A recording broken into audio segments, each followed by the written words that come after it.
Recorded Books presents The Glitter End, a Stationery Shop Mystery by Vivian Conroy, narrated by Sandy Rustin.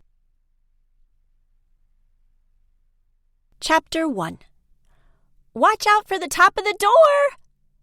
Delta Douglas's voice rose in pitch on the final word, and she shut her eyes so she wouldn't have to see the moment when the corner of the large wooden structure would chafe the lintel as it entered her shop.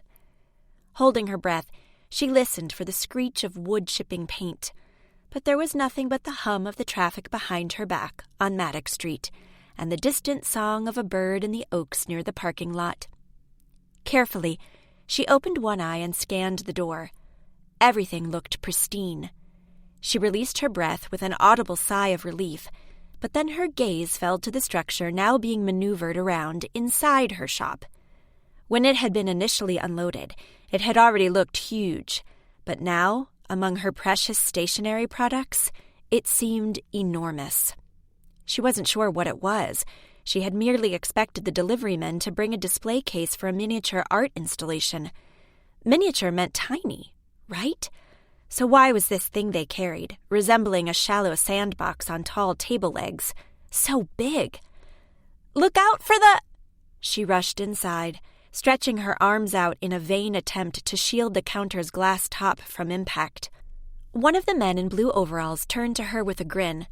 "Don't worry, lady, we know what we're doing." "I'm glad at least one of us does." Delta raised her hands and raked back her hair from her sweaty face. This might not have been such a good idea after all.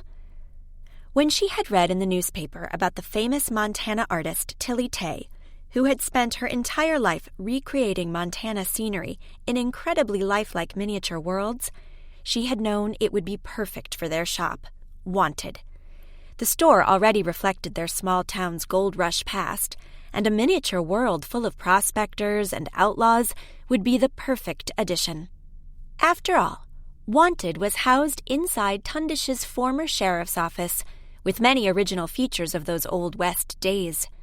They had gold mining scales, an old map with possible gold deposit sites marked on it, and information about the outlaw gangs that inevitably came after the precious finds. It made total sense to add a temporary exhibition to help bring in customers this rainy and therefore quiet November. She and her college roommate Hazel had joined forces earlier that year to run Hazel's stationery shop together. Delta had left the city where she had spent many years working as a graphic designer to finally chase her childhood dream of creating her own line of paper products. Since moving into small-town Tundish, the town with a heart of gold, Delta had experienced both the thrills and the challenges of managing your own business.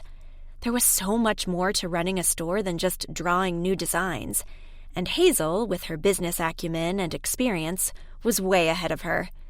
Delta was glad she could trust her friend to lead them to the right decisions and keep the administrative side of the business on track, while she hoped her own efforts with Tilly Tay would prove worthwhile in attracting more clientele. With the leaf peeping season over and the year slowly winding down, the tourist stream was drying up. Outdoor activities on water and in the mountains could still take place if the weather was good, but unfortunately, with such a wet November, the canoe rentals had already packed it in, and several of the weekend trail activities were canceled. Tour buses still swept into town every few days, unleashing groups of middle-aged women who took a quick look down wet Maddox Street, ducked into their coats, and rushed into Mine Forever for coffee and pancakes before being shepherded to the gold mining museum. The shop obviously needed a little more than a deal on notebooks to draw the crowds inside.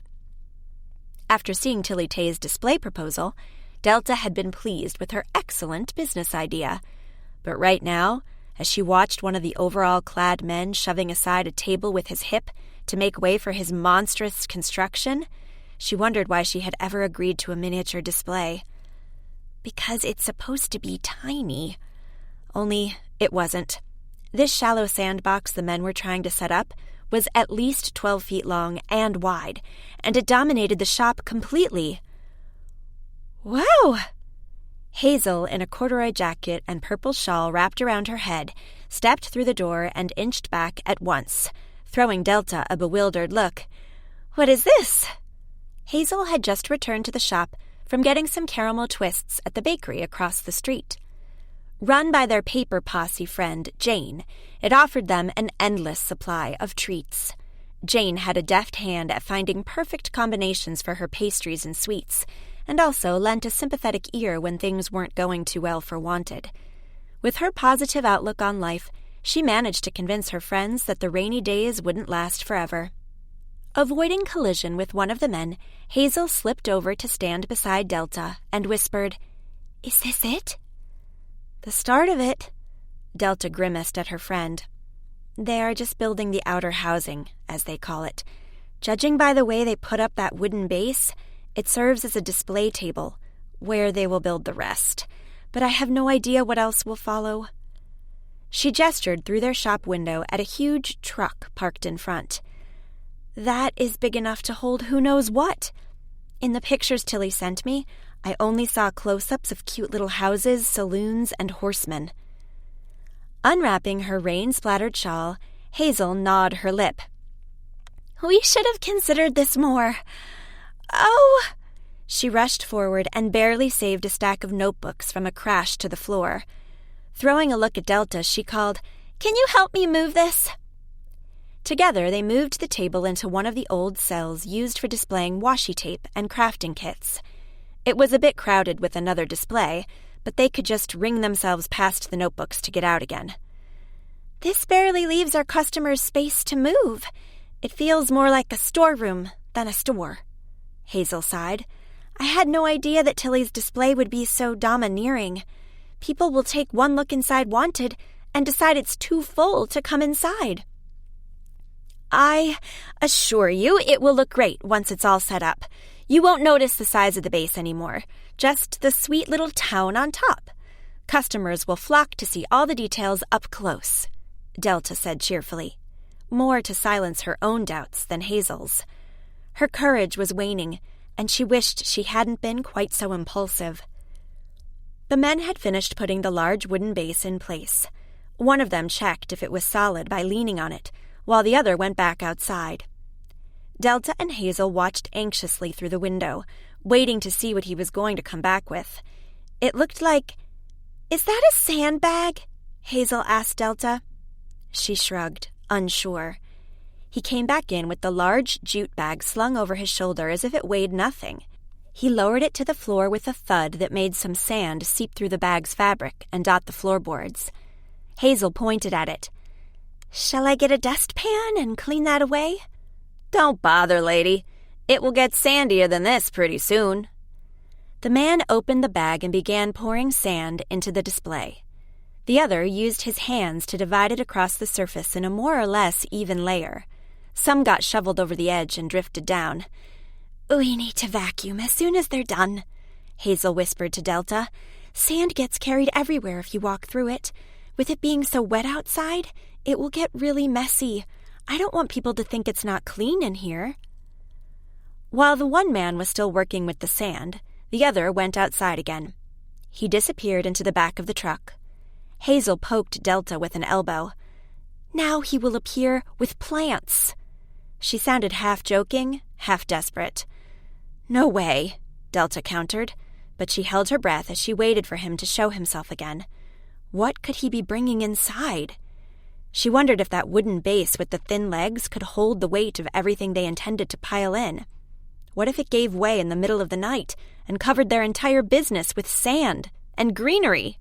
Or worse, what if it gave way with customers in the shop? She could already hear the panicky cries or see the headline in the Tundish Trader, "Customers almost buried under shop display." She should have thought this through better. "What's going on in here?" a cheerful male voice called, as Ray Taylor walked through the door, casually dressed in a leather jacket and stone-washed jeans. Despite the rainy weather, he hadn't bothered to zip up his jacket, showing the crisp white shirt underneath. A former quarterback who had left the team with an injury, he had come back home to Tundish to help with his family's age-old hotel, the Lodge. The hotel lay beautifully against a hillside overlooking the crystal-clear lake near the town. Consequently, the Lodge was booked year-round, often by people whose families had come here for generations, knowing the lodge and the Taylor family from the very start of their business, when leisure time had still been a privilege of the rich and famous. Old yellowing photographs displayed at the lodge's iconic fireside showed the visitors of old, their clothes and fancy automobiles, testifying to the hotel's glorious past. "Isn't it a bit late in the year for a beachside theme?" Ray queried, with a puzzled frown, nodding at the sand-filled display filling up all space. "That's not a beach," Hazel gestured widely. "It is supposed to become a representation of Tundish in the gold mining heyday." "Really?" Ray cast a doubtful look across the empty sand. "I don't see how yet." "Coming through." The man in overalls pushed himself past Ray, bumping him against the shoulder with an armful of rocks. "More weight?" Hazel hissed to Delta. But the man overheard and commented, "Paper mache, lady. Lightweight. Running a paper store, you should know, eh?" Ray frowned at the man's tone but didn't comment. He asked Delta, "So this is a permanent addition to the store? Like a sort of model to show what Tundish was like? I guess it would have been more at home in the museum. Or did Mrs. Cassidy convince you to take it off her hands?" Mrs. Cassidy was another member of the Paper Posse crafting group and a tireless volunteer at Tundish's gold mining museum. She could be found regularly in 19th century clothing, staffing the reception desk or gift booth, or taking tourists around the museum's many rooms, retelling the rich history of their little hometown. "Actually, it was my idea," Delta said. She felt obliged to clear Mrs. Cassidy of Ray's suggestion that the display had somehow been forced on them. It wasn't. It had been invited in. By me. Ray focused on her with his deep brown eyes. He gave her a lopsided smile. "To bring in more business? It's not exactly booming right now." "I thought you wouldn't notice at the lodge," Hazel said. "You have so many regular guests coming." Ray kept his eyes on Delta. "Rosalind managed to pull in executives who have their meetings at the hotel." Rosalind was Ray's older sister and manager of the lodge hotel. She constantly came up with ideas to pull in new clientele. Ray continued, "Lunch included and all. That is doing really well. I was more thinking of the town, the diner." He pointed through the window at Mine Forever, sitting on the other side of the street. The diner was completely styled in the town's Old West theme, with a huge mattock and sieve on top of the roof and a gold nugget for a door handle. In summertime, waitresses popped in and out to serve all the customers sitting at the outside tables, watching the busy traffic and authentic fronts of Maddox Street. But in deep fall, the tables sat empty, every now and then pounded by rain. Customers did step inside for a coffee or hot chocolate, but the busy comings and goings of summer were long past, and the touch of melancholy that hung across everything even seemed to turn Mine Forever's shiny doorknob dull. "Are they struggling?" Hazel asked, with worry in her voice. "I mean, Mine Forever is an institution in this town. They've always been there." Ray shrugged. "I can't tell you much about it. Only that the owner was at the lodge last week playing cards with friends, and he looked pretty grim, and said something along the lines of selling the whole place." "I can't imagine he'd say that," Hazel said, looking shocked. She nervously wrapped her shawl around her hand and unwrapped it again. "If he can't survive—" Delta swallowed. Would they be next to discover that their costs began to run higher than their income, and that they wouldn't be able to continue much longer? And just when she was considering moving out of the cottage she shared with Hazel and finding her own place to live, her hopes were to share a new home with her Gran, who was in town temporarily, preparing for the sale of her beloved house that she was forced to leave after some unfortunate rezoning. For Gran's sake, Delta wanted a nice place for the both of them, where they could live together. But if money was tight, that could become harder. Gran got money off the sale of her home, of course, but Delta wanted to move in with her to give her company, not live out of her pocket. She hoped Hazel was also still supporting that step away. It had been discussed at the start, but they had grown comfortable with sharing the cottage, the rent, the chores, and meal preparations. It was so much fun, and felt just like college where they had roomed together. but with Gran's arrival, it seemed logical to find her own place quickly. Ray brought his attention back to the display being set up. The papier-mâché rocks were put in place, and he grinned. "It looks like a kid's terrarium for frogs or turtles." "Turtles need water," Hazel retorted. As if on cue, one of the men pulled a shimmery substance from a container and began to thread something water-like through the landscape. Ray winked at Hazel. "Your wish is their command." Hazel flushed. "I'll go make them coffee." She inched past the display and disappeared through the door leading into their small pantry. Ray rolled his eyes. "Did I say something wrong?" Delta shook her head. "We're just a bit concerned about this whole display thing." After a moment's pause, she added, "I am a bit concerned about it. It was my idea. I thought we needed something to draw tourists now that the main season is over and Christmas not yet in town. Just a bit of excitement. I arranged for the mayor's wife to unveil it tomorrow, with half the town present. But," she nodded at the truck outside, "I had no idea it would be this massive." Ray seemed to suppress a smile. "You could think of it as a massive excitement." Delta had to smile as well, despite her anxiety. "I had imagined them carrying in a glass case holding a few houses and many people with horses, you know?" The man working on the water stepped back and studied the result of his efforts through narrowed eyes. "Don't bother with the details," the other said. "Tilly is going to change it again anyway." He sounded a bit cynical. "We never made anything she liked." Delta froze, wondering if Tilly was difficult to work with. On top of the huge display, that could mean additional trouble. Hazel popped up smiling. "Can I pour you some coffee? And how about a caramel twist from the local bakery? I got them fresh." The man closest to the door checked his watch. "Thanks, but we have to get going. We have another appointment." The other seemed to want to protest, but his colleague was already on his way out. "Good luck with it," he called over his shoulder. The reluctant workman followed, muttering a vague goodbye. Ray said to Hazel, "I'd love a cup of coffee, and a caramel twist wouldn't go amiss either." "I didn't buy them for you," Hazel snapped, and vanished into the kitchen. Ray hitched a brow. "Touchy." He glanced outside and stiffened. "Hey, look." Delta followed the direction of his pointed finger.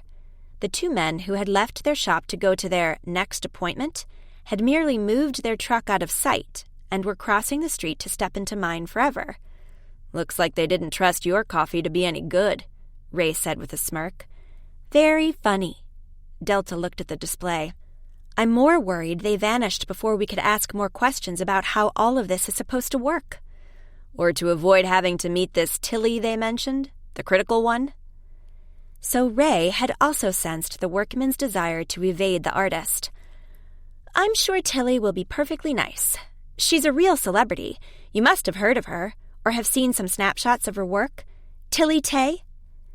Delta gave Ray an expectant look, but his expression was, and stayed, blank. "Never heard of her." Delta's heart sank. This whole business idea was turning into a big flop. Still, she kept smiling. "You'll know who she is soon enough. Her displays are amazing." Hazel appeared, carrying a tray with 3 mugs of coffee and a brown paper bag from the bakery. Ray sniffed the air. "Ah, mocha. Delicious. They don't know what they turned down." To cast him a look, shaking her head slightly to indicate that he shouldn't tell Hazel that the workers had gone to the other side of the street for coffee and treats. Hazel handed Ray a mug and shivered as she ducked deeper into her thick-knit cardigan. A lively pink, it contrasted with her chocolate-brown corduroy pants. "It's chilly." "More rain to come, I'd say," Ray commented, and sipped his coffee. It was suddenly very quiet. Delta took a bite of the caramel twist and wished Hazel would try to say something nice to Ray. So she was a little in love with him and didn't want to be, but that didn't mean she had to give him the cold shoulder like that. Outside, a rattling old baby blue VW van pulled up and halted. Behind the windows, in the back, were crocheted curtains in lively yellow and purple. Rust dotted the hubcaps. The exhaust let out a cloud of gray smoke before the van banged to a halt. The door opened, and a slender middle-aged woman crawled out. A red felt hat with a mangy brown feather stood askew on her gray curls. Her gray knitted vest had known better days and trailed in the back. Her feet were stuck into well-worn hiking boots with bright orange laces. A chihuahua jumped from the van and circled the woman's feet. With only short fur, he shivered in the chilly breeze. The woman looked down with a smile and scooped the dog into her arms, cuddling him against her. She stood a moment, watching the surroundings with a lively interest in her round, bird-like eyes. Then she came for their door. "A customer for paper products?" Ray asked softly. "Doesn't look like she has a dime to spend," he added to Hazel. "Don't you take pity on her and start giving her stuff for free." "Hush!" Hazel hissed to him, as the customer reached the door. She walked in briskly, and her eyes lit up when she surveyed the monstrous, empty, sand and rock desert on display. "It's here already. Good, good." She glanced at Hazel, Delta, and Ray.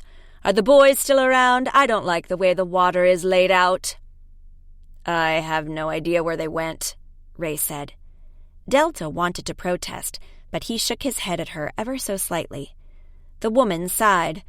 "Oh, well, have to do it all on my own again." She rounded the display with an appraising look on her face. Hazel said, "I'm sorry, but you are—" "Tilly Tay. I thought you were expecting me." Gesturing across the display, she threw Delta a questioning look. Delta's jaw sagged.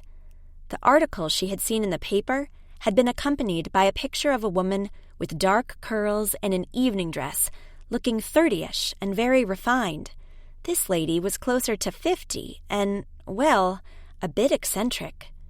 Tilly smiled, snuggled the chihuahua against her shoulder so she could hold him with one hand, and reached out the other. "How do you do? Thanks for having me here. I can see it work, really work. This town has a lot of heart." "A heart of gold," Ray quoted the Tundish sign welcoming visitors. He stepped up and shook her hand. The chihuahua eyed him and barked, wagging his tail. "Ray Taylor. My family owns the Lodge Hotel. Are you by any chance staying there?" "Oh, no, I sleep in my van." Tilly gestured to the old VW outside. "I really don't have the funds to pay for luxury hotels." She looked him over with her clear, inquisitive eyes. "Judging by that fine leather jacket, I take it is a luxury hotel?" Ray flushed under his collar, and Delta had to laugh. "Spot on." She shook the woman's hand. "Delta Douglas. We emailed about the exhibition. Welcome to town. Lovely to have you here. And what is the dog's name?" "Buddy." Tilly's eyes lit up. "How kind of you to ask. Most people overlook him. I guess it's because he's so small, but he likes attention, don't you, Buddy?" She nuzzled the chihuahua's fur, and he licked her nose. Delta pointed at her friend. "This is Hazel. We co-own Wanted." "Oh, yes." Tilly smiled at Hazel. "How nice to meet you. The way Delta described your partnership in the emails, I got the impression you are true friends." "We definitely are, since college."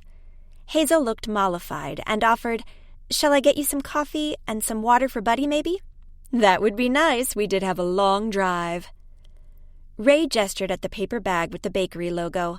"There are also caramel twists here, if you care for those." "Oh, yes, but Buddy only gets dog treats." Tilly picked one from her cardigan's pocket and offered it to the dog. The treat cracked under his sharp teeth. "I'd love a caramel twist, though." "There you go." Before Ray could offer her one straight from the bag, Hazel said, "I'll get a plate from the pantry." She gave Ray a scorching look and took off. Tilly laughed. "I'm not one to stand on decorum." She pulled at her cardigan and then began to walk around the display again. "I really don't like the water. I told them before, but they never listen." Delta looked at Ray and nodded across the street to say they're still there. Ray shook his head, narrowing his eyes, as if it would only lead to trouble if the workers returned to a testy artist. Hazel brought coffee and a plate for the caramel twist. "Do sit down," she invited Tilly, pointing at an antique chair in which the old Tundish sheriff once sat while he was waiting for news of bank robbers to come in. Tilly sat down with a sigh. Buddy lay in her lap, curling up into a ball. "It was a long drive," she repeated slowly. Her tone was pensive, and it seemed she was speaking more to herself than the others when she added, "Who would have guessed I'd come back to Tundish?" Chapter 2. "Back?" Ray queried at once. "You've been here before?" Tilly started as if she became suddenly aware she wasn't alone. Her expression seemed to change from friendly and open to guarded, but she spoke in a normal, clear voice. "Yes, a long time ago." She bit into her caramel twist and complimented them on the bake. "Homemade?" "No, that is the work of our friend Jane," Hazel explained. She pointed out the bakery and explained that they always got their treats there. Tilly nodded while she chewed on the caramel twist and sipped her coffee. Putting aside the cup, she gathered up the sleeping dog and put him on the chair where she had sat. Then she turned around in a jerk, startling them into backing up a step. "Enough chatter! I have to get to work. You," she pointed at Ray, "can lend me a hand with the boxes." "What boxes?" Ray asked, as he dutifully trotted after her to the old van outside. Tilly reached in and began to pull out cardboard boxes of various sizes, which she piled into Ray's arms. "Careful," Delta could hear her say. "It's all very breakable." Ray came inside, balancing the boxes with a pained expression, as if he didn't dare breathe for fear of dropping them. Hazel rushed up to lend a hand, putting them carefully on the floor. As Delta watched them, Hazel leaning over to Ray, she wished her friend was more open to starting a relationship with him. After all, despite Ray's casual attitude at times, he was a good guy inside, with a serious outlook on life. He could do with someone who managed to get close to him and chip away at his armor. "There!" Tilly followed with more boxes. "That's the first load." "First?" Delta queried anxiously. "How much are you actually going to set up?" "Why, an entire village, of course, but it's all tiny. Don't worry." Tilly rounded the display, looking at all the boxes. "Oh, yes, this is number 1. There were no markings on the boxes, and Ray raised a brow at Delta.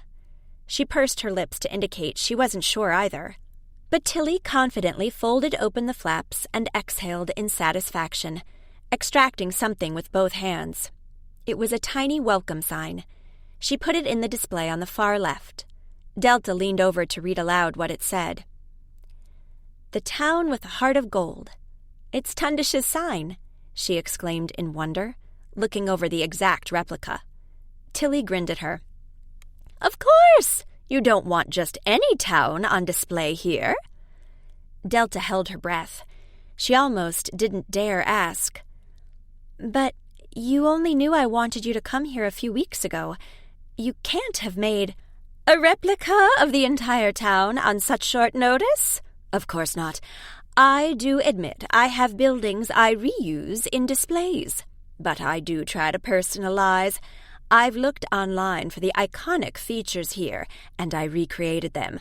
I want this to be totally realistic." Tilly reached inside the box and pulled out something between her fingernails. She put it on her palm and held out her hand to Delta. "Have a look at this." Delta came over and leaned down to study the tiny object. "It's a mattock." Ray came to stand by her side. "How can you create that at such a small scale?" "Feel it," Tilly encouraged him. Ray picked up the minuscule object and touched it to his finger.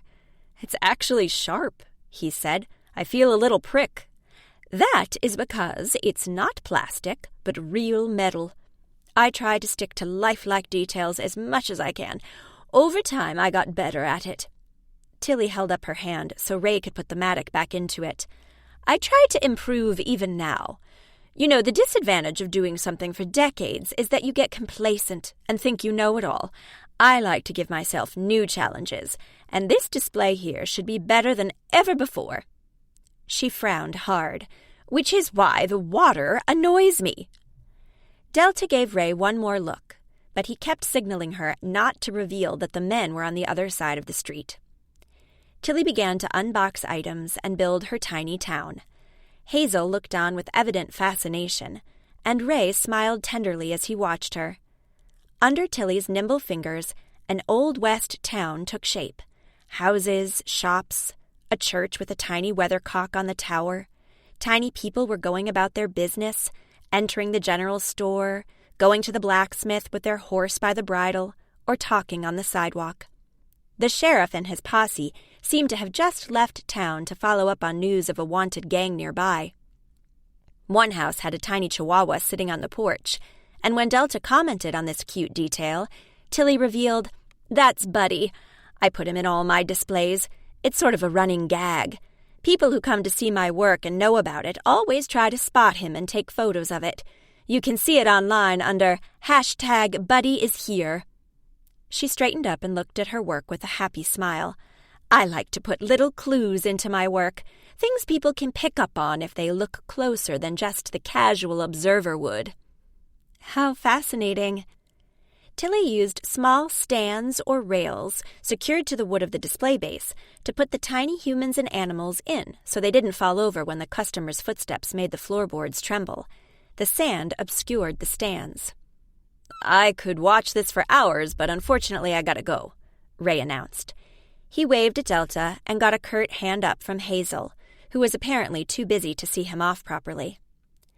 Just as he stepped outside, the workmen appeared from Mine Forever. When they saw Tilly's van in front of Wanted, they froze and glanced about them, looking ready to run away before rushing off to get to their truck and avoid Tilly altogether. But why? Tilly seems like such a friendly person. Surely she'll be very easy to work with. Wanted's doorbell jangled, and a man in uniform stepped in. Delta recognized him as one of Sheriff West's deputies. As soon as she saw him and the ticket book in his hand, she realized their mistake. They should have told Tilly right off the bat to park her van elsewhere. It wasn't allowed to sit in front of the shop. "Good morning," the deputy intoned with an expression as if it were anything but a good morning. "Who is the owner of the blue VW van outside?" "That would be me," Tilly said, rising to her feet. She didn't reach to the deputy's shoulder, and he looked down on her as he said sternly, "You're not allowed to park in front, ma'am." "It's not parking, Sheriff." She gave him a winning smile. "It's unloading my boxes for the display here. I'm just an old woman, and you can't expect me to walk from the parking lot at the church over here time and time again." The deputy cast a doubtful look across all the boxes put around her. "Looks like you took them inside and are unpacking them now, ma'am." He cleared his throat. "That means you stopped unpacking from the van and are parked, which isn't allowed." Buddy had woken up at the male voice and sat up in the chair looking at the deputy. He seemed uncertain whether he should jump out of the chair and come to his human's aid or hide where he was. Tilly clasped her hands together. "No, I'm not done unpacking. I still have more inside the van. Please follow me, Sheriff, so you can see for yourself."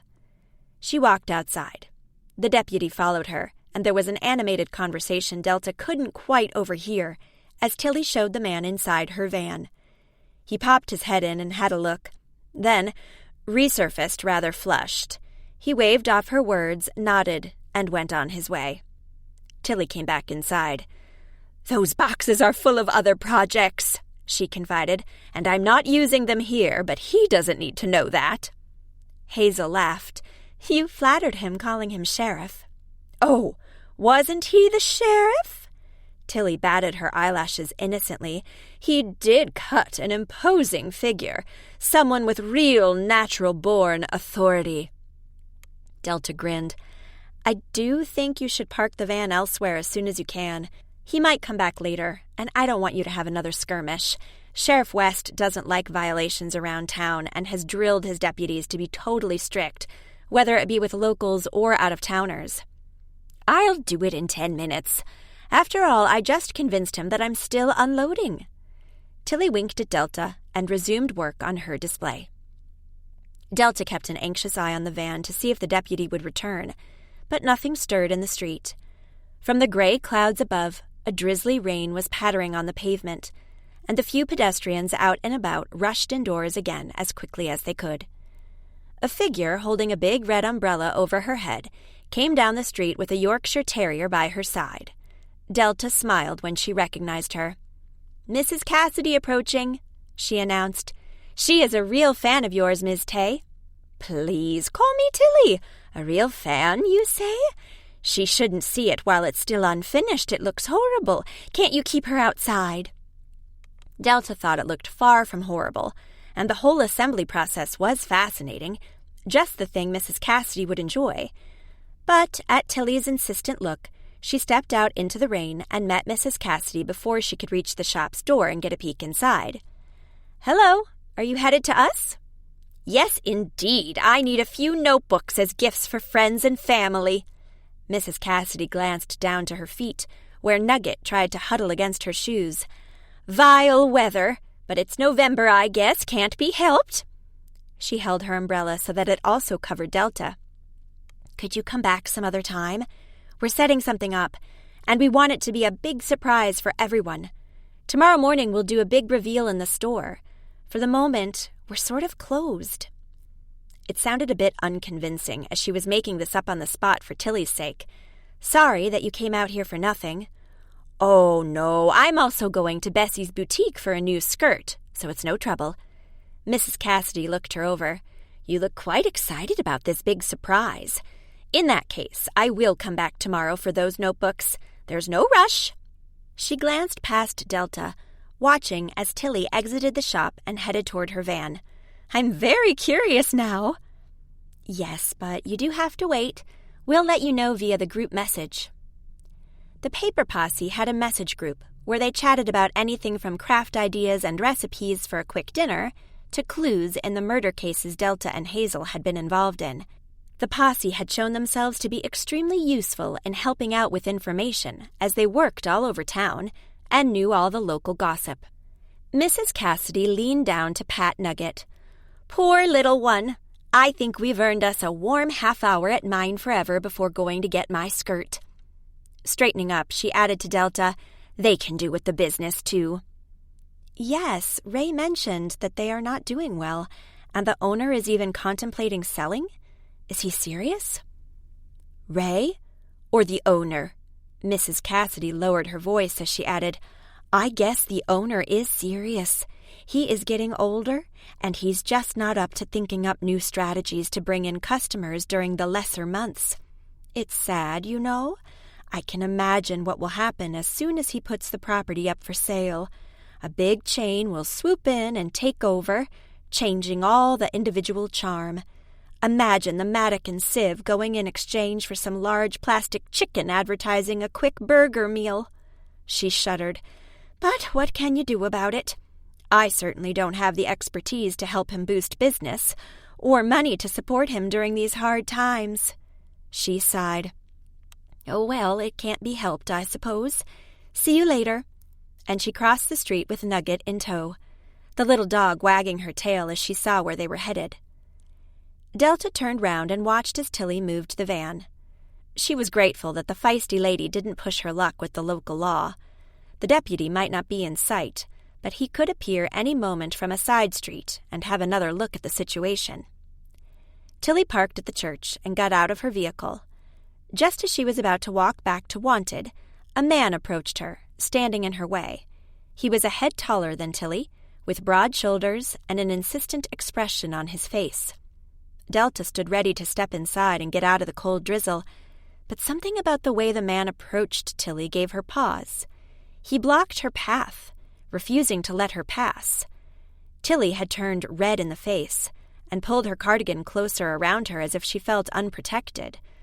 Worried about their guest, Delta decided to intervene. She wanted Tilly to feel welcome in Tundish and at ease, not harassed by some unsavory type. As she neared them, Delta heard the man's ringing voice. "You're only hurting your own interest by not cooperating. You should reconsider. There's too much at stake." He pointed at Tilly with his left arm, the sleeve of his raincoat pulling up to reveal an ostentatiously large watch. It partially hid something on his wrist, a greenish smudge that could be a tattoo. "I've made up my mind," Tilly retorted. "Are you being bothered?" Delta asked. Tilly started at Delta's voice, glancing around as if seeking the nearest escape route. The man looked Delta over with his deep-set green eyes. His grizzled hair was damp from the rain, splattering on the shoulders of his worn raincoat. "And you are... family?" He sounded almost hopeful. "Why?" "Ms. Tay's hostess here in Tundish," Delta said. "And you are—" "This man is selling products I'm not interested in," Tilly said, still very red in the face. He was just about to leave. The man seemed to want to protest, but then he shrugged. "Have it your way, but I warned you." He walked away, the slips of his raincoat fluttering in the breeze. Delta asked Tilly, "Did he threaten you into buying something off him? Maybe we should see if the deputy is still around and let him have a word with the guy." "Trying to sell something is not forbidden," Tilly said with force, but her voice was shaky. "Putting pressure on people to buy is," Delta retorted, leaning over encouragingly. "You should report this." He sounded decidedly unpleasant, even threatening. We don't want such individuals hanging around our town. "Insurance people usually are insistent." Tilly pulled back her shoulders. Delta frowned. It had been more than that. The words, "there's too much at stake," struck her as strange. At stake for whom? Tilly continued to explain. "He said that my old van will cause an accident someday, and all my livelihood will go into paying the claims. He is not the first to say so, nor will he be the last." "I do hope you're not completely uninsured." Delta walked beside her, back to the stationery shop. Her heart beat fast, remembering her earlier fear of the display collapsing. If there was an accident, and there was damage, or even worse, personal injury, who would have to pay for that? "That's my decision," Tilly said, in a kind tone that didn't allow space for discussion. Delta felt awkward asking any more, even if Wanted was involved in the exhibition. Of course, she should have asked about insurance, liability, and all beforehand. It proved she wasn't business-minded enough, and that hurt. It seemed her plan to boost Wanted's profile was only backfiring on her. Nothing happened so far, she tried to assure herself, and with a little luck, nothing will. Keep smiling and make the most of it. She invited Tilly back into the store with a generous sweep of her arm. She stared down the street one more time, where she could just see the figure of the pushy insurance man in his oversized raincoat disappearing around a corner. Did he know Tilly from the other time she had been to Tundish? The miniature artist had mentioned it had been unlikely she'd ever come back, because something unpleasant had happened then? Odd. Very odd. Chapter 3. Tilly Tay declared herself satisfied with the display around closing time, and Delta and Hazel said their goodbyes. Hazel left for their cottage, while Delta settled into her own car to drive to the holiday resort north of town. It had several quite comfortable vacation homes for rent, and Delta had, with some kind mediation from Ray, who knew the resort owners, gotten a vacation home there for 6 weeks for her grandmother. After Gran had been displaced due to rezoning, Delta had immediately thought up a plan to have Gran move to Tundish and be more involved with her life and the shop. After all, Gran's generous birthday gift when Delta had turned 30 had enabled her to buy into Wanted in the first place. Gran had offered her the chance to make her dream come true, and now she wanted to give back. By renting the vacation home, Gran could explore the town and see if she liked it before looking into opportunities to buy or rent a house. Delta grinned, thinking of Gran and her temporary home. She had made the rental completely her own with small touches, a pillow here and a little lamp found in a secondhand store there. She also cooked every day, or baked cake, and Delta couldn't wait to find out what inviting scent would curl into her nostrils the moment she set foot in the cottage. She parked her car, waved to a raincoat-clad family of 4 who were holidaying next door, and stepped up to the cottage's front door. She knocked briskly and already tried to catch a whiff of something. Gran's chocolate swirl cake was amazing, and she had mentioned wanting to bake it again just the other day. But there didn't seem to be any smells in the air, save the dampness of the nearby soaked trees. She walked around the house and at the back peeked into the kitchen. The sink sat nice and clean, no dirty bowls from mixing batter or anything in sight. Delta frowned. There were flowers on the table, fresh ones it seemed. Gran had to have been out shopping earlier. Where could she be now? She had known Delta would come, but she hadn't messaged to say she'd be out. Let's have a look around. Gran might be on the phone and didn't hear me knock. But after she had rounded the cottage and looked in all windows, she was nowhere closer to locating her grandmother. It's just my fault, Delta tried to tell herself. I'm expecting her to sit around here waiting for me to stop by. She has a life of her own. Well, she had one at home, but here in Tundish? She knew a few people, of course, mainly from the Paper Posse. Delta pulled up her phone and asked in the posse's message group who had seen her Gran that day. Calamity Jane replied at once that she had been in the bakery and they had chatted for a few minutes. Wild Bunch Bessie, who ran a boutique in town, offered that she had seen her on Maddox Street with a grocery bag in her hand. And Mrs. Cassidy chimed in to report she had been at the Gold Mining Museum to drop off freshly baked scones for the volunteers. Is something the matter? Mrs. Cassidy ended her message. Before the entire posse went hunting for Gran, Delta sent, "Am at her cottage and she's not here. I told her I'd drop by for dinner and she didn't let me know she'd be out." "She should join our message group," Wild Bunch Bessie declared. "We can think up a fun name for her.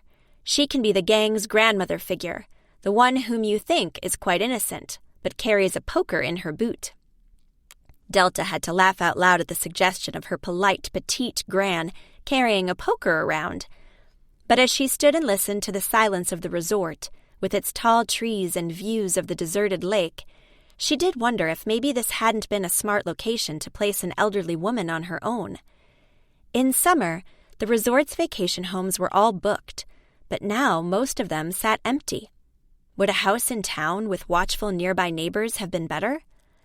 "Let us know when she turns up," Mrs. Cassidy wrote. "I will, thanks." Delta lowered her phone and stood, deep in thought. Then a car horn honked. A dark green Mercedes rolled toward the cottage. It stopped, and the driver's door opened. A tall gentleman unfolded, with hat and walking cane. He rounded his vehicle and opened the passenger door.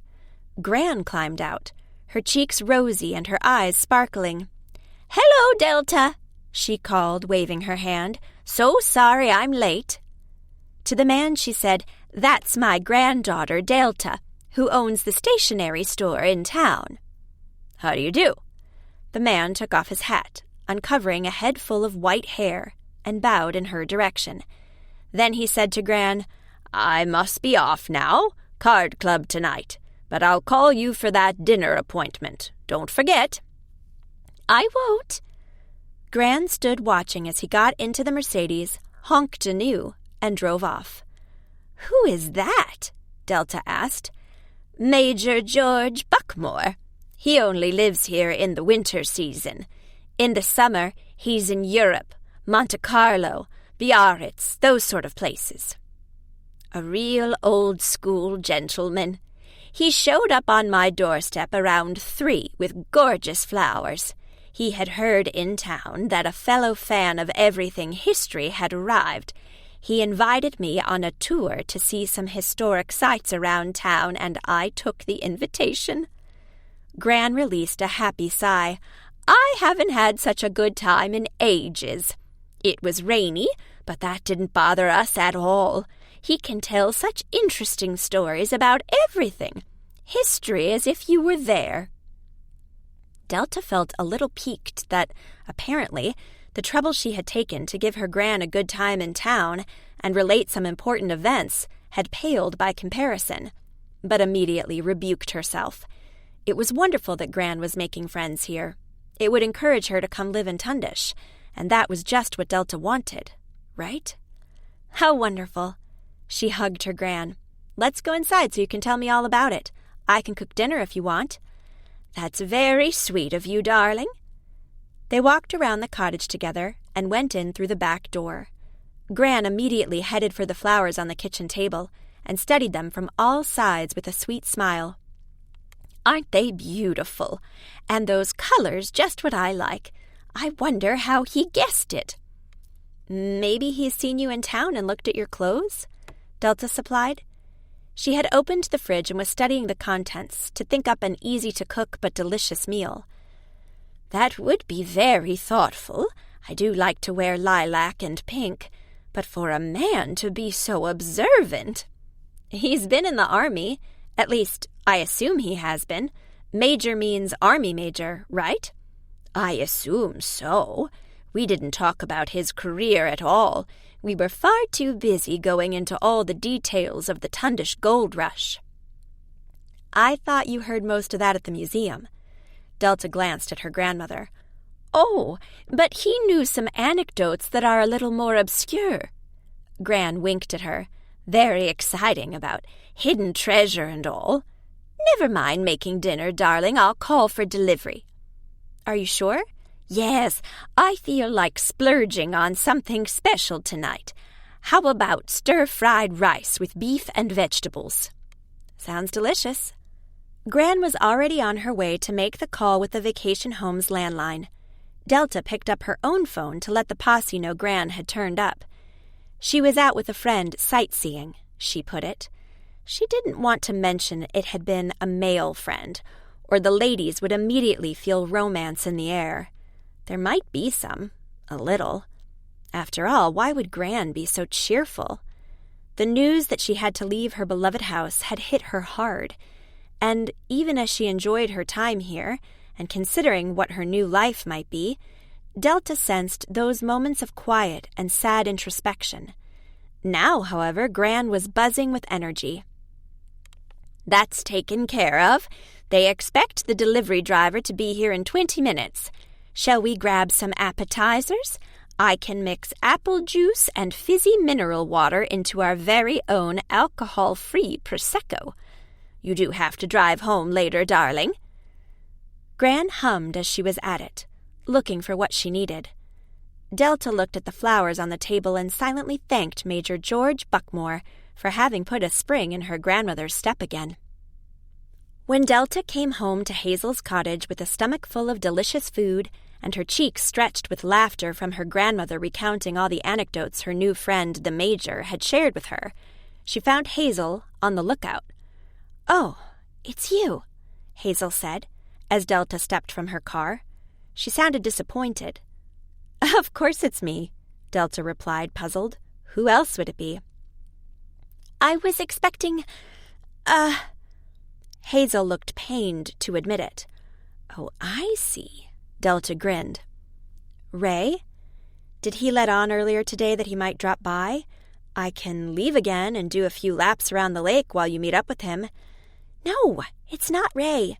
I wish people would stop pairing us off." Hazel waved her hands in a gesture of frustration. "Tilly Tay showed up here and asked for the key to Wanted.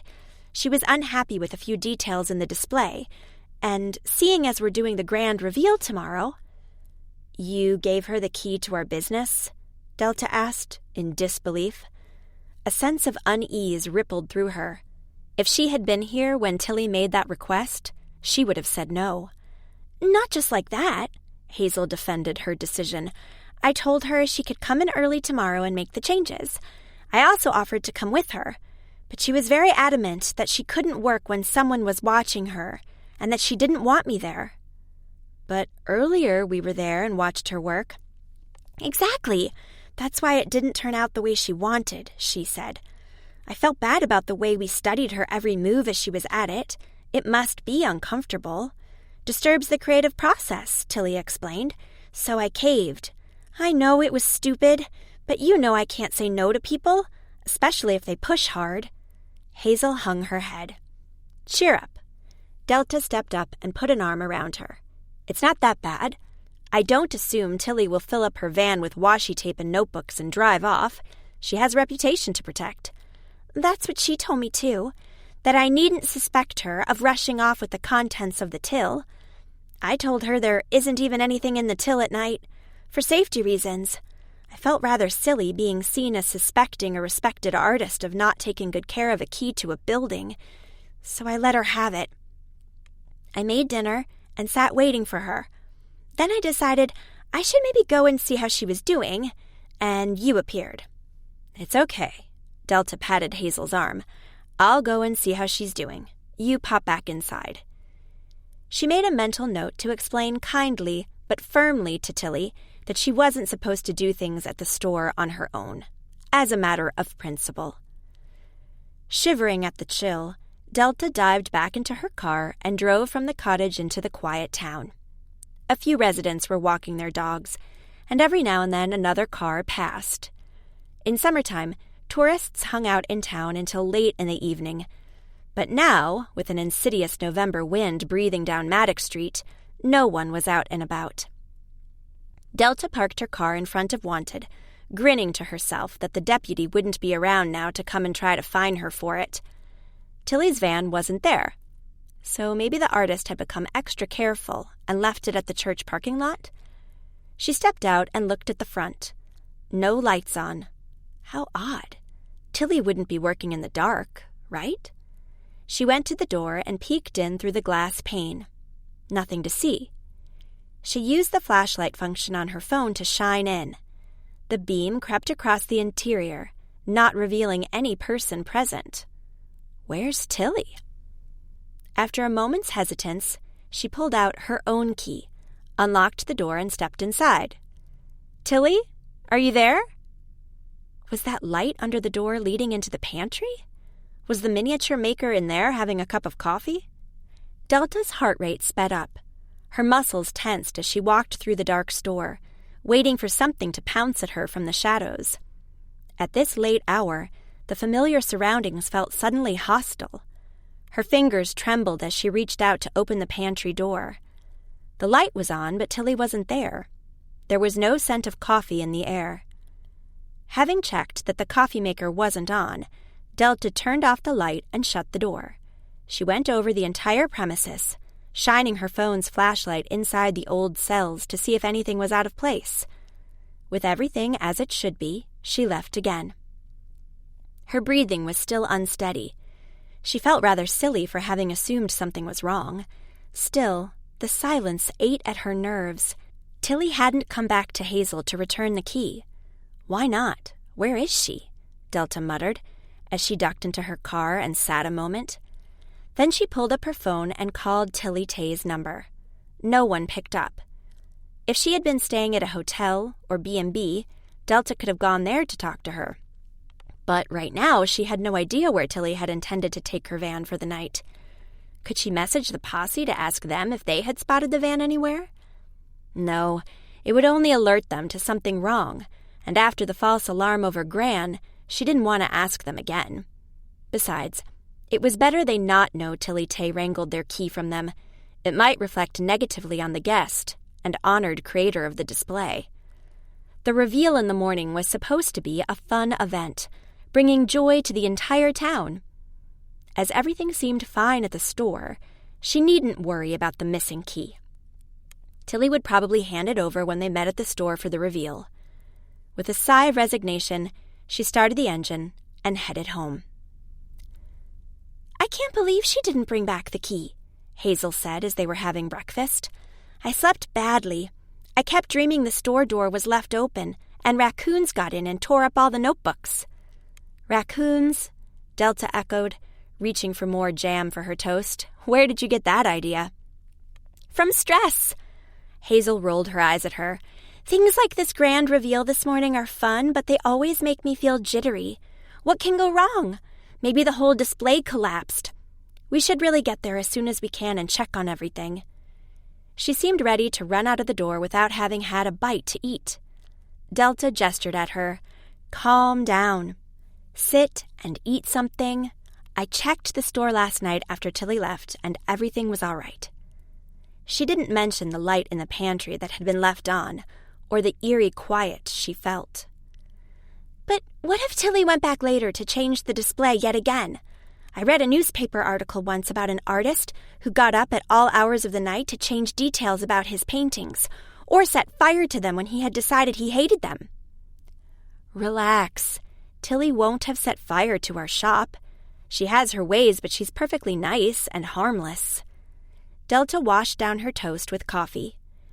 Despite her reassuring words to her friend, the evasive behavior of Tilly's workmen came back to mind, raising an unsettling question. Was Tilly that difficult? Nerves fluttered in her stomach, and she decided against more toast. After the grand reveal had gone down well, they would all feel better and be in the mood for more food. Hazel sat down, fidgeted with her hands, pulled the elastic band from her hair, and jumped to her feet again. I have no peace. Can't we go into town and see? If everything is all right, I can eat. Delta guessed nothing she could say would convince Hazel, so she rose and said, Sure, pack some food then. While Hazel was at it, Delta slipped a banana in her pocket. No need to reveal to her worried friend that she wasn't perfectly calm either. They drove into town in Hazel's Mini Cooper. Hazel was completely quiet, staring anxiously ahead, as if scanning the air for smoke, signaling that Tilly had indeed set fire to the display and everything else inside. But the only clouds visible were sending fat drops pattering on the car's roof. It was a reassuring sound, and Delta yawned, wishing she could have stayed in her warm bed just a little longer. Maybe, instead of fighting the quiet season, they should embrace it and see it as a time for recuperation after the summer's crazy rush. In town, they parked at the church, and Hazel sprinted ahead to Wanted. Delta followed at a brisk pace, clutching her purse to her side. She knew nothing would be wrong, but still, her palms were decidedly clammier than on a normal morning arriving for work. Hazel had stopped at the shop and peeked in. She gestured to Delta. Hurry up, I haven't got my key. Delta closed in and unlocked the door. Hazel darted inside and made a tour of all the spaces, breathing hard like a hunting dog on a scent. It looks okay, she said hesitantly, as if she could barely believe it. Told you so. Delta closed the door and locked it from the inside to keep early arrivals out for the moment. She went to the display and looked at the last-minute changes Tilly Tay had made. 2 buildings had moved location, and several miniature people were doing a different activity than before. The added blacksmith looked very authentic, lifting up a red hot iron and a hammer to strike at it. At the boarding house... What's that?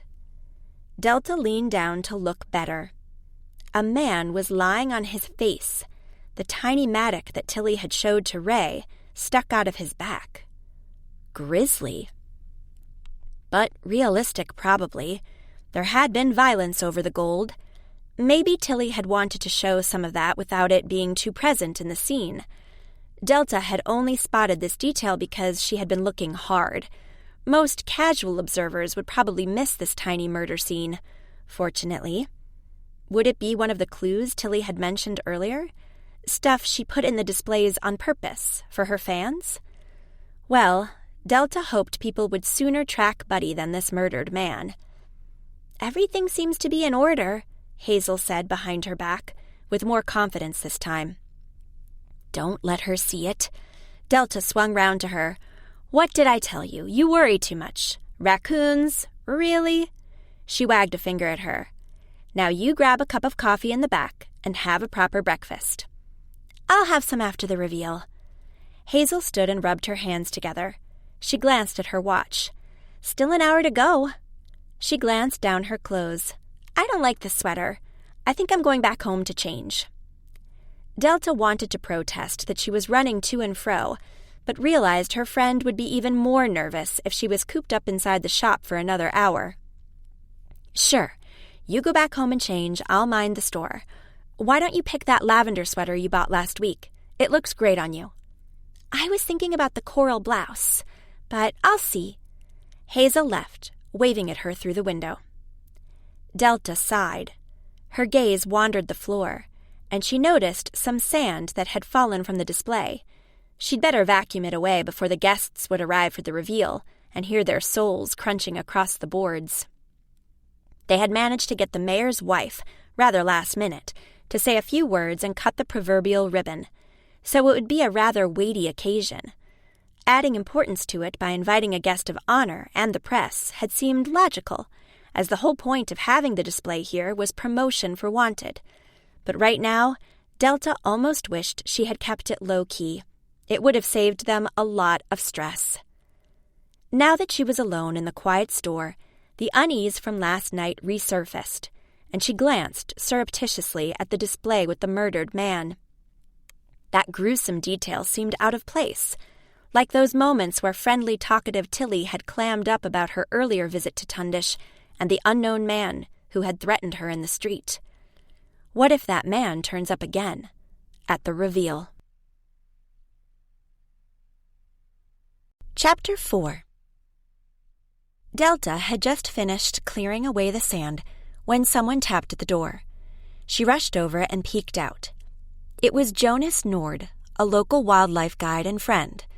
Well, friend. Delta flushed a little as she opened the door for him. There were moments when she wondered if he felt the same way about her as she did about him, that they were a little more than merely friends. After a quiet dinner a while back, when he had taken her home, she had been almost certain he was going to kiss her, but he hadn't, and she didn't know whether he hadn't wanted to or had stopped himself in the last instant, and if he had, why? "Good morning," Jonas said. He smiled at her. "I heard that you're having a little festive opening here later this morning, but I can't be there. Obligations at the lodge, providing stress relief to big businessmen and all that." He looked up at the sky, which was filling with more rain clouds. "I'm almost certain that traipsing around dripping forests won't relieve stress for most people, but okay." Delta laughed. She leaned down to pat Spud, Jonas's loyal canine companion. The German Shepherd had been working as a police officer for years before retiring and becoming Jonas's partner and helping other retired canines adjust to civilian life. "How are you this morning, buddy? The rain isn't bothering you, huh?" Spud shook his head, splashing a few cold drops in her face. She smiled and scratched him behind the ears. "You can outpace those businessmen any day." Jonas said, "Anyway, I'm sorry I can't be there. Maybe we can, have dinner sometime or something to catch up?" "That would be great." Delta avoided having to look at him by focusing on the dog. "I feel like I'm spending too much time working. I set up this thing with the Tilly Tay display, and I'm not sure it was such a good idea." "Why not?" Jonas asked, surprise in his voice. "People like something new in town. The tourists will certainly appreciate something related to the town's past. That is why they come here.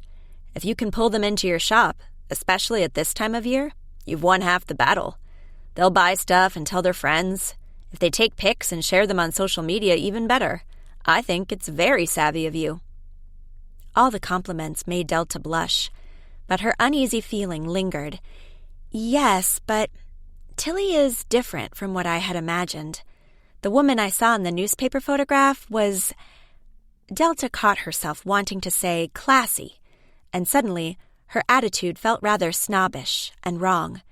She'd never judged people by their outer appearance, so why start now? Because her business was involved? She never wanted to become a judgmental person who didn't give others an honest chance. Never mind. She made a dismissive gesture. You can't judge a person by their clothes or the car they drive. Maybe she's a bohemian, like artists are, right? "Has she caused any problems?" Jonas asked. Alarmed again by the question, Delta faced him. "Why would you think that?" "I don't know. Her name sounded familiar. I wondered if I had ever come across it in a case." "I don't think so. She's a renowned artist, because of her miniature worlds. If you know her name, it must be from some news item about her displays." "Could be, of course," Jonas nodded, but his eyes betrayed him. He wasn't convinced, and was still scanning his inner database, wondering when he had come across her name and why. The idea that Tilly Tay might have once been involved in a criminal case made Delta's stomach contract. Since Delta had come to town, there had already been several murders, and she wasn't eager to get caught up with someone who had been involved with the police, even if it had happened years ago. "Listen, Delta." Jonas touched her arm. "You better be careful around her. I mean, she can display at your shop, of course, but don't give her access to your lives." Access? Why did he have to use that exact word? Delta thought about the key Tilly hadn't returned and swallowed. "Of course not. We're smarter than that." It sounded unconvincing in her own mind, but Jonas nodded. He checked his watch. "I'd better get going, or I will be late and Rosalind will complain." "Good luck leading the businessmen to calmer minds and wetter bodies." Jonas huffed and walked away with a last wave of his arm. As Delta watched his broad shoulders, she wished he could have been present at the display reveal. But that was nonsense. It was a very simple town affair, nothing she needed a former cop for. "What a nice young man," a voice said. Delta jumped at the sudden appearance of Tilly at the door. Today she wore a long woolen coat and red scarf wrapped around her head. She carried Buddy in her arms. The Chihuahua still looked very sleepy, keeping his eyes closed.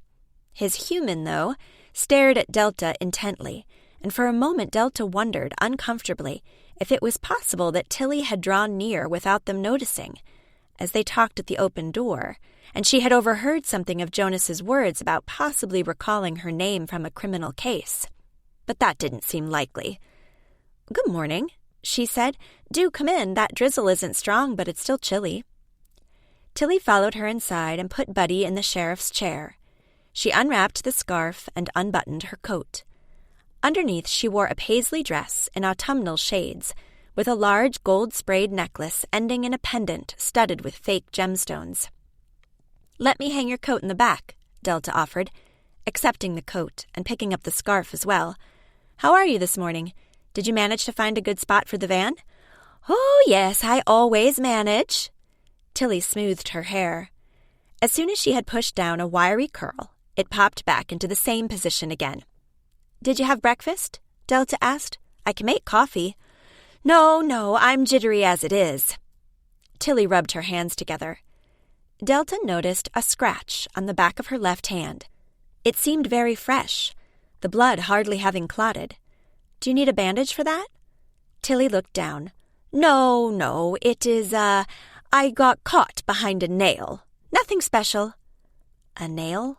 Inside a van?" As if Tilly read her mind, she said, "A nail sticking out of a wooden box I use for props. I would love some coffee anyway. Can you get it for me?" As Tilly had moments ago declined the coffee, Delta strongly felt like her guest only said it to avoid further conversation about her injury. But she could hardly be impolite, and disappeared into the back. Before she was done with the brew, Hazel breezed in, dressed in her favorite red pantsuit. The color put a healthy glow on her cheeks, and made her look less anxious than before. She greeted Tilly warmly, and didn't pounce at once about the key. Only after Delta had served the coffee and they were all sipping, Hazel said, "I totally understand you weren't able to return the key last night. It must have gotten late, changing things, and you didn't want to disturb me anymore." "Key?" Tilly looked surprised. "I didn't want to disturb you, no, so I put it in your mailbox." "Mailbox?" Hazel and Delta echoed. "Yes, at the cottage." Delta glanced at Hazel. Hazel shook her head almost imperceptibly to indicate she hadn't checked the box this morning. Neither had Delta. So the key was in there. Might have been all night.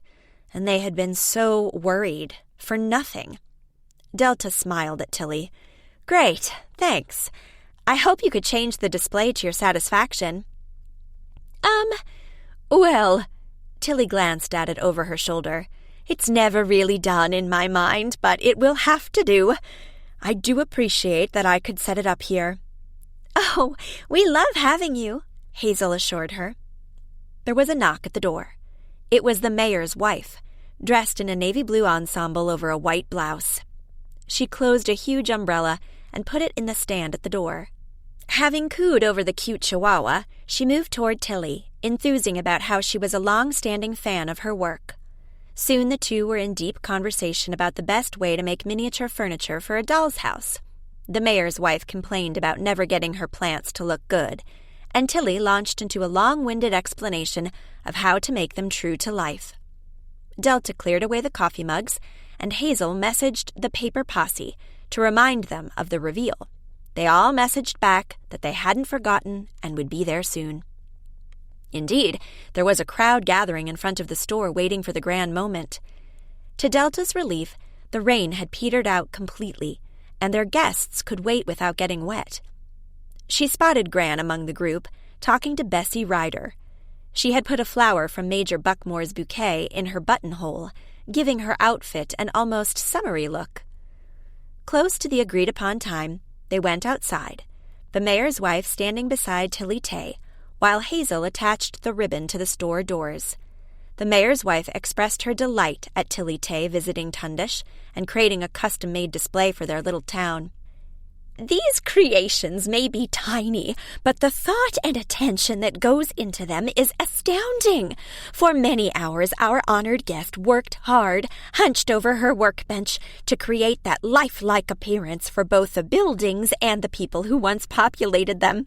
I'm sure that if there are longtime fans among you, you will know how to look for those little clues Tilly leaves in her displays for all of us to find and enjoy, especially Buddy, her faithful canine companion, who is here in the flesh today, but also present in the Tundish display."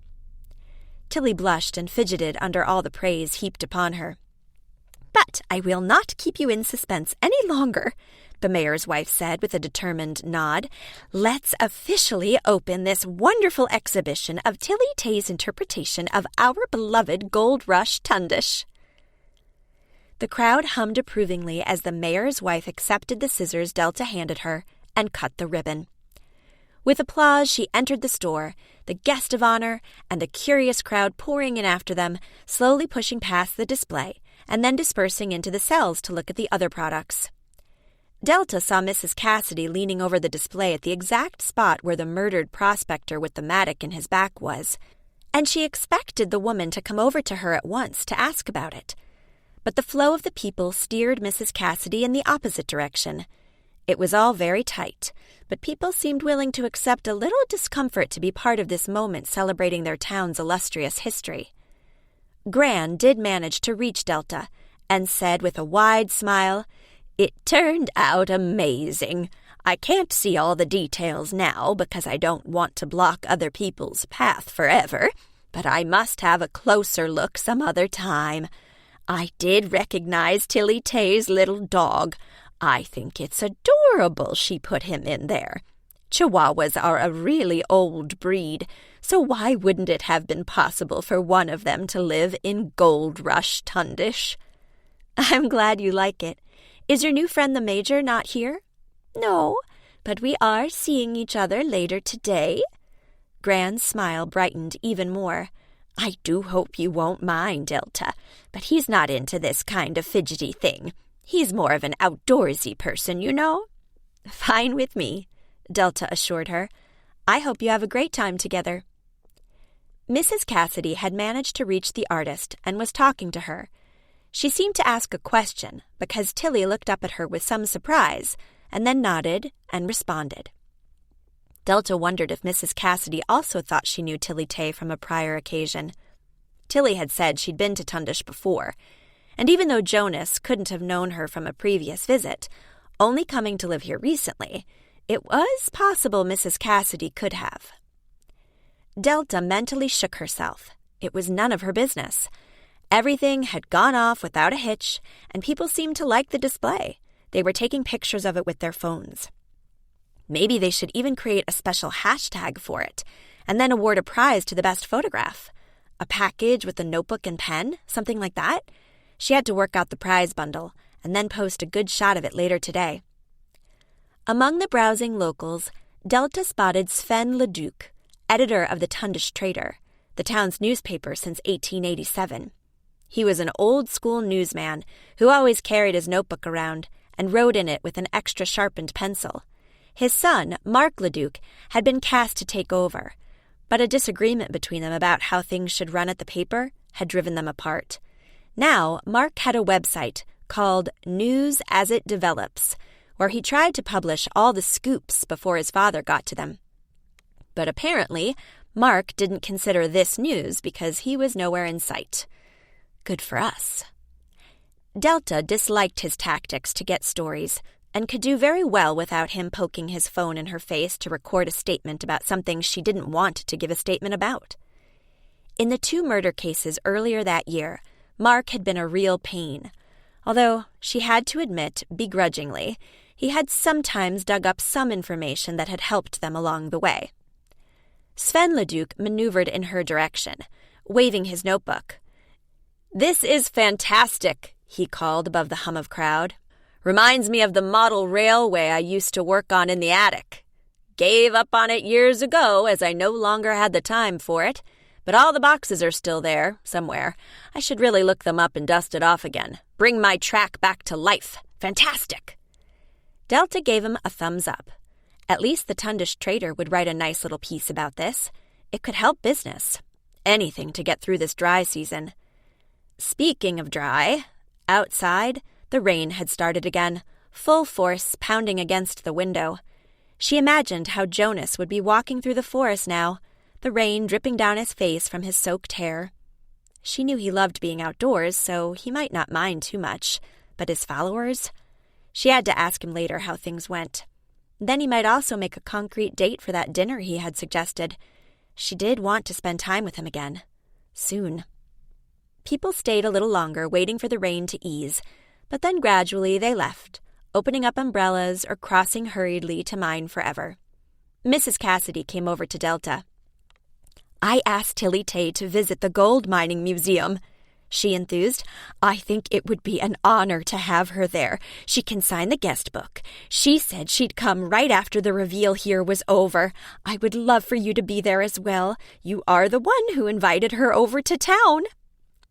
Delta opened her mouth to say she had to help Hazel with the store, when her friend popped up beside her and said that she was coming too, and that they could close the store for an hour. Delta wanted to protest, but Hazel pointed at the weather outside. "There won't be that many people coming on a morning like this. We can afford to do it." Delta sensed that Hazel wanted it, for a reason she couldn't quite fathom. Maybe to make a good impression with Tilly Tay? Did Hazel feel guilty for having distrusted the artist? She agreed, and after they had said goodbye to their last visitors, they closed up and went to the museum together. Tilly praised the authentic look of the building, the mining cart placed outside, and the little gift corner near the reception desk. Delta was just brushing wet drops from her hair when she heard singing. Hazel caught her arm and led her into the nearest room, where the entire Paper Posse was gathered with Gran and the mayor. Delta's eyes widened. "What is this?" she whispered to Hazel. Her friend beamed at her. "Mrs. Cassidy arranged for it, so she has to tell you." Mrs. Cassidy made a dismissive gesture. "It was really Jane's idea." Jane said, "If we keep playing pass the parcel, we'll never get this done." Bessie Ryder stepped forward. "Okay, I'll tell you." She took a deep breath. "All the shopkeepers on Maddox Street agree that you are a real asset to the street. You and Hazel have made Wanted into a shop that attracts tourists. You have set up special events, like the display with Tilly Tay right now, to boost the town. For your tireless efforts and enthusiasm, you deserve a reward. So we have chosen you as shopkeeper of the season. The mayor will officially hand out your medal." Delta flushed as the mayor stepped up and shook her hand, then passed her a box that held a medal resting against blue velvet. It had a silhouette of Tundish in the center, with words written on the edges, "Tundish, Shopkeeper of the Season." The medal glittered in the light from above. "It's not real gold," the mayor warned her, and everyone had to laugh. "I'll put it on display in the shop," Delta said. "Thanks so much. I feel very honored. And I have to say that Hazel did so much as well. Together we are the best team ever." She put an arm around her friend, who beamed with pride and whispered, "I'm so glad you came to Tundish." Gran came over and kissed Delta on the cheeks. "You deserve this, darling." Mrs. Cassidy passed around glasses, and they toasted to Wanted's prolonged success. Just as Delta touched her glass to Mrs. Cassidy's and thanked her again for nominating her, there was a bustling sound, and Sheriff West raced into the room. He stopped when he saw the festive gathering and cleared his throat. Everyone stood frozen with their glasses midair, staring at him. West said, "I'm looking for a Miss Tilly Tay. She has to answer some questions." "About what?" Mrs. Cassidy asked. Delta supplied, "If her van is wrongly parked, we'll have it moved right away." Jane added, "We're celebrating Delta's election to shopkeeper of the season. As you can understand, Sheriff, we've not thought of parking violations or tickets." She gave him a pleading look. West said, "I'm afraid it is a little more serious than that. This morning, outside the motel, a dead body was found. The man was stabbed in the back." As he said it, an image popped up in Delta's mind. The dead prospector with the mattock in his back in Tilly's display. Dead body, outside lodgings, stabbed in the back. So many similarities. She scanned the people present, looking for Tilly to gauge her response to this news. The petite artist had been talking to Rita moments ago. Where was she now? West continued. "As Miss Tay was seen arguing with the victim, she must answer some questions." Delta frowned. Arguing with the victim? She only arrived in town yesterday. "The argument took place yesterday in the street. Several witnesses saw it." "You're referring to that insurance salesman in the oversized raincoat?" Delta asked. "I saw them together, and they were not arguing. That is, he tried to force her into taking his insurance for her van, and she refused. He was being obnoxious, but then lots of insurance people are, and—" "I don't need you to explain the situation to me." West cut her short. "I want to hear Ms. Tay's statement." He looked around. "Where is she?" Rita pointed beside her and said, "She was here a moment ago." They all turned their heads, scanning the room, but Tilly was nowhere to be seen. She had certainly not walked past West, so... Jane said, "She must have gone farther into the museum." "She's trying to run!" West exclaimed. He raced into the next room. "Wait!" Mrs. Cassidy followed him. "Let me try and find her. I'm sure it's all a misunderstanding. She will gladly answer your questions so you can clear the matter up." But why then, Delta asked herself, had Tilly Tay slunk away instead of simply answering the policeman's questions on the spot? If she was innocent— Of course she's innocent. She just got a scare. Delta hurried after West and Mrs. Cassidy. West had passed a display of hopeful prospectors buying a map and entered the history of law enforcement room. He seemed to have heard a sound, for he abruptly turned into a corner and collided, headlong, with the dummy on display there. It was a very good likeness of Earl Bolt, the Tundish sheriff who had caught a famous gang and had been awarded a regional medal of bravery. The dummy teetered on his legs as West tried to maintain his own balance. "I don't know if you ever met," Mrs. Cassidy said, dryly. West didn't appreciate the irony. "This place is crammed full of stuff," he growled. "She could be anywhere." He raced on into the next room. Mrs. Cassidy called, "You only spooked the poor woman. Can't we talk about this?" "Someone died." West sounded grim. "And she's running, so she must be the killer. Ah, there she is."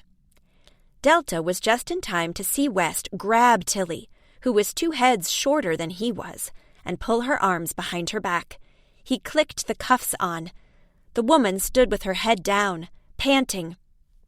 "No need to be so rough," Mrs. Cassidy said. She tried to inch closer to West and Tilly, holding her arms up in a pleading gesture, but the sheriff wouldn't let her come near and growled, "Don't you try to help her escape." Delta asked, "If you only want to ask questions about her argument with the victim, are you even allowed to cuff her?" "I'm making sure she can't run again. If this is a misunderstanding, we'll sort it out." "And you should apologize for the inconvenience," Mrs. Cassidy said. "You totally ruined our festive gathering to give Delta an award."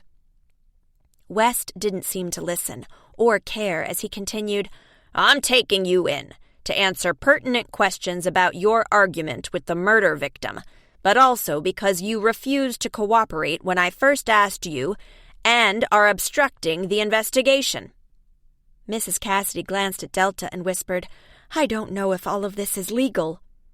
West must have overheard her, for he said emphatically, "You can call a lawyer once we're at the station. This is strictly by the book." "I can't afford one." Tilly looked up now. Her eyes were panicked, but her voice sounded firm. "You have the wrong suspect, Sheriff. I was nowhere near that motel last night." West narrowed his eyes. "How do you know the victim died last night?" Good question, Delta thought. "I don't know when he died," Tilly said in a rush, "but I was at the store working on my display until midnight, and then I went to my van and slept inside it. I've been nowhere else." "Yes, you came back to the cottage to bring us the key," Delta pointed out. Tilly ignored her. She said to West, "You're entirely mistaken, Sheriff. I have nothing to do with it." "Then why did you run?" "I didn't run. I was looking at the museum's displays. They can give me new ideas for my miniatures." "You're panting and there's sweat on your brow." West studied her with a suspicious look. Tilly insisted, "I had already left the room before you came in." Delta wasn't sure if Tilly had been there when West had stormed in. Focused on his arrival, she hadn't done a head count. Would Mrs. Cassidy know? Or Jane? Or Gran? There had been plenty of witnesses. "Don't worry," Delta told Tilly. "We'll arrange for a lawyer and have you out again in no time. This is obviously all a big mistake." West shook his head. "I know things you don't, Miss Douglas. I'd advise you to stay away from this case. You can only get burned." Delta pushed her heels against the floorboards as West took Tilly away, like some dangerous convict. That big sheriff was such a little bewildered middle-aged lady. Delta felt so sorry for Tilly. To get arrested in the town you had been invited to? Tilly jerked up her head and cried, "Where's Buddy? He walked with me when I went to look around." Delta peered around the room but didn't see the Chihuahua anywhere. "I have to look for my dog," Tilly insisted, trying to pull away from West. The metal cuffs clinked. West shook his head. "It's full of people here. They can find your dog for you." "Don't worry about it," Mrs. Cassidy said. "I have experience with dogs. I'll find Buddy." Tilly didn't seem convinced, but West ushered her along. Mrs. Cassidy continued to Delta, "I also have a friend or two who know lawyers. I'll make a few calls to get some help for Tilly." She put a hand on Delta's arm. "I'm sorry your party turned out this way." "I almost feel like I don't deserve that medal. Now the exhibition I brought to town is associated with murder." "We'll solve the matter. I'll have a look for little Buddy. You go to the others and tell them what happened. Go on." Briskly, Mrs. Cassidy turned away to start searching for the missing Chihuahua. Delta wished she could feel quite so in control of the situation, but her head was spinning, and a voice whispered in the back of her mind, repeating West's words, "I know things you don't." What things? Hadn't Jonas said he thought he remembered Tilly's name from a case? Did I invite a criminal to town? She dragged her feet back to where the others were. Gran asked worriedly, "Did Sheriff West really arrest Tilly Tay? How on earth can he think a frail woman like her could stab a man in the back? That's so unlikely." "It might be possible if she was very angry," Bessie said. "I read in a book." Jane cut her short, saying, "We need to prove Tilly didn't know that man, and where she was at the time of the murder. Can we do that?" "If the time of death was before midnight," Hazel said in a hopeful tone, "and Tilly says she was in our store." Delta shook her head. "I went to check if she was still there, remember? And that was before midnight. She wasn't there anymore." "So she lied to the sheriff." Jane sounded pensive. "I wonder why." Delta took a deep breath.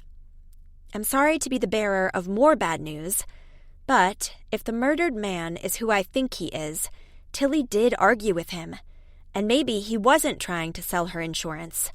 That is what she told me to explain their altercation, but he did say she had to cooperate, and she might be sorry if she didn't. He mentioned too much being at stake. I wondered at the time if he meant at stake for himself or for her. Or both of them, Jane supplied, if they did know each other. Rita said, You mean he followed her to town to pressure her about something? Yes. Delta looked at the other women. If the sheriff knows about some connection between them that we don't, he might have a case in the making. Jane clapped her hands. All the more reason to get a good lawyer on this, and we can help. We've worked out murders before. The other women nodded and started talking among themselves. Mrs. Cassidy came in to report she hadn't seen Buddy anywhere at first glance and would start a more thorough search. She said to Delta, I know every nook and cranny of this museum. I'll find him.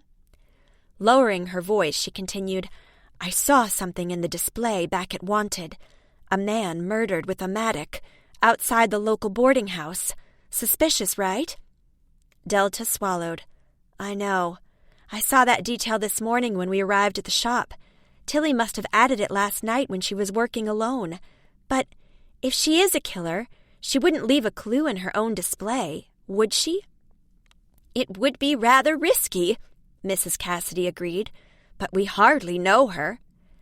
Delta bit her lip. What have we gotten ourselves into now? Chapter 5.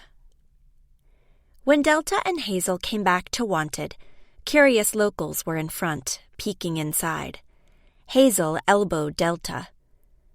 They must have heard Tilly was arrested, and they want to know what's up. We can't tell them anything.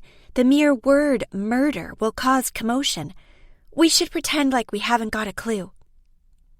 Delta didn't know whether this was the best way to go about it, but as they were already closing in on the crowd, she couldn't discuss it with her friend. Someone spotted them and called, Nice, that is. You open an exhibition for us and then you lock the door and go elsewhere? We want to see this tiny Tundish. Yes, another agreed. I want to see if it's as good as they say Tilly Tay makes them. Relief trickled through Delta's chest. Of course. Sorry about that. She unlocked the door, and the people poured inside. They oohed and awed as they walked around the display, pointing out details to each other. That tiny horse looks exactly like our Thunderbolt.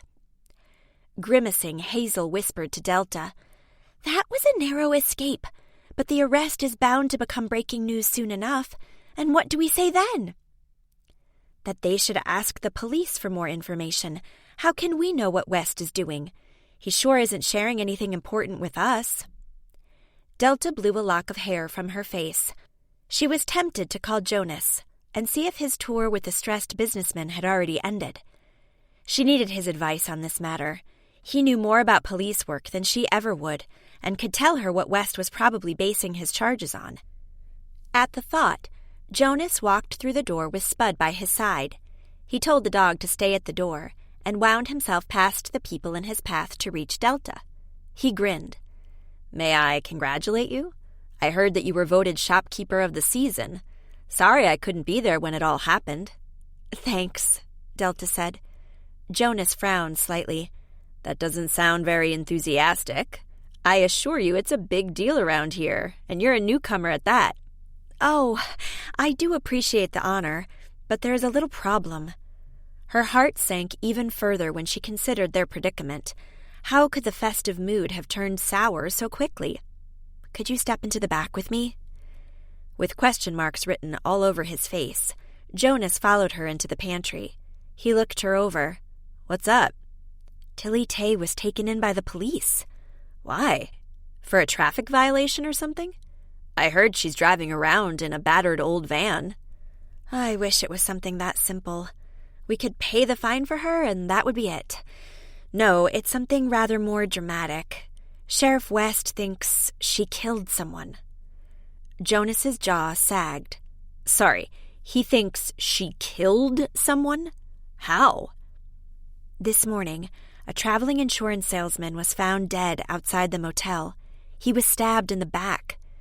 West found out somehow that the man had an argument with Tilly shortly before he died.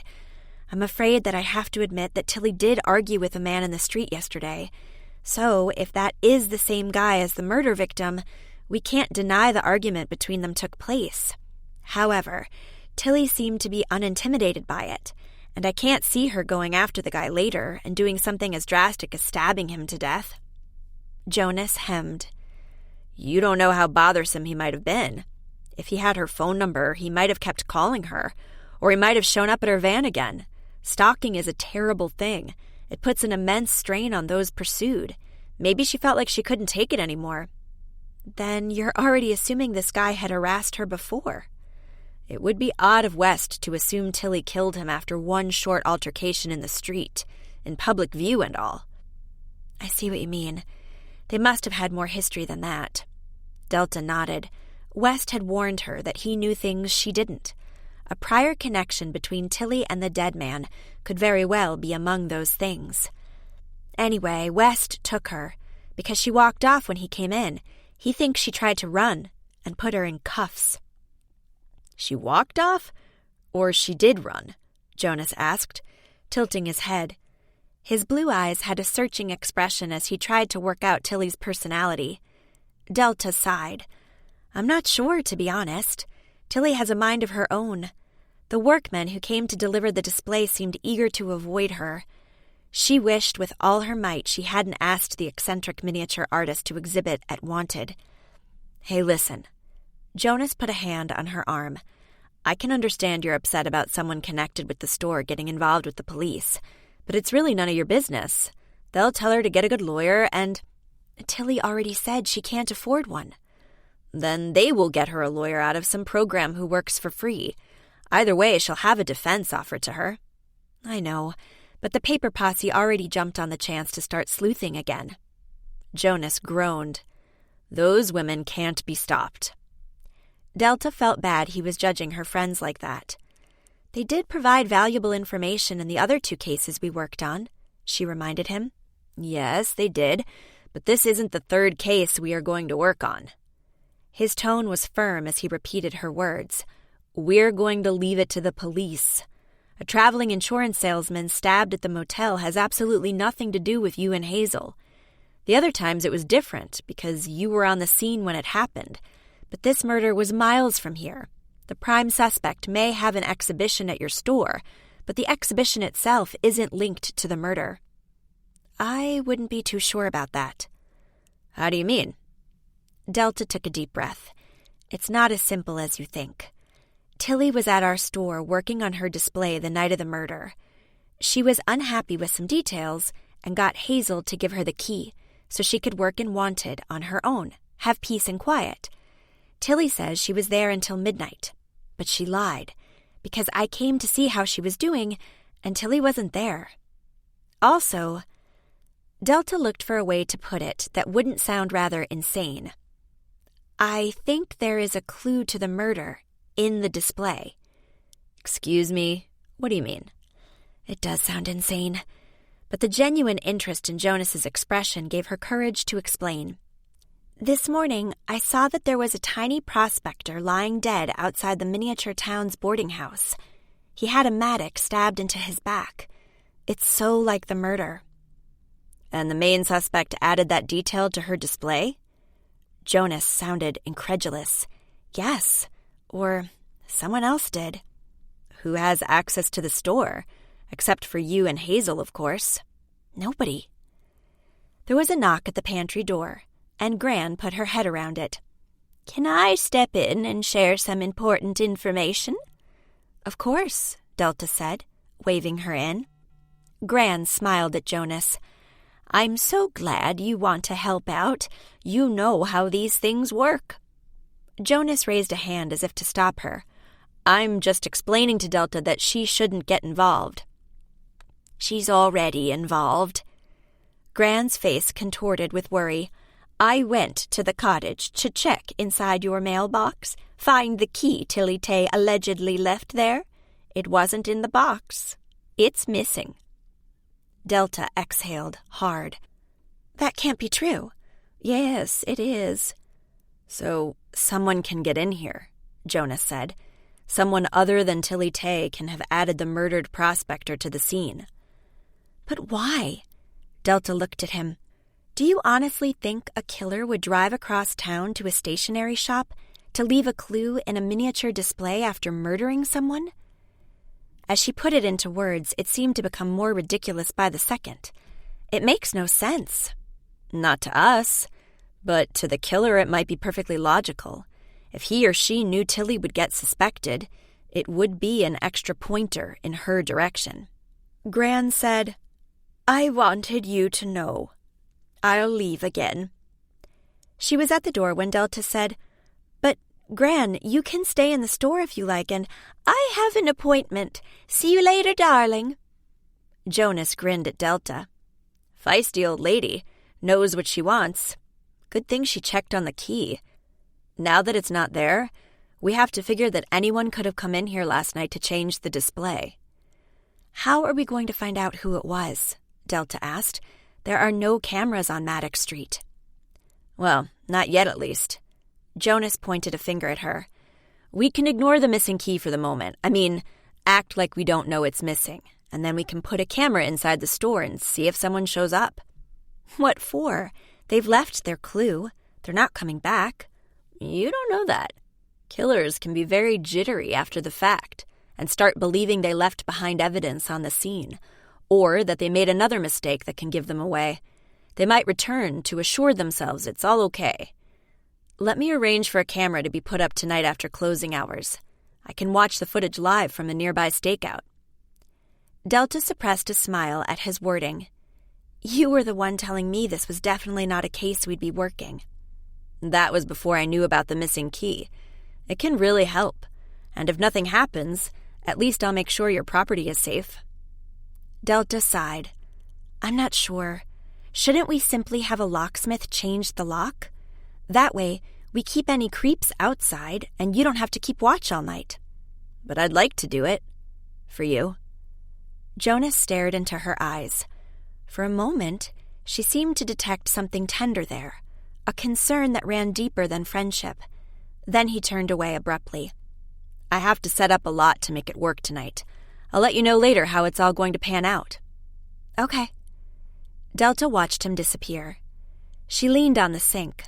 It felt cold under her clammy hands. What a sudden, strange turn. From the happiness of unveiling their display and receiving the wonderful shopkeeper of the season medal to another murder case. The killer walking around with the key to their shop in their pocket. She shivered.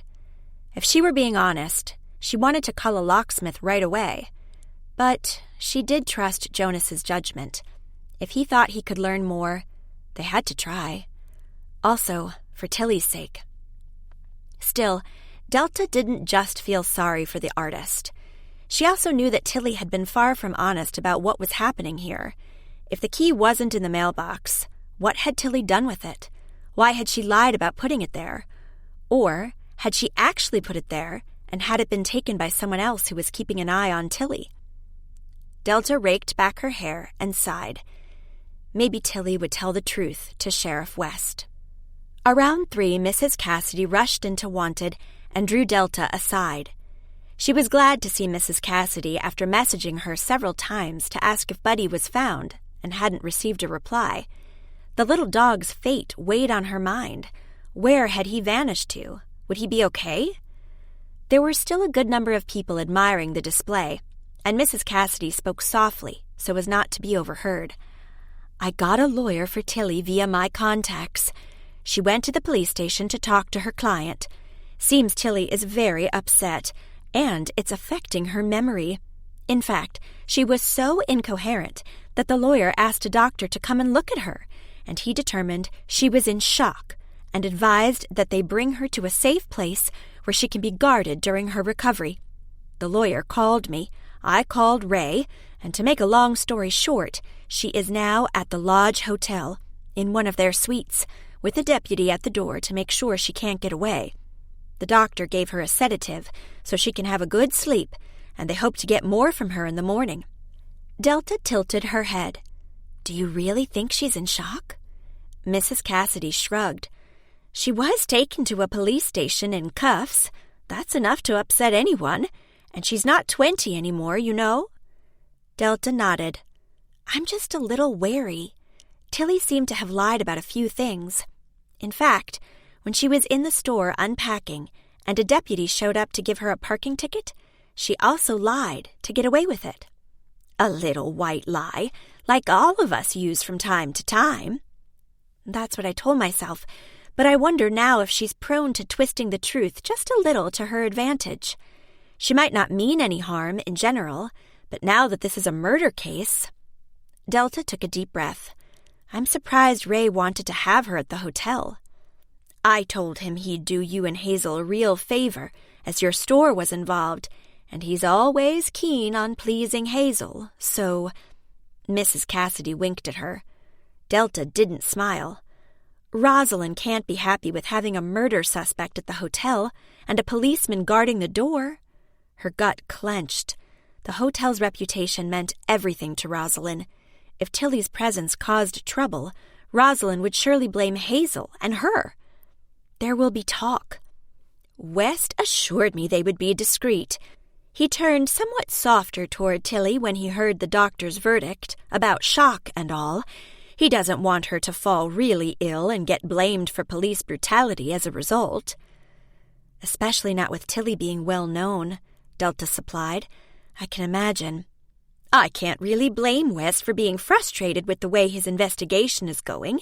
He wanted to check Tilly's van for clues, but it's not parked anywhere in town. But how did Tilly get to Wanted for the opening of her exhibition? I don't know, and we can't ask her now either. Mrs. Cassidy rubbed her temples. Anyway, now you know the latest. I think we did the best we could so far. We're not sure she's guilty, so we must assume she's innocent and protect her interests. Delta nodded. That seems like a valid approach. Did you manage to find Buddy in the museum? Unfortunately, no, Mrs. Cassidy sighed. I heard him bark at one point, but he seems to be crawling from one hiding place into the next. Not even the dog treats Nugget adores can coax him out. I'm worried he understood his human was in danger, and he thinks he's now not safe himself. Actually, he'll probably only show himself if Tilly appears in person to look for him. But she's at the lodge under a sedative. I know, but don't you worry about it. Buddy is secure inside the museum, not roaming the street where he could get hit by a car or catch a cold in the rain. He's safe and warm, and over time he will get hungry and come out to get some food. If we can't catch him before closing hours, I'll sleep there myself to make sure he's not alone. Delta smiled at her. She could have known that Mrs. Cassidy, as a real dog lover, would do her utmost to care for Tilly's dog. Thanks so much. Mrs. Cassidy waved it off. I called the lady who works at the front desk at the motel, well, at least for a few shifts each week, and I asked her if she could tell me more about this murdered man. As it happens, he checked in when she was on duty. She could tell me his name and his occupation. Mr. Smith, a dealer in car parts. Smith? Delta tasted the name as she spoke it. Sounds suspiciously simple. Did she ask for an ID? No. She told me, in the strictest confidence, of course, that her boss isn't too particular about who rents the rooms, as long as money comes in. The guy paid cash for 3 nights in advance. That was enough for them to let him check in. And then he gets murdered, and they can't even tell the police who he is. Delta grimaced. Mrs. Cassidy leaned down to pat Nugget, who became impatient with the prolonged conversation. I did ask the desk clerk if she had noticed anything particular about him. She said he had very little luggage, just a canvas overnight bag. Oh, and he had a tattoo on his left wrist. He had a big watch hiding half of it, but she saw it anyway. Delta jerked upright. Then it's definitely the same guy who fought with Tilly in the street. I also saw a little bit of the tattoo. I don't know if he likes showy watches, or it was that big to hide the tattoo because it's easily identifiable." "Not necessarily," Mrs. Cassidy said. "A large watch may be a status symbol to him." Delta pursed her lips. She wasn't about to let go of her theory that the man had been secretive on purpose. He told the motel clerk he was selling car parts, but Tilly said he approached her about insurance, so which is it? The lawyer will no doubt hear more details about the victim, so she can tell me what she learns. "Will she do that?" Delta asked, doubtfully. Wasn't there something like client confidentiality? "I should hope so." Mrs. Cassidy straightened up. "I'm paying her." Delta's eyes widened. "Why would you do that?" "First of all, I was assured she knows what she's doing.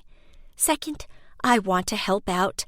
Wanted is involved in this case, and I don't want a stain on your reputation, especially not after you got shopkeeper of the season." Delta looked her over. Suddenly she understood. "You nominated me for that title." "Along with other Paper Posse friends?" Mrs. Cassidy smiled. "We thought you really deserved it, and so did all the other shopkeepers. The vote was strongly in your favor." Normally, it would be wonderful to hear this, but under the circumstances, Delta's heart sank. "Now I feel super guilty. You all believed in me, and on the very day I win that medal, the shop becomes the center of a murder investigation." "Not the center," Mrs. Cassidy corrected cheerfully. "The dead body wasn't in the shop. You're only marginally connected to it, and the sooner we can cut that tie, the better." She nodded briskly. "I'll keep you posted. Also, about my attempts to lure Buddy out into the open. Don't worry too much." With a squeeze of Delta's shoulder, she turned around and left. Delta stood staring, with a burn behind her eyes. Her new friends here in Tundish truly believed in her, and had wanted her to have this medal and the honorary title that went with it. But she was the one who had invited Tilly Tay to town, who had, as it now turned out, invited only trouble herself. Whether Tilly had brought it along, or it had followed her, danger was now among them all. People were admiring the display only because they weren't aware yet that the artist was in jail. Well, not exactly in jail yet. She was at the Lodge Hotel, sleeping, so she'd feel better and could give a statement. But did Tilly really intend to give a statement? Or was another escape attempt in mind? She had to be worried about Buddy. Having seen her with the dog, Delta was convinced Buddy was Tilly's darling, her baby. She would be horribly anxious about what happened to him. At the very least, someone had to go and tell her that Buddy was cared for. And what about her van? If Tilly hadn't brought it into town, it was left somewhere else, with all of her possessions inside. They had to find out where it was, so they could look after it. Acting quickly, Delta told Hazel she had an urgent errand to run and headed toward the lodge. It was probably a bad idea. West would obviously not want them anywhere near Tilly. But maybe the deputy at the door would allow her to write a note for her? Anything to make sure that Tilly wouldn't wake up and panic about Buddy and her van. People under emotional strain did the oddest things. And if Tilly attempted escape, West would be furious, and Ray and his family involved, which would have a ripple effect across town. I have to make sure that Tilly Tay stays put. Chapter 6. When Delta parked her car at the Lodge Hotel, she noticed a man in a jacket with elbow patches walking around in the parking lot, writing down all the license plates. She ducked to avoid being seen as he came closer to her vehicle. Sven Leduc on the hunt. She had been pleased earlier that day to see him in their shop for the display reveal, and had even appreciated his enthusiasm for the result. But now she would rather crawl into a hole and hide. He probably knew about the arrest at the museum, and perhaps even about Tilly's transfer to the hotel. Why else would he be here? A knock on her window made her straighten. Leduc stood beside the car, peering in. Delta pasted a friendly smile on her face and opened the window. Leduc studied her with a frown. "Did you drop something?" "Yes, my car keys." Delta kept smiling so hard her jaw hurt. "I popped over to have a chat with Rosalind about some crafting events Hazel and I are organizing here at the lodge. But in my hurry to get inside on time for the appointment, I dropped my keys and they got under the mat." "I thought you'd have come over here to see your protégée, Tilly Tay. She's staying here, right? I heard she had a nervous breakdown and needs to see a psychiatrist. It's the artist's way, I suppose. Genius coming close to madness. Beethoven was virtually certified, or was it Chopin? Anyway, Van Gogh did cut off his own ear." He nodded solemnly. "I want to write a background piece about mental strain and the arts, and I hoped for a short word with the person treating Tilly Tay." That explained his skulking in the parking lot. Delta almost sighed with relief, until she realized it wouldn't take long before he learned the true cause of Tilly's breakdown and would be on the case. She got out of the car. "I have to rush. Good luck with your article." Leduc looked suspicious as she passed him by, but he let her go without another word. Inside the lodge at the reception desk, she found Rosalind in deep conversation with the clerk. Rosalind wore a burgundy pantsuit and had her hair swept back in a loose bun. The gemstones in her long earrings glittered in the light. She tapped at a paper on the desk with a meticulously manicured finger. Everything about her was so perfect that Delta cringed at the idea of letting a murder suspect anywhere near Rosalind's hotel. This is bound to lead to disaster. As if Rosalind sensed someone hovering, she turned round and spotted Delta. Her expression changed from animated to annoyed. "You're the very person I want to talk to. My office right now." She clicked ahead of Delta on her high heels and swung the door open. Inside, sunshine poured in across her almost empty desk, with a computer whirring and a sleek smartphone screen lighting up as another message came in. Rosalind threw a casual glance at it as she settled into her leather chair and said, "I don't appreciate you putting pressure on Ray to accommodate a police suspect at our hotel." "I didn't put pressure on Ray. I heard about arrangements after the fact." Rosalind waved a hand. "I'm sure Ray offered of his own accord, but he did so because he's under the impression he has to step in and help out whenever one of you two falls into a puddle. However, I heard you made shopkeeper of the season. With so much support from other locals, you can no doubt take care of your own business. I'm entertaining some important families here this week, and I don't want police around or the guests to know we're housing a murder suspect."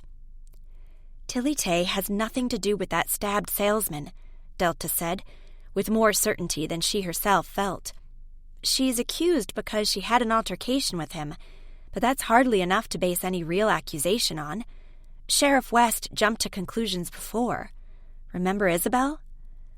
Rosalind flushed at the reference to her sister's arrest during a previous murder investigation.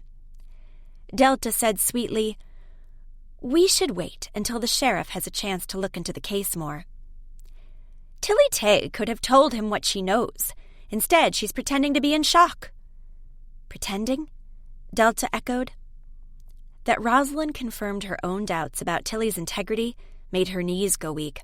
Yes, she was taken to her room, and 5 minutes after the deputy and the doctor who came with her had left, I smelled cigarette smoke coming from under the door. Guests are not allowed to smoke in their rooms, and I wanted to barge in and tell her so, but there was a policeman standing guard. Rosalind crossed her arms over her chest. "I'm telling you, that nice-looking little lady is playing games with all of you. She's not in shock. She knows more than she's letting on. I want her out of my hotel before the newspapers start writing about it." "They won't," Delta protested, rather weakly. Her mind flashing to Sven Leduc, already skulking in the parking lot. He claimed to be looking for Tilly's psychiatrist, but who knew what he was really up to, how much he already knew, or was about to find out. Rosalind said, "Since Ray agreed to this arrangement with the police, and I don't want to argue with West, I will tolerate it for 1 night, but 1 night only. In the morning, you figure out a way to get her unshocked and out of here, ready to make her statement or whatever.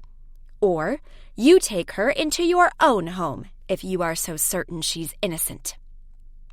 Delta put up both hands, palms out. "I didn't know Ray would suggest it, or that it would be inconvenient to you and your important guests.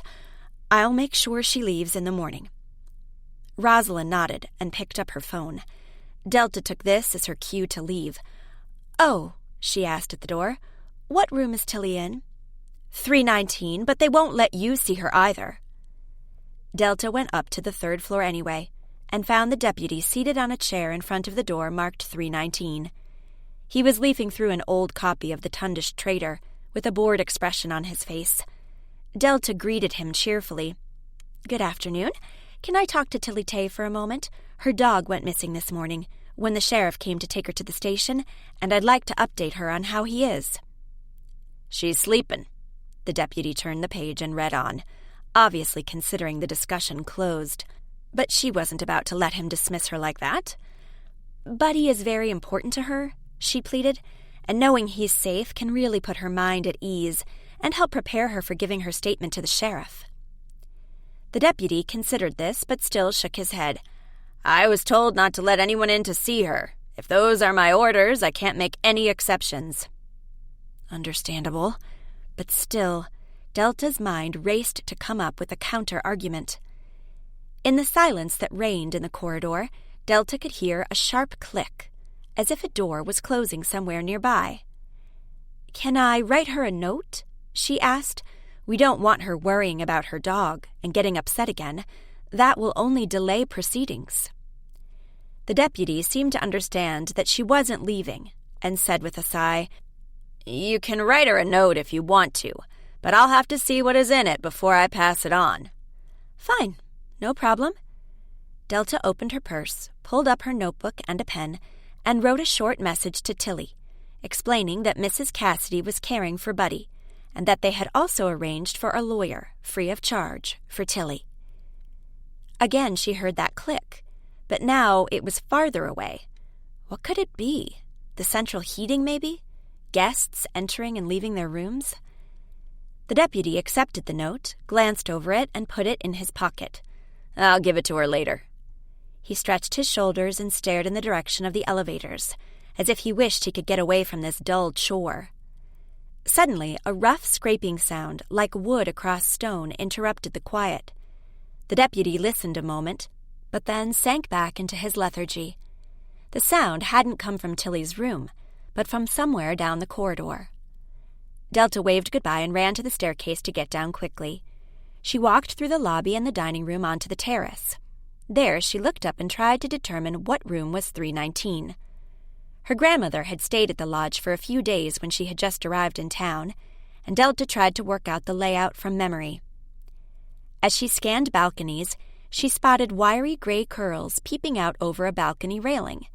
Instinctively, Delta scooted backwards and hid herself behind a large pot with a ball-shaped box sprouting out. She crouched and took a deep breath before trying to peek at the balcony where she had seen the curls. Now a head was visible, peering to see inside the adjoining hotel room. Delta blinked to clear her view. Tilly Tay, not sedated in bed, but secretively spying outside of her own hotel room doors. But no, Delta started counting, calculating quickly. That couldn't be the balcony of 319.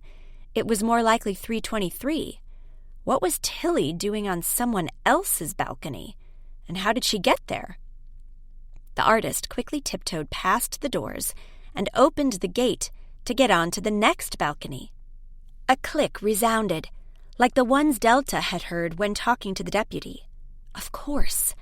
The lodge's balconies were constructed so that in case of a fire, the hotel guests could easily go from one balcony to the next to reach the fire escape on the side of the building. Tilly was opening the connecting gates one by one and hurrying across the balconies to reach the staircase leading down onto the terrace. She's trying to get away. I can't let her do this. Delta's mouth went dry. She ran from pot to pot, keeping her eyes on the figure above. But Tilly was focused on reaching the fire escape without being seen from one of the rooms.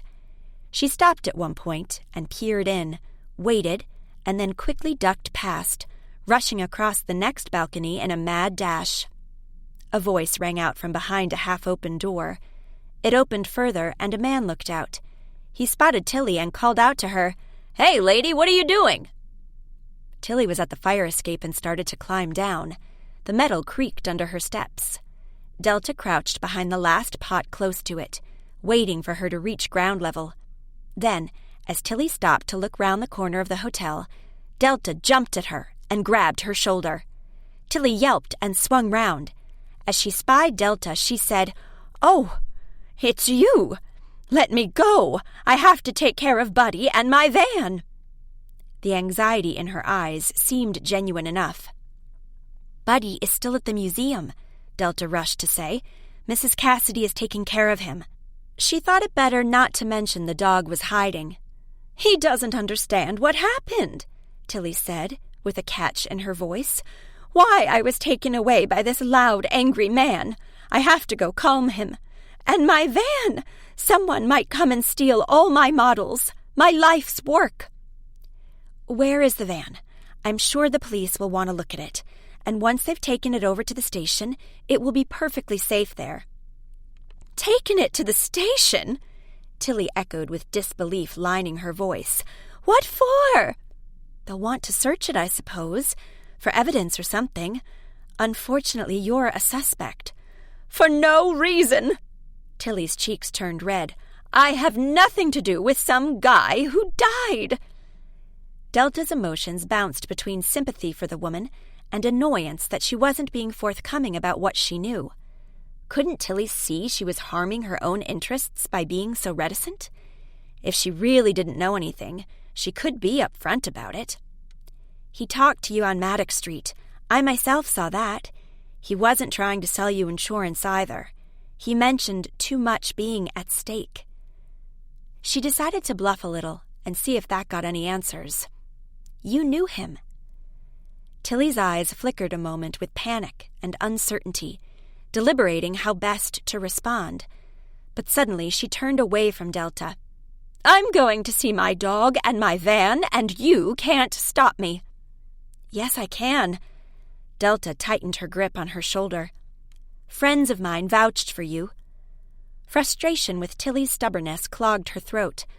"Ray arranged for you to stay here to recover, against his sister's wishes. He is just rebuilding his bond with Rosalind, and I'm not letting you ruin it for him. Mrs. Cassidy also got you a lawyer, at her expense, and—" "So I should be grateful? Because you all want to help Tilly Tay, the famous artist? I know what it's like. People are only kind when they want something. They're all selfish and intrusive. Maybe you also want to look inside my van, to tell the newspapers how I live. But that is my business, not yours or anyone else's." Delta blinked at Tilly's tone, which was sharp and emotional. She had no idea what it was like to live in the public eye and feel scrutinized and judged all the time. Maybe Tilly felt she had to defend herself because she couldn't believe people genuinely wanted to help her. She must be incredibly lonely. Delta said slowly and emphatically, "I don't want to intrude into your life at all. I just want to clear up this mistaken suspicion that you had anything to do with the murder. We believe in your innocence, that's why we're helping you. But you're making it hard, if not impossible for us. You can't walk away now. West will surely think you're guilty." "I've never met such an incompetent man," Tilly huffed. "It wasn't very smart to walk away when he wanted to talk to you." "I have nothing to say about it." She isn't denying she walked away. "Tilly, please." Delta released pressure a fraction to show she meant well, but not give the woman a chance to suddenly dash off. "We're all on the same side. You may have had unpleasant experiences with people coming after you for a scoop or whatever, but we are a nice, small-town community here. People genuinely care." "Really?" Tilly gave her a sad look. "Maybe they care for you and Hazel. They are worried your shop will be involved in this, and they want to ensure you aren't hurt by the publicity that is surely to follow. But no one cares about me. I can be accused, maligned, dragged through the dirt in all the media, and everything I worked for will be ruined." She burst into tears. Delta put an arm around her narrow shoulders. "Tilly, please believe me. We don't want to harm you in any way. We want to help clear your name. Mrs. Cassidy got that lawyer for you so she can sort out what happened and get you released. We don't believe for one moment you had anything to do with this murder. All you have to do is tell the police what you know, and then—" Tilly pulled herself away. She hung her head. "I'll go back into my room. I'm sorry I was so silly." She started to climb up the fire escape. "Wait!" Delta called. "Where is your van parked? I'll go find it for you and make sure that nothing happened to your models." Tilly hesitated, her hand around the fire escape railing so tightly the knuckles turned white. Then she said, "There's an abandoned campground north of town. I parked the van there, behind the old groundskeeper's cottage. But be careful, it's a dilapidated lot." Delta watched as the artist walked back across the balconies and entered her own room. She took a deep breath. If it was so easy for Tilly to get away, she might try again as soon as Delta left. If she had lied about the location of the van, Delta would be going on a wild goose chase while Tilly took off to where the van really was. She could leave town and cause a lot of embarrassment for everyone involved. But she'd never leave without Buddy. So, if she ran from here, she'd have to go to the museum to find her dog. Delta bit her lip. Whether Tilly would be capable of making a run for it or not, there was really nothing else to do but inform the police and ask them to guard the fire escape as well. Delta reached for her phone. She could tell West that she knew where the van was and ask him to send a deputy to meet her near it. She wouldn't reveal the exact location, so the officer didn't get there ahead of her, and she could ensure he didn't damage any of Tilly's property. The models did have commercial value, not to mention how attached Tilly was to them. They were her life's work, and with her reputation under threat, her legacy needed protection more than ever. To prevent the eager policeman from rushing ahead of her, Delta had told him to meet her at the junction where the sand road led to the abandoned campground. From there, she drove ahead with the police car following her. She parked outside the old groundskeeper's house, which looked ready to collapse. Windows had broken and the roof sagged. The deputy who came over to her as she locked her car shook his head. "Place should be ripped down completely. Look how dangerous it is. You're not saying we have to get inside?" "No, definitely not. I think the van is parked around here." Delta walked briskly ahead of him, rounding the building at a safe distance. The wind breathed through the tall trees above their heads, and an ominous creaking sounded every few seconds. She wasn't sure if it was branches rubbing together or the crumbling construction of the building singing its swan song. Relief swept through her as she spotted the van, but the happiness faded just as quickly when she saw the side door was wide open. Had someone been here ahead of them? "Let me handle this," the deputy said. His voice was tight, and his hand went to his gun. "There could be someone inside." "I'll wait here," Delta offered at once, "but be careful." The idea of a confrontation happening before her eyes made her skin crawl, and sweat trickled between her shoulder blades. "I'll take my time," the deputy assured her, approaching the vehicle slowly.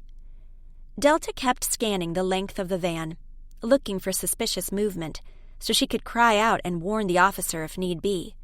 But nothing stirred. Only the eerie creaking from above and behind could be heard, driving gooseflesh up her arms. The deputy was at the door of the van and looked in. He muttered something, then turned to her. "Someone ransacked it. Everything is overturned." Oh no, Delta bit her lip. Tilly had been worried about her models being broken. She walked up to the deputy and asked, "Is there a lot of damage?" The deputy gestured to her to stand back. He went inside, still moving cautiously and with his weapon at hand. After a while he came out. "I need a team in there to look for fingerprints. DNA maybe if we're lucky." He pulled up his phone. "You'd better leave. We have a lot of work to do here." Delta desperately wanted a peek inside, to see how bad it was, but realized the policeman wouldn't let her near it to preserve possible traces. "I appreciate that. Could I ask you for just one favor?" Tilly Tay's dog got spooked when she was arrested, and he's hiding in the museum. We haven't managed to draw him out yet. If there is a dog toy inside or his bed, could I maybe take that along to try and lure him? The deputy shrugged. "I saw an old bed and a chewed-on bone. I'll get it for you." While he went back inside, Delta peered through the open door. Boxes were overturned, and scattered models lay on the floor. Clothes had been thrown over them, and a saucepan rested in a corner. Even with the little she could see, it was evident that the van's contents had been overturned by someone who was determined to find something. What had they been looking for? And could the ransacking help Tilly's case? Could it prove she was a victim herself? Having talked to Tilly at the lodge and sensed her raw emotions, Delta wanted nothing more than to help her to sort out what had happened. Get her off the hook with West for the moment, and reunited with her beloved dog. Delta's thoughts were racing, but at least she now had the bed, which might be a way to track down Buddy, if the idea she had would work. Pacing up and down, she called Jonas. As soon as he picked up, she explained the situation briefly and asked him whether he could bring Spud to the museum to help look for the missing dog. "He's so small, he can crawl into spaces and behind objects, and Mrs. Cassidy had no luck locating him so far. She even offered to sleep at the museum tonight, so the poor creature isn't left alone. But it would be better to find him before closing hours. I have a dog bed here, with Buddy's scent on it. Can you use it for tracking him?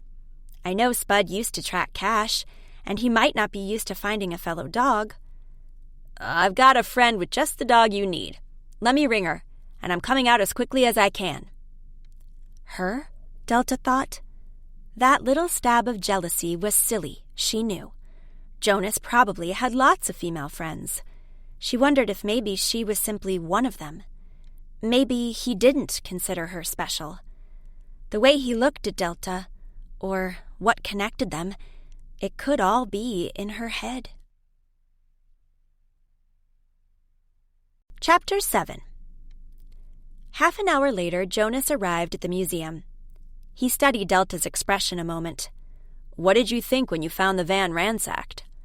"I wasn't worried about me. I had the deputy with me. Luckily, I hadn't decided to go it alone."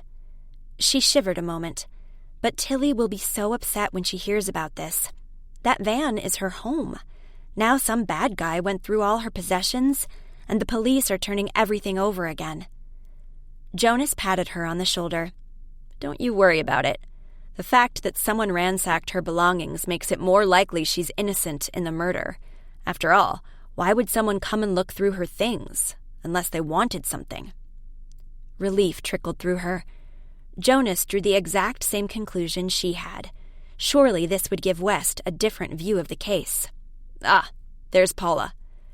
Jonas gestured to a statuesque brunette, sportily dressed, who came up to them with a black Labrador on the leash.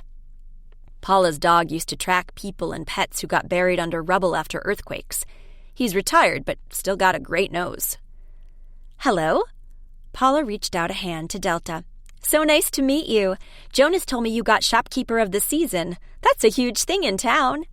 She shook back her brown curls. "I live on the outskirts, so I'm not really that involved with all the Tundish activities, but—" She smiled widely. "I'm glad I might help out. It's a dog missing, right? Inside this building?" She scanned the gold mining museum's front. "Yes. It might seem a bit odd to bring in a tracking dog for something like this, but Buddy is rather small. He's a Chihuahua, and very smart. He's crawling behind things and going from one room into the next, and so far they haven't been able to lure him out.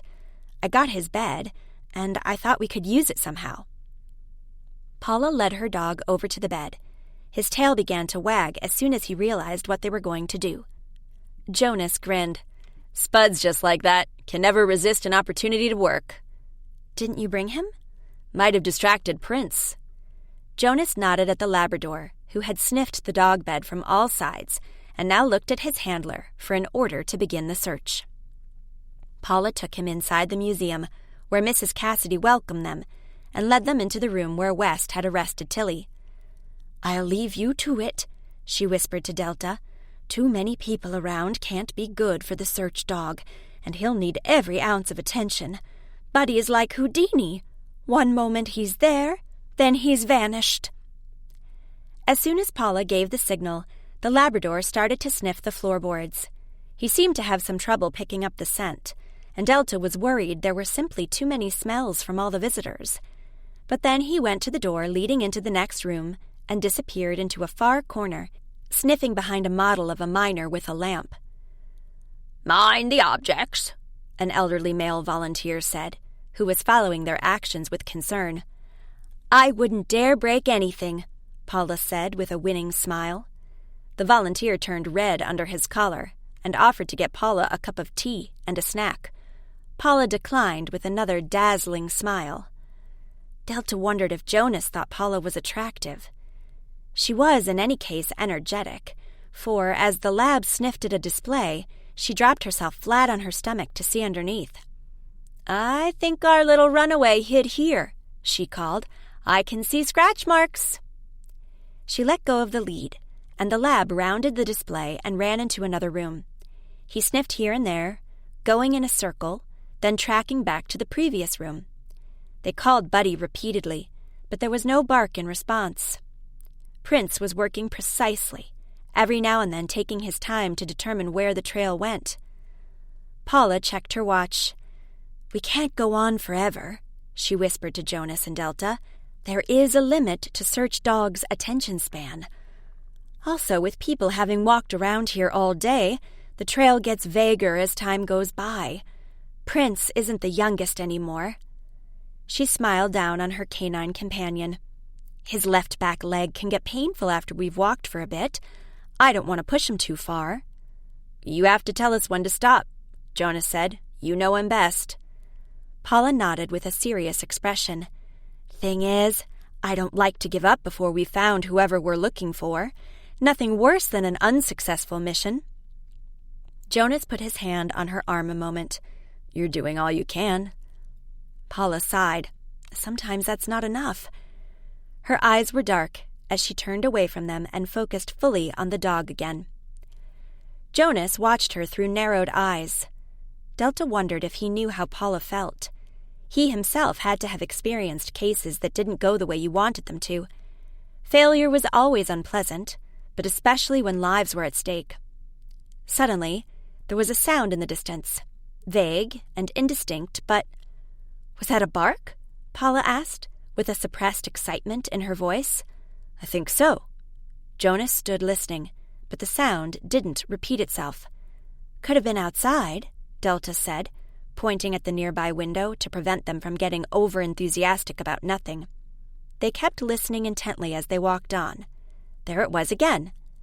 Prince seemed to zero in on it, walking faster and lifting his head every few paces, trying to focus on any sounds he might catch. Delta watched in fascination. Suddenly, Prince stopped at the reception desk, where a box stood on the floor. The label of the postal delivery service was still on it. Prince stood at it, looking in. Delta came to stand beside him. Inside the box, rolled into a ball, was Buddy. "How did he get in here?" she exclaimed. "We were certain he was inside one of the rooms hiding." "He must have made a dash for it earlier," Paula said, "and hidden here." "I bet he wanted to get out of the door if he could." Jonas pointed at the entry doors. "He wants to find Tilly." "Good boy." Paula praised her dog. Prince lowered himself to the ground and peered inside the box. He made a low whirring sound. A head popped up from the box. With perked-up ears, Buddy peered with interest at the big dog and then reached up to stand nose to nose with him. Paula whispered, "Look at that little diva." Prince rolled over and the Chihuahua jumped at him, touching his paw. Soon they were running around, chasing each other, and playing as if they had been best friends for years. Jonas said, "Well, so much for having to coax a frightened dog from his hiding place. He doesn't seem traumatized to me." "Still, he ran away," Paula reminded him. "He must have known something was off. He's just releasing tension now, but he'll still be on edge. You found him! Mrs. Cassidy appeared and clapped her hands. I'll take him home and keep an eye on him. Once he makes friends with Nugget, he won't feel alone anymore. I doubt Nugget wants to share her human's attention with someone else, Jonas grinned, but we can see how they do together. If it doesn't work out, you can let me know, and I'll come and take him off your hands. Do you hear that? Mrs. Cassidy smiled at Buddy. Everyone loves you, little fellow, and wants to have you near. Jonas patted Prince, who rubbed his head against him, and then leaned down farther, reaching toward the Chihuahua. Buddy was reluctant at first, carefully sniffing Jonas's hand before allowing him to scratch him behind the ears.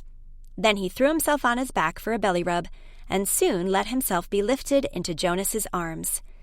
Isn't he a little treasure? Paula enthused. She came to stand close to Jonas and cooed to the dog snuggled against Jonas's chest like a baby. Delta felt another stab of jealousy, suddenly seeing the two dog handlers and their rescue cuddled close. She almost shook her head to dispel the idea. Paula had helped them immensely, and she should be grateful for that. I'm so glad Buddy is all right. I'll let Tilly know, and Hazel. She'll be wondering where I'm at. Mrs. Cassidy said, As Buddy seems to have taken to you, Jonas, why don't you keep him tucked against you for the moment and let Delta drive you to my place? I'd rather not risk him making another dash for it. Fine with me. They all set out to leave for Mrs. Cassidy's home. So, have you known Paula long? Delta asked as she put her car in gear. We met years ago at a weekend for handlers. I had no idea we'd one day live in the same town. She knows her stuff. Delta glanced at Jonas, and his proud smile gave her that weird feeling inside again. That he had helped find Buddy said very little about their relationship status. It was the act of a friend, or maybe even a dog lover who was worried about the Chihuahua's safety. It might have nothing to do with her. And that was fine, because she didn't intend to start a relationship with him anyway. Romance just made everything so complicated. And she had her shop to think of, finding the perfect place for Gran and her. Have you contacted Zach yet? Jonas asked. You wanted to use the upcoming holidays to casually get in touch, right? Delta flushed. He even remembered something she had told him a while ago. Her brother Zach had caused trouble by scheduling his wedding on the very day when her other brother Greg, a renowned athlete, competed for an important prize. That way, Zach had wanted to force their parents to choose which event they attended, to find out who they thought most important. Delta did appreciate that Greg's career had taken up a lot of time and energy, and their parents might not always have been there for Zach in the way he wanted, but to play it like that had made her raving mad. Confronting him about it had caused a fight, and since then they hadn't been in touch. I might send a Christmas card. I still need to let him know about my address change. As always, her throat clogged when she thought of Zach, the argument, and the deep silence after that. I don't really know how to handle it. You just put it into words. Send a card. Tell him you moved. That way he knows you want him to have your current address so he can be in touch. That's an open door. I doubt it's enough for Zach. You should try. The breach hit you harder than you want to admit. Delta glanced at him. Jonas returned her look and smiled. I do know you that well. A warm feeling filled her chest. Having these moments with Jonas, feeling his genuine interest in her life, reaffirmed to her they were indeed friends, and nothing, or rather no one, could come between them. At Mrs. Cassidy's home, they discovered their hostess had managed to get there ahead of them and welcomed them from her porch. Bring him in. I'll point out where you can settle him.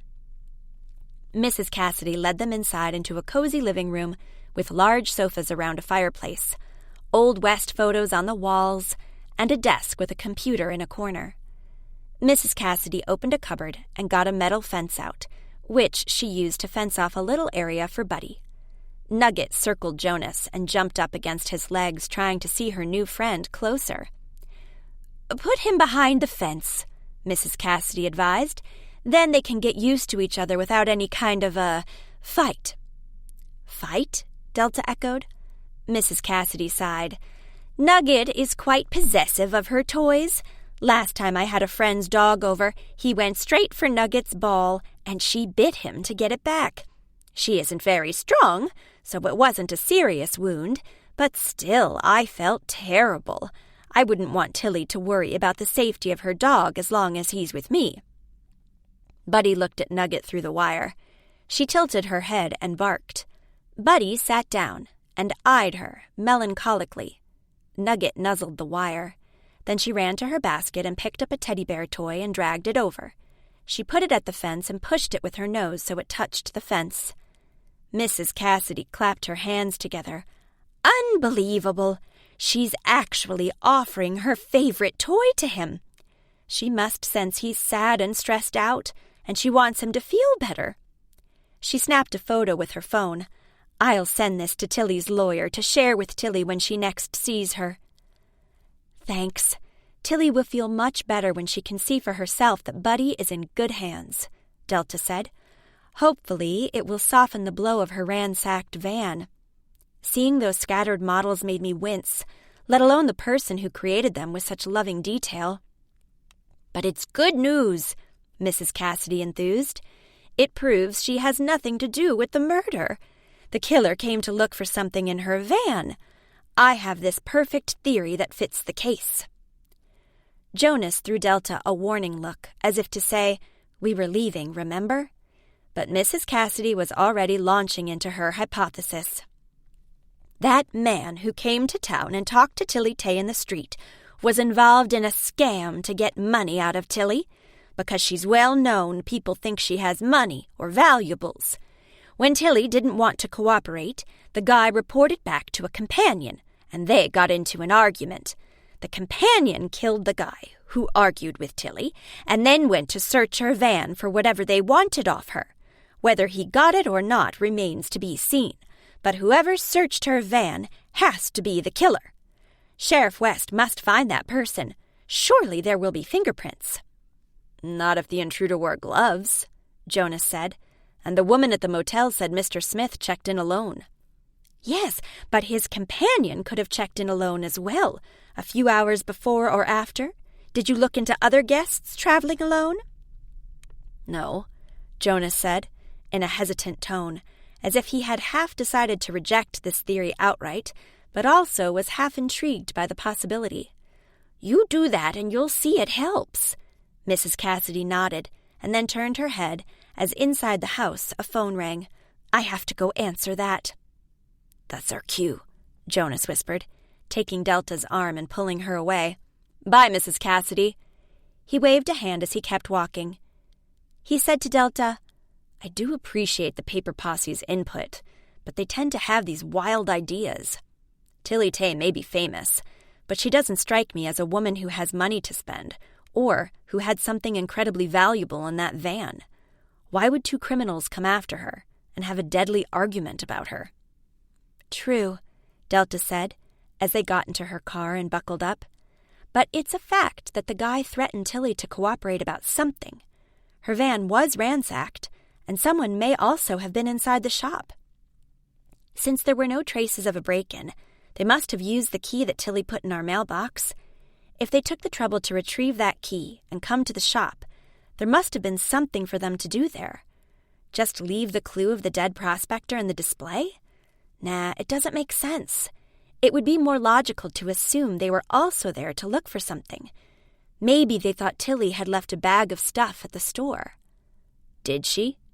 Jonas asked, with tension in his voice. "Not that I know of. Just empty boxes that held the models from the display." "The display?" Jonas glanced at her. "I haven't seen it up close. Does it have hollow spaces? Inside, underneath? Can something be hidden in it?" "Hidden?" "Yes. Inside the models, even." "Maybe.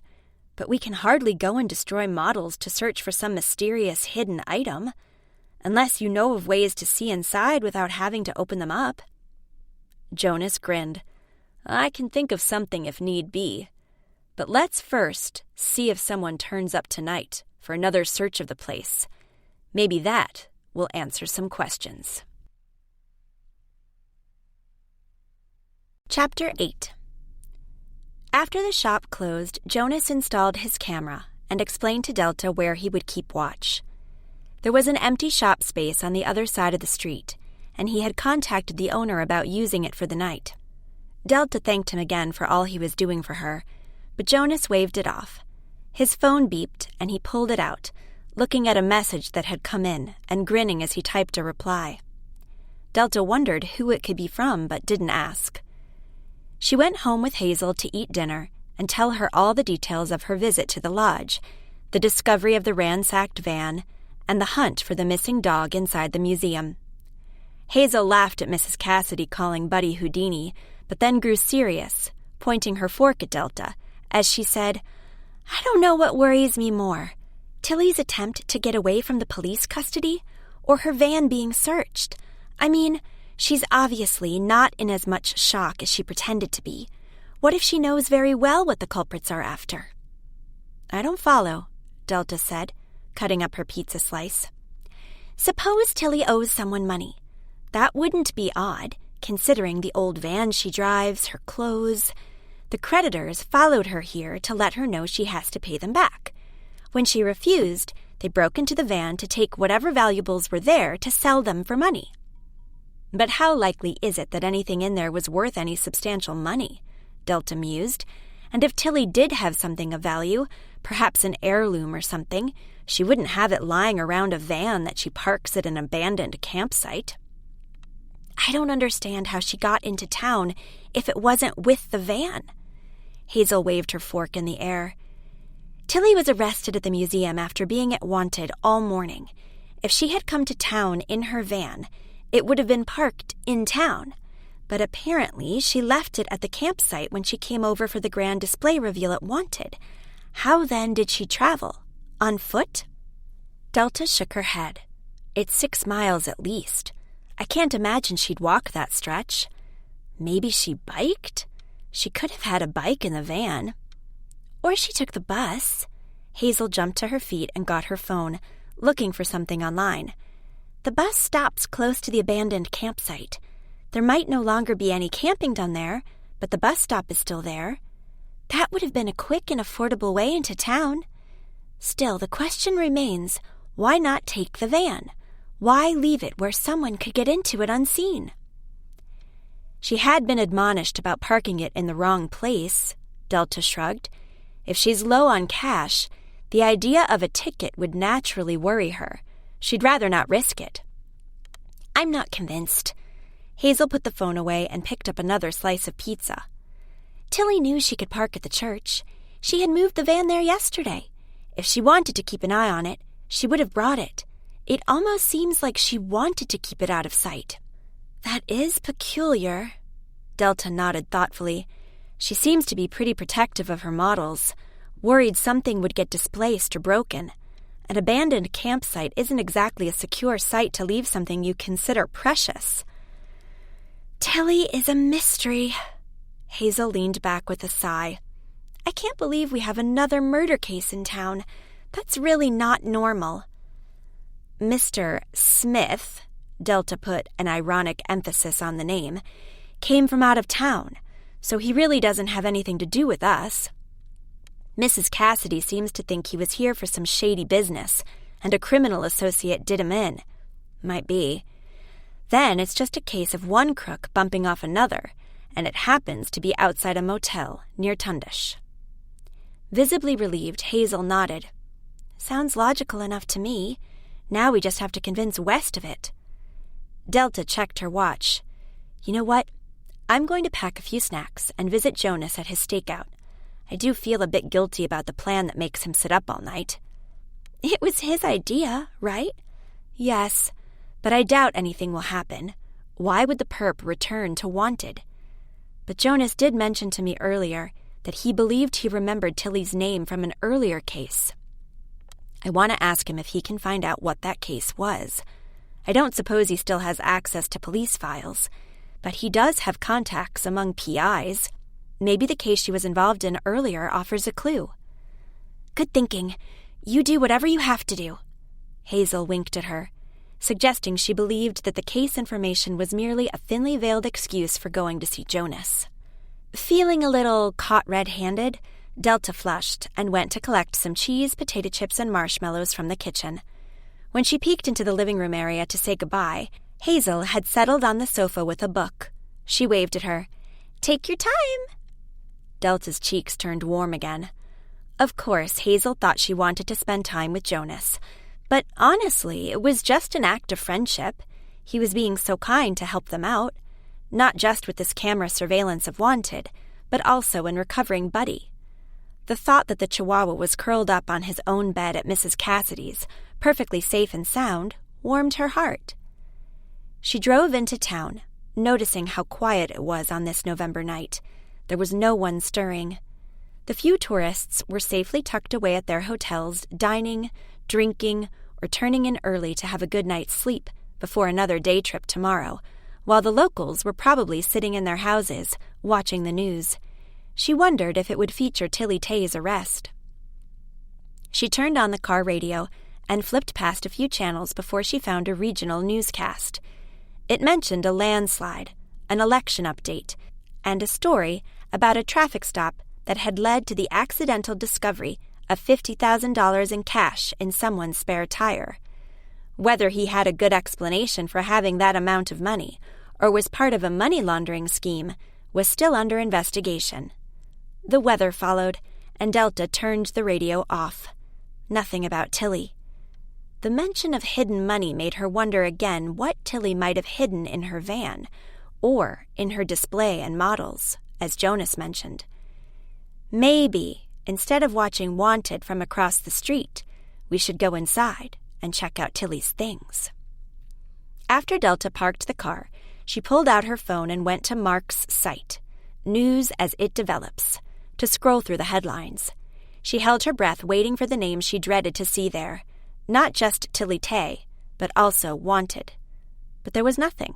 Not a beep about the arrest or Tilly being at the lodge for the moment, recovering from a nervous breakdown. Not even a single sentence about the murder at the local motel. That was decidedly odd.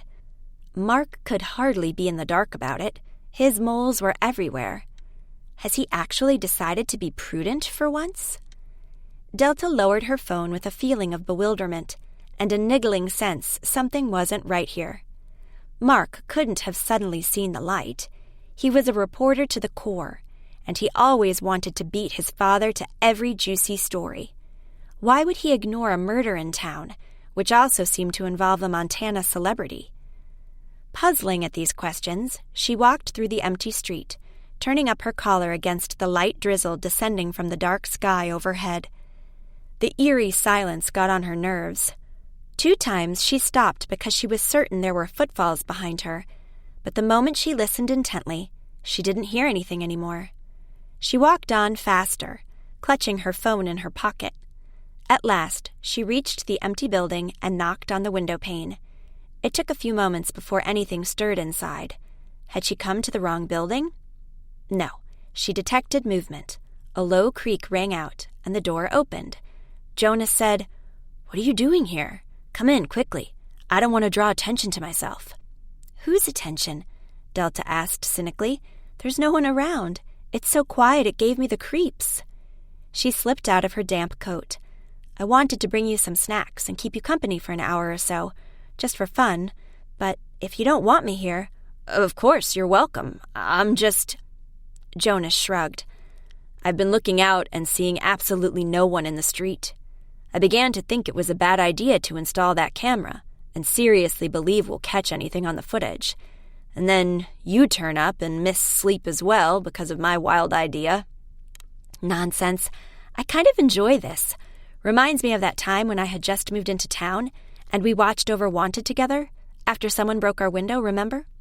His eyes turned warm, and he leaned over saying, with that brick marked "Leave" in painted letters, "Sure, I remember."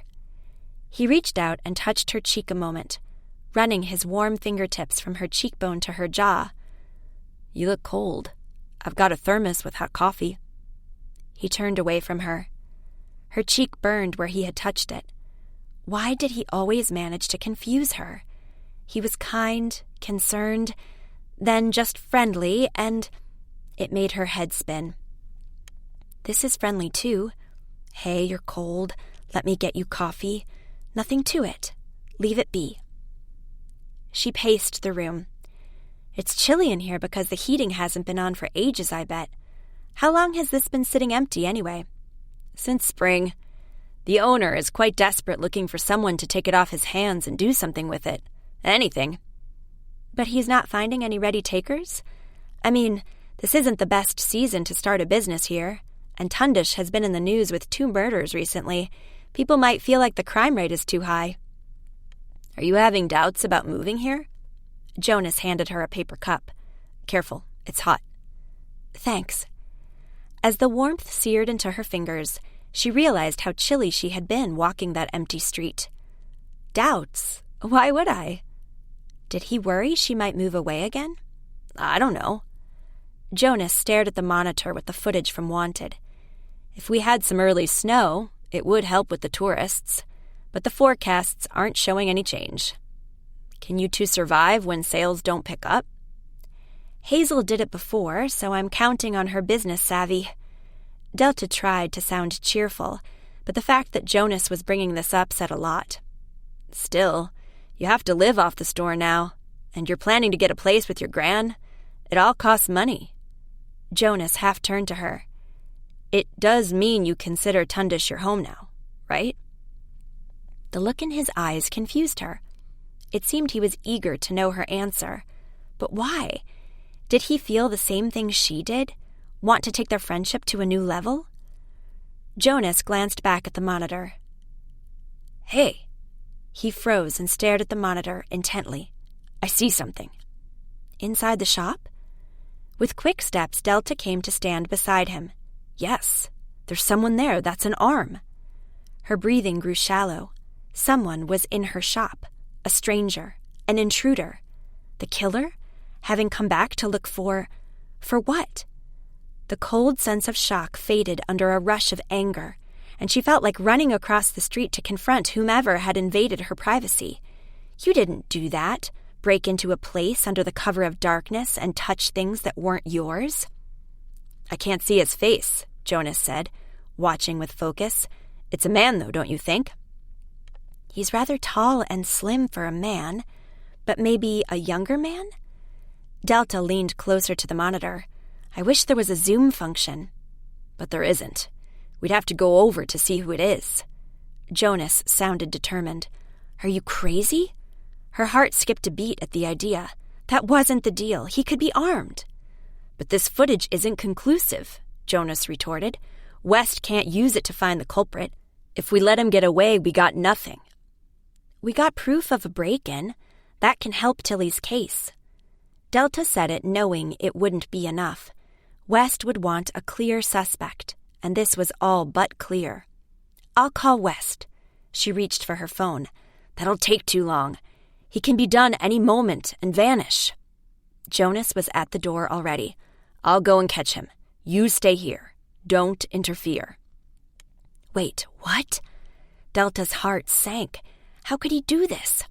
What if she stayed here, and then a shot rang out, and Jonas was killed, while she was close by doing absolutely nothing to support him? She raced after him and grabbed his arm so he couldn't walk away from her. I'll call West, and then we're going out there together. I'll peek in to see if I can identify the intruder. You make sure he can't come out and run. Jonas didn't seem eager to try it her way, but Delta was already calling the station while she nudged him on. Let's go now.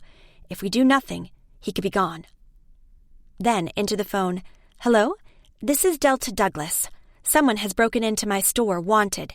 Yes, he's still on the premises. Please come out at once. She disconnected the call, and they crossed the street in a half-bent position, slinking through the shadows of the buildings. Jonas signaled her to stay behind him. They were now close to Wanted's entrance. Delta could hear the blood drone in her ears. Part of her didn't want to be here, and wished fervently she was in her bed, sleeping soundly. But she also did want to be here, right behind Jonas to help him, make sure he wasn't hurt. Jonas took an audible breath. He peeked in. He's kneeling down. looking and feeling under the display. So it could be a hiding place for something like you suggested. It must be the same person who ransacked Tilly's van. A wave of excitement washed through her. A breakthrough in the case. The proof Tilly was innocent. "This is huge," she whispered. "He shouldn't get the slightest chance to get away. While he's still distracted, you can run in and knock him to the ground. He's trespassing." "That doesn't give me permission to hurt him. You've called the police, and we should leave it to them. If I jump the intruder, I can hardly claim it was self-defense." Delta sighed. She didn't want a fight and injuries. Sheriff West blaming Jonas. Maybe, but... She stared over Jonas's shoulder. He does look familiar. Those white sneakers... "You can't identify a guy by his sneakers," Jonas protested. But Delta tilted her head, her thoughts racing. Could that be the reason why he hadn't written about the murder? Yes, it had to be. It was so unlike him to keep quiet. Unless he was after an even bigger story, something he and he alone could take credit for. The stupid idiot! "I know who it is," she said, the adrenaline squeezing her voice now from anger sooner than fear. "Let's go in and say boo." "Are you sure that is such a great idea?" Jonas protested. But Delta already opened the door. The figure stirred, shooting upright and banging his head on the display's edge. Delta closed the distance quickly. "Hello, Mark. Find what you're looking for?" Chapter 9. Mark Leduc stared at her with wide eyes. "Delta? I hadn't expected you here." He rubbed the spot where he had hit his head. He hadn't even bothered to wear gloves. But with everyone in town touching the display, and with the wanted key in hand, he probably thought he didn't have to worry about the police dusting for fingerprints and finding his. Delta glanced at Jonas, who had followed her in, and was studying Mark with a challenging look. "We didn't trust the situation and kept watch," he said, without specifying how exactly. "You're caught red-handed. Now give me a good explanation for your presence here and fast before I call West and have you arrested." Jonas pulled out his phone and held it up, his finger posed to punch in the number. Delta knew West was already coming, but if they said that, Mark would surely try to dash. They had to get some information out of him, fast. "Arrested for what?" Mark asked, challengingly. He held up something that shimmered in the light from the streetlight outside. It was the key. "I didn't break in. I had legal access." "Excuse me," Jonas huffed. "Letting yourself into someone else's property isn't called legal access. Even if you have a key, you didn't have permission. Or do you have the nerve to claim Hazel told you it was okay?" "No," Mark said slowly, clearly racing for a clever reply. "But I did receive this key with a message to come and have a look, so—" "A message?" Delta echoed, and Jonas said, "Come on. I'm not making this up." Mark put his hand in his pocket and pulled out a piece of paper. "I brought it. See for yourself." He held it out to Delta, who peered at the paper closely. The lines on it were typed. "This is the key to Wanted. The display there holds a key as well. See if you can work it out. Good luck." Jonas read over Delta's shoulder. He raised an eyebrow at Mark. "You can't be serious. You actually received this message. Or did you type it up yourself to use as an excuse in case you got caught?" "I didn't plan on getting caught," Mark said, with a sour expression. He was still massaging his sore head. "I received it with this key." "It must be Hazel's missing key," Delta mused. "But who sent it to Mark?" Jonas shook his head. "That doesn't matter. You knew when you got it that it had to do with the murder. That makes it evidence relating to a serious crime. You should have turned it over to West at once." "West and I aren't exactly best friends," Mark grimaced. "Why help him? He can figure it out for himself, or not." His disparaging tone seemed to irritate Jonas. He gestured at the self-assured reporter. "Look what you did now. You ruined possible fingerprints on both the note and the key. You came here and broke in the shop to look for evidence. You've also put your prints all over this display. That's wrong in so many ways." "Spare me the lecture," Mark spat. "I used a key to get in. I wasn't burgling the place. I'm a concerned citizen, a journalist having a look at something suspicious." "That won't fly with West." Jonas held up the phone again, as if he was about to place the call. Mark scoffed.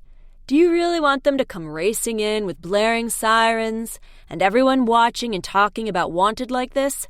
Not good for your girlfriend's business." "Delta is not my girlfriend," Jonas growled. "Oh? Then why are you together in the middle of the night?" Mark tilted his head.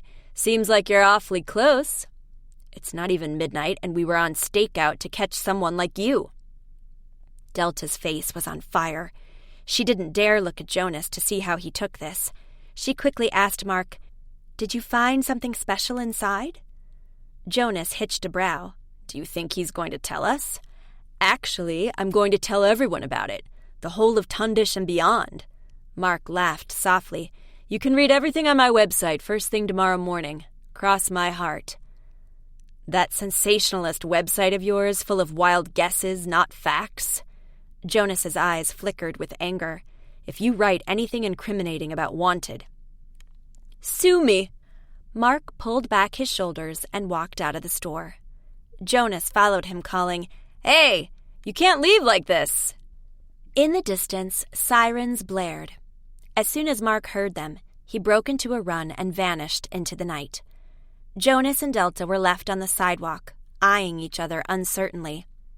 "What do we tell West?" Jonas asked. "He will be livid that we intervened and the intruder got away." "We'll say we saw who it was. Then he can go after Mark. But it won't do the sheriff much good, I reckon. Mark already ruined any possible prints on the key."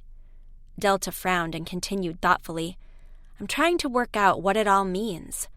The killer probably had the key if they were the ones who changed the display to show the murder outside the boarding house and incriminate Tilly. But why then pass the key to Mark? Only locals know that he runs a sensationalist website.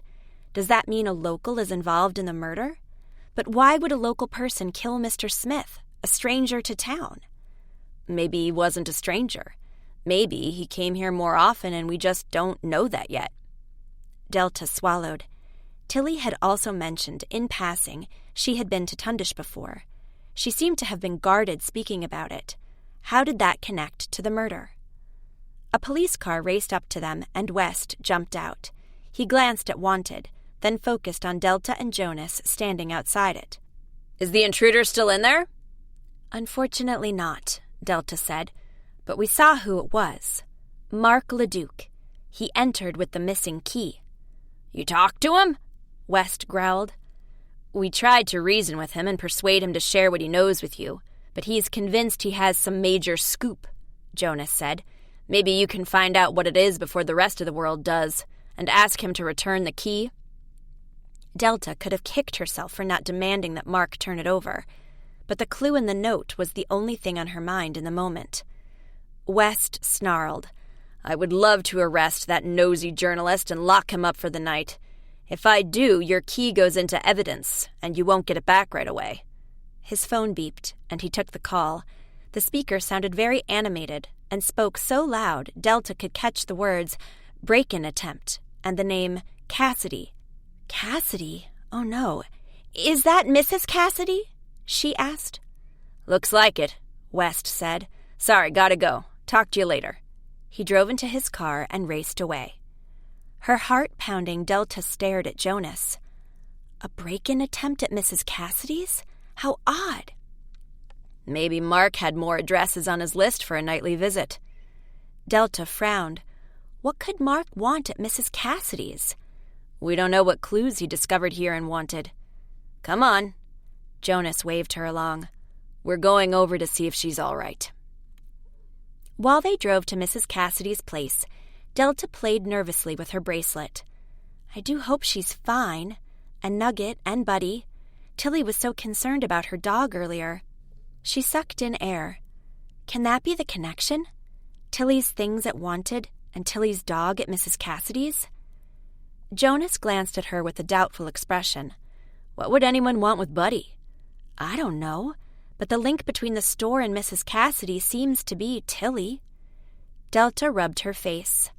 I'm wishing more and more I never invited her to town. They reached the house and parked at the side of the road to avoid blocking in a police car in the driveway.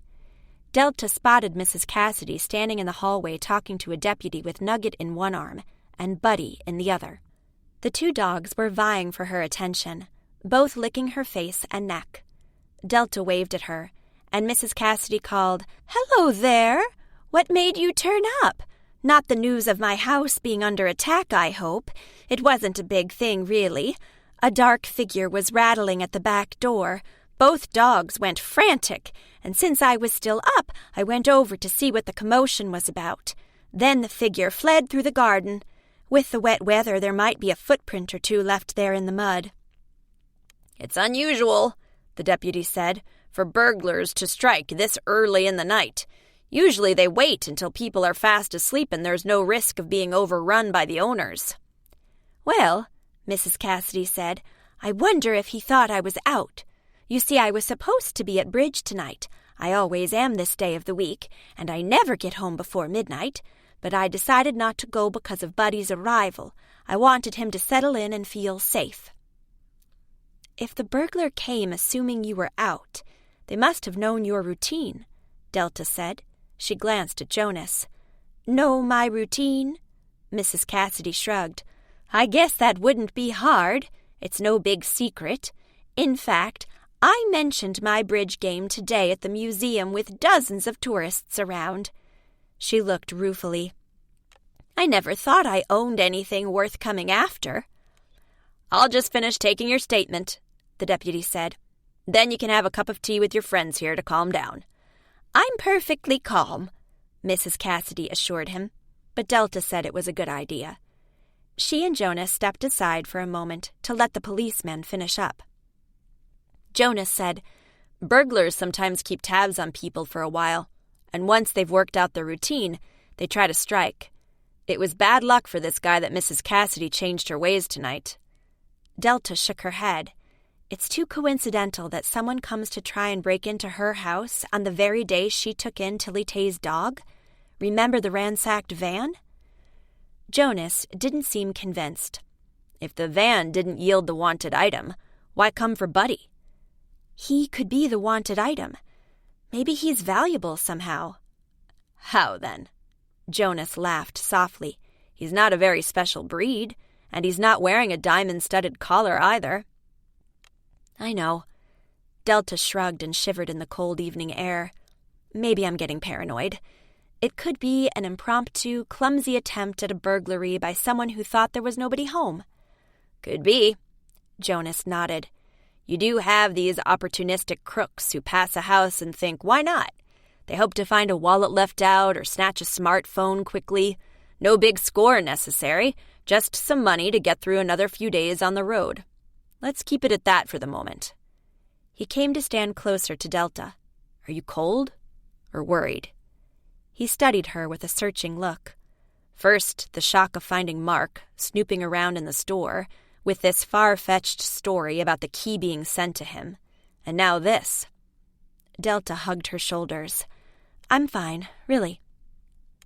Jonas put his arm around her a moment and pulled her close. His warmth swept around her, assuring her that whatever was happening, she wasn't facing this alone.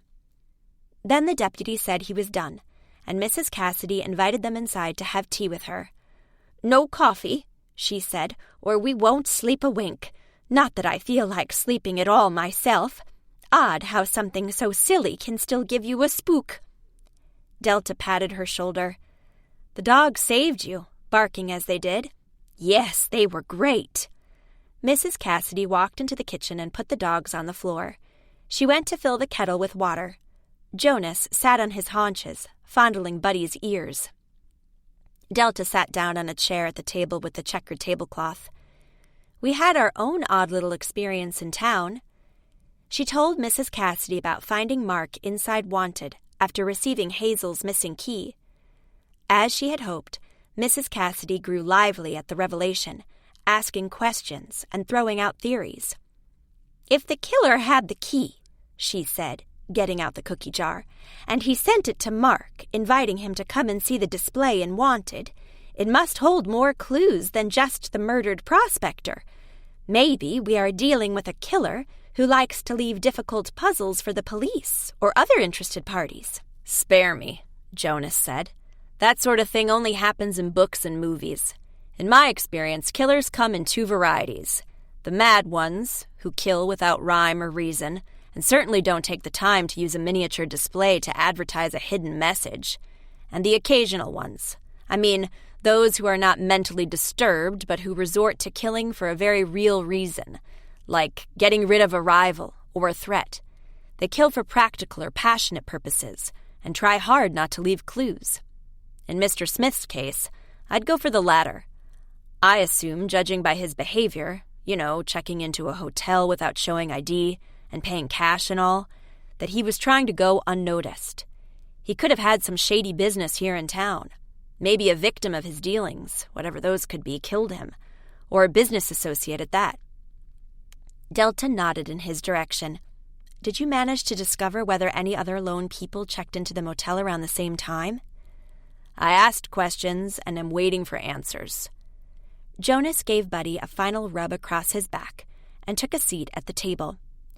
Mrs. Cassidy poured the boiling water into the teapot and asked what flavor they'd like. They agreed on Earl Grey, which she fetched from the cupboard. "Take whatever you like from the cookie jar." The inviting scent of butter rose as Delta looked into the jar. She fished out a pretzel-shaped cookie with sugar and shoved the jar over to Jonas. He seemed to want to decline, but then glanced at Mrs. Cassidy, busy making them feel welcome, and chose a cookie with an almond in the center. Mrs. Cassidy sat down and cradled her own tea mug in her hands. "I'm glad I didn't go to bridge. What if the house had been broken into and the dogs had attacked the intruder and gotten hurt? I'd never have forgiven myself." "But it's not your fault when an intruder comes to your home," Jonas pointed out gently. Mrs. Cassidy waved a hand. "I know, but maybe I should take the dogs with me wherever I go, if they're not safe here." "You could also think about having an alarm installed." Delta bit into her cookie and chewed quickly. Mrs. Cassidy sighed as she sipped her tea. "Winter is, of course, the perfect season for such criminals. It's dark early. There are few people around. Yes, I think I will look into getting some sort of alarm. It'll make me feel better." Delta touched her hand. "I do hope you'll forget about this soon. I always had the impression you felt so safe and at home in Tundish." "Oh, I do." Mrs. Cassidy squeezed her fingers. "This small incident won't ruin that for me. It's just a bit much on one day. The murder, Tilly Tay being arrested, her van ransacked, her dog missing for hours and entrusted to me." She fell silent and sat up, looking from Delta to Jonas. "Could that be the connection? Is someone after the dog?" Jonas raised a hand. "We asked ourselves the same thing, but Buddy doesn't seem to have any immediate value." "Maybe Tilly Tay was married, and they didn't agree on who should have the dog when they got divorced. I read a story about that in a magazine. People go very far for their pets." "A case of dog napping?" Jonas asked, obviously incredulous. Mrs. Cassidy sipped her tea again. "I do want Tilly's dog to be safe with me. I will call an alarm company in the morning. I've got a card in the drawer." As she spoke, a beep rang out. Buddy started to bark, and Nugget jumped up against the legs of the chair Jonas sat on. Yes, I'm getting it," he said as he pulled out his phone. He checked a message on it.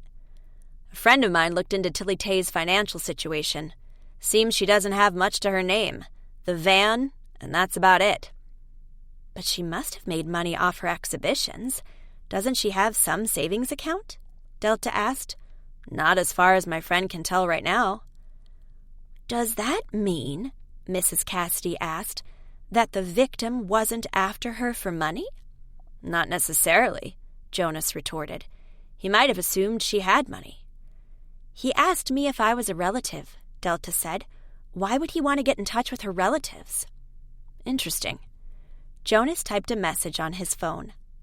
I'll ask my contact to keep looking for a possible savings account, but also check out Tilly Tay's personal relations.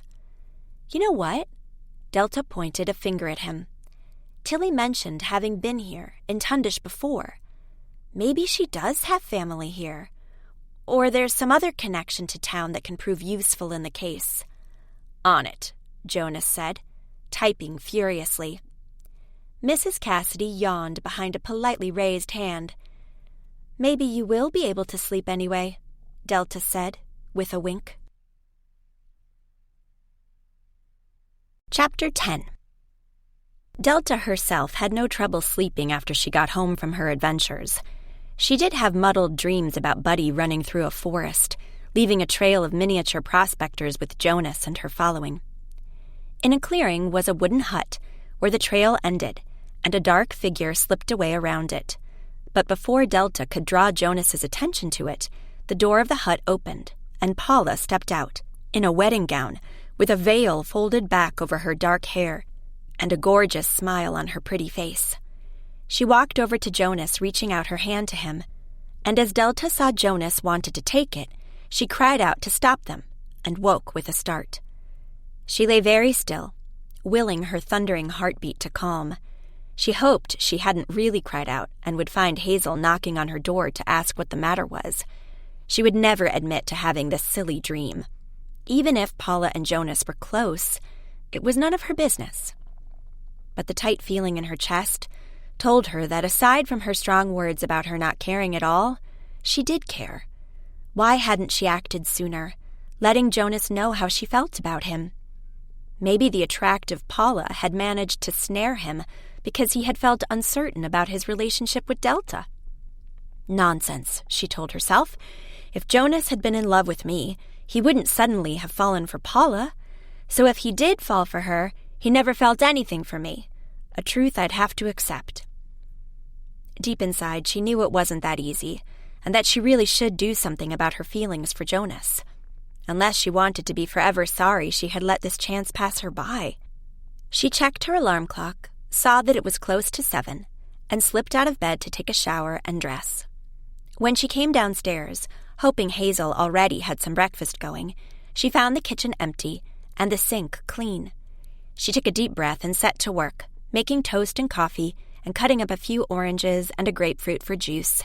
She heard the sounds of Hazel upstairs, indicating she was out of bed.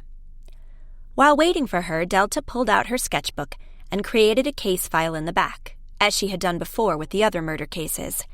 She drew the silhouette of a man and wrote in it, Mr. Smith, car part dealer, staying at local motel, had altercation with Tilly Tay in town. She drew Tilly and connected her to Smith with some washi tape, writing on it, connection?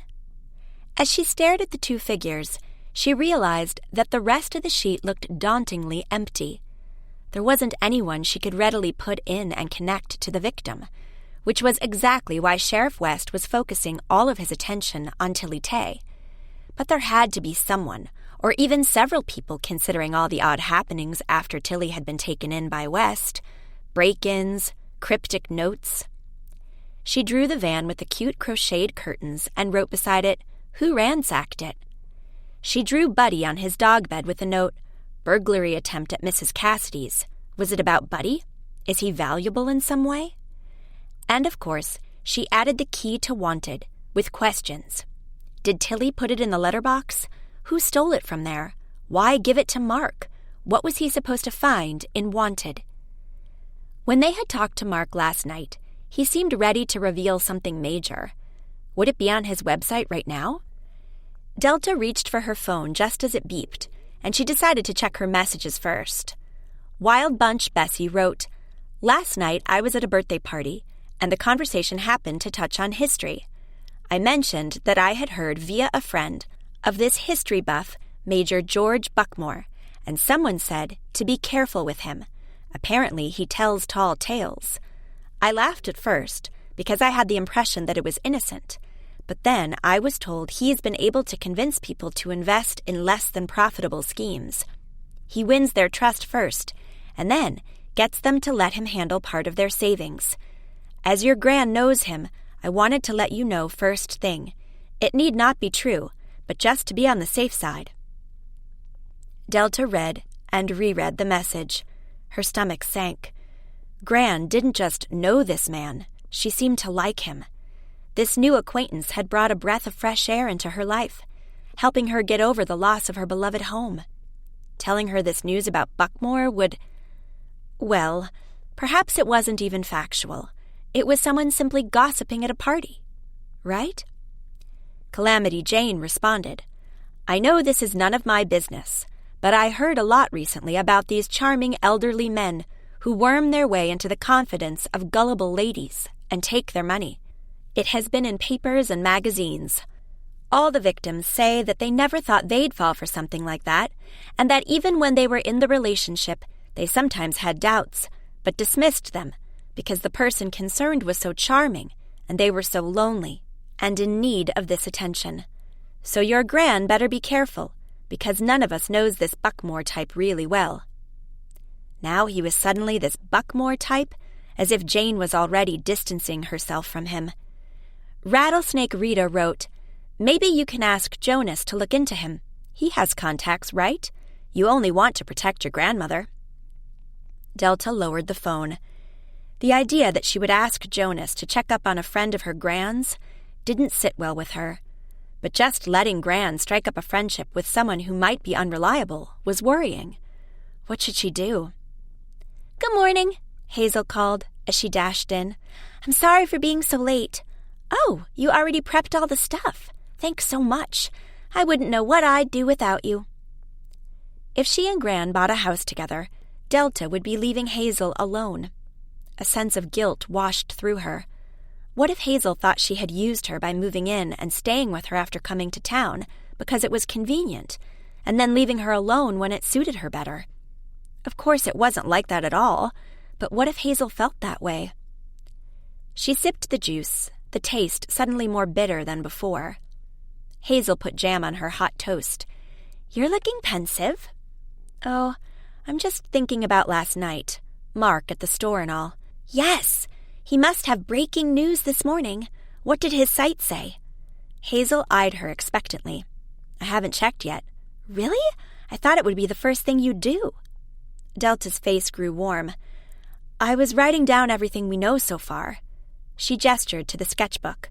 "And then I'll add what Mark has to say, if it's even relevant." She couldn't admit how the dream about Paula as Jonas's bride had distracted her, and then the messages about Major George Buckmore. She quickly scrolled to Mark's website. Did famous Montana resident and artist Tilly Tay kill her husband? Husband? Delta almost choked on the mouthful of juice she was about to swallow. Her eyes widened as she raced across the next lines. Mark wrote that the deceased Mr. Smith was really Bob Weatherspoon, the man who had married Tilly Tay when she had been just 19. Had West known this right away? Was that what he had meant, referring to things she didn't know, emphasizing she shouldn't get involved? Hazel eyed her expectantly, her hand with her cup of coffee stalling midair. What did he write? The victim was... Delta's throat burned from the juice that had gone the wrong way, and she coughed, tears rising to her eyes. Tilly's husband. What? Did you say Tilly's husband? Hazel looked as bewildered as Delta felt herself. None of this made any sense. Tilly had been face to face with her husband on Maddox Street, pretending she didn't know him, that he was trying to sell her insurance. Why? And why keep her mouth shut once the police had become involved? She would have known that they would establish the victim's true identity, and the tie to her soon enough. That's terrible, Hazel exclaimed, half rising from her seat as the news sank in. If Tilly knew him a lot better than she let on, she might actually have a motive to kill him. She lowered herself again, looking deflated as she added, What will the townspeople say about us now? Springing to the defense of someone who could very well be guilty? We don't know that, Delta protested. Tilly may have been married to the victim, but that doesn't mean she killed him. She should have told the truth right away. after the altercation in the street you witnessed. She might have felt embarrassed to admit who he was, but when the murder occurred, she made herself all the more suspicious by keeping quiet." Hazel waved her knife in the air. A bit of jam flew off and stuck to the wall. Delta pointed it out, but Hazel was too deep in her argument to notice. Why not tell of her own accord if there was nothing special to their connection? They could have been estranged. Delta tried to find some reason to explain Tilly's behavior, anything other than her being actually guilty. She didn't want him here and ignored his presence, or something. But Jonas's words about stalking came back to her, about people growing desperate and striking back, a fight gone wrong, a murder Tilly had never meant to commit. Anyway, Delta focused on the article on Mark's website. I'll read this first to see where he gets this fantastic twist. Maybe he's basing it on absolutely nothing. But inside, she knew Mark was smarter than that. And at the store last night, he had told them so smugly that he knew something big. Mark wrote that Tilly Tay and Bob Weatherspoon had gotten along well at first, but over time, the bond had deteriorated and Tilly had moved away. The marriage had never been annulled or ended in divorce, even though the spouses hadn't lived at the same address for the past 20 years. Listen to this. Delta read the closing section out loud to Hazel. Where Tilly Tay went on to make a name for herself as a miniature artist, gaining reputation and wealth, Mr. Weatherspoon was less fortunate, rolling from one job to another and eventually ending up in the criminal world. He has been in and out of prison for offenses ranging from the sale of fake luxury goods to insurance fraud. Hazel said cynically, "An insurance salesman after all." "Wait for it," Delta said. "It gets even better." He had been recently released after serving 5 years for conducting an elaborate pyramid scheme. The money put up by his many victims was never recovered. This missing loot is rumored to amount to millions of dollars. Millions? Hazel pushed her plate away. "I'm done eating. This is too much.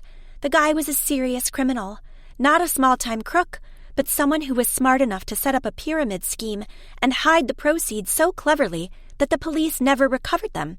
And Tilly knew that." She thought a moment and added, more reluctantly, "At least, I assume that she knew that he was in prison from time to time. Why didn't she warn us that he was in town? It could mean nothing but trouble." "Look," Delta said, trying to find some defense for Tilly's choices. "It says here that they haven't lived together for 2 decades. She probably considered the relationship ended and the man out of her life. He might have turned up every now and then to ask her for money or something, but it must have been embarrassing. She wanted to avoid any and all association with him. I can understand that." Looking skeptical, Hazel leaned back against her chair. "I suppose so." Tilly couldn't know he would be killed right here in Tundish and she'd be suspected. Delta studied the item on Mark's site again. "I don't understand how Mark's visit to Wanted last night led him to this information. The display will hardly have held a marriage certificate, right?" Hazel pursed her lips. "Maybe Mark also ransacked the van and found information there." If Mark went through the van's contents, the fact that it was searched doesn't prove that Tilly had nothing to do with the murder. Delta sighed. "There goes our way out of this mess." She updated the case file, putting behind Mr. Smith, real name Bob Weatherspoon, married to Tilly Tay, con man, used to do small stuff, but did a major pyramid scheme 5 years ago, millions still missing. Writing it down, the incongruity hit her between the eyes.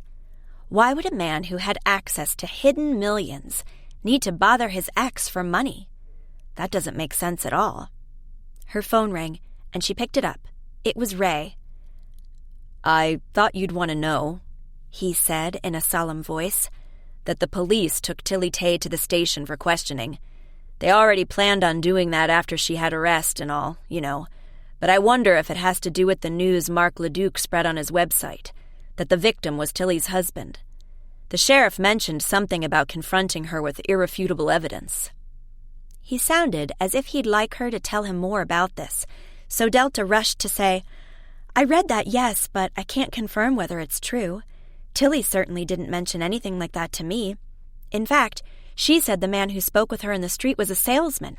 "She must be embarrassed by his criminal lifestyle." Ray sighed. "Well, anyway, Tilly has left the hotel, and Rosalind is glad for it.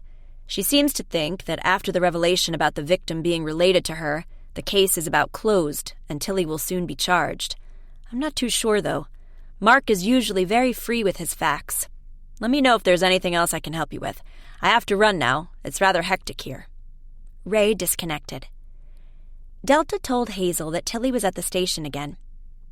"Maybe we should pop by on our way to Wanted to ask if she needs anything, just to show that we're not abandoning her." Hazel looked doubtful. "Mrs. Cassidy got her a lawyer, right? That should be enough. I'd rather stay out of it." She smoothed the tablecloth. "I don't want to abandon her, as you phrase it, but if she has really been married to the victim, the media will eat it up. I already had a taste of that when Finn was accused of murder at the lodge." Finn was Hazel's brother, who had worked at the lodge hotel and been suspected of involvement in the death of a guest just after Delta had come to town. Delta nodded. "I understand. It was my idea to invite Tilly to the store. You know what? You go and open up, and I'll drive by the station." "Are you sure?" Hazel tilted her head. "I don't want you to feel like I'm bailing on you." "Oh, no, it's fine." Delta stood up and picked an apple out of the fruit bowl. "I'll go right away." She didn't want Hazel to know she had an extra reason for visiting the police station in person. She wanted to ask a few innocent questions about other possible swindling schemes being reported in the region. Any signs that maybe Major Buckmore wasn't the history-loving gentleman friend he seemed to be? What Bessie heard might just have been gossip, but Delta owed it to her grandmother to check and see if there was a kernel of truth to it. Chapter 11. At the station, Delta found a tall, dark-haired woman at the desk explaining with flourishing hand gestures that she wanted to be admitted to Tilly Tay. The deputy retorted that Tilly was being questioned, but he barely got a chance to explain anything before the woman emphasized that she was allowed to see her sister. Sister? So Tilly did have a connection to Tundish. Her sister lived here. Or had she come in especially to see Tilly? Delta couldn't remember having seen her before. "Good morning." Delta stepped up to her. "I'm Delta Douglas. I run the stationery shop in town. Tilly is exhibiting her miniature version of Old West Tundish there. Do I understand correctly you are her sister?" "Yes." The woman turned to her and reached out a hand. She was dressed in a riding outfit with spotless white pants and gleaming black boots, and had her hair pulled back in a simple ponytail. Her makeup was immaculate, and she wore both a sleek golden watch and a ring on her finger full of shimmering precious stones. There could hardly be a greater contrast with Tilly's bohemian appearance. As she shook Delta's hand, the woman introduced herself. "Tabitha Tay Vanderhurst. They used to call us Tilly and Tabby. People often mistook us for twins, although I'm in fact a year older." "How nice.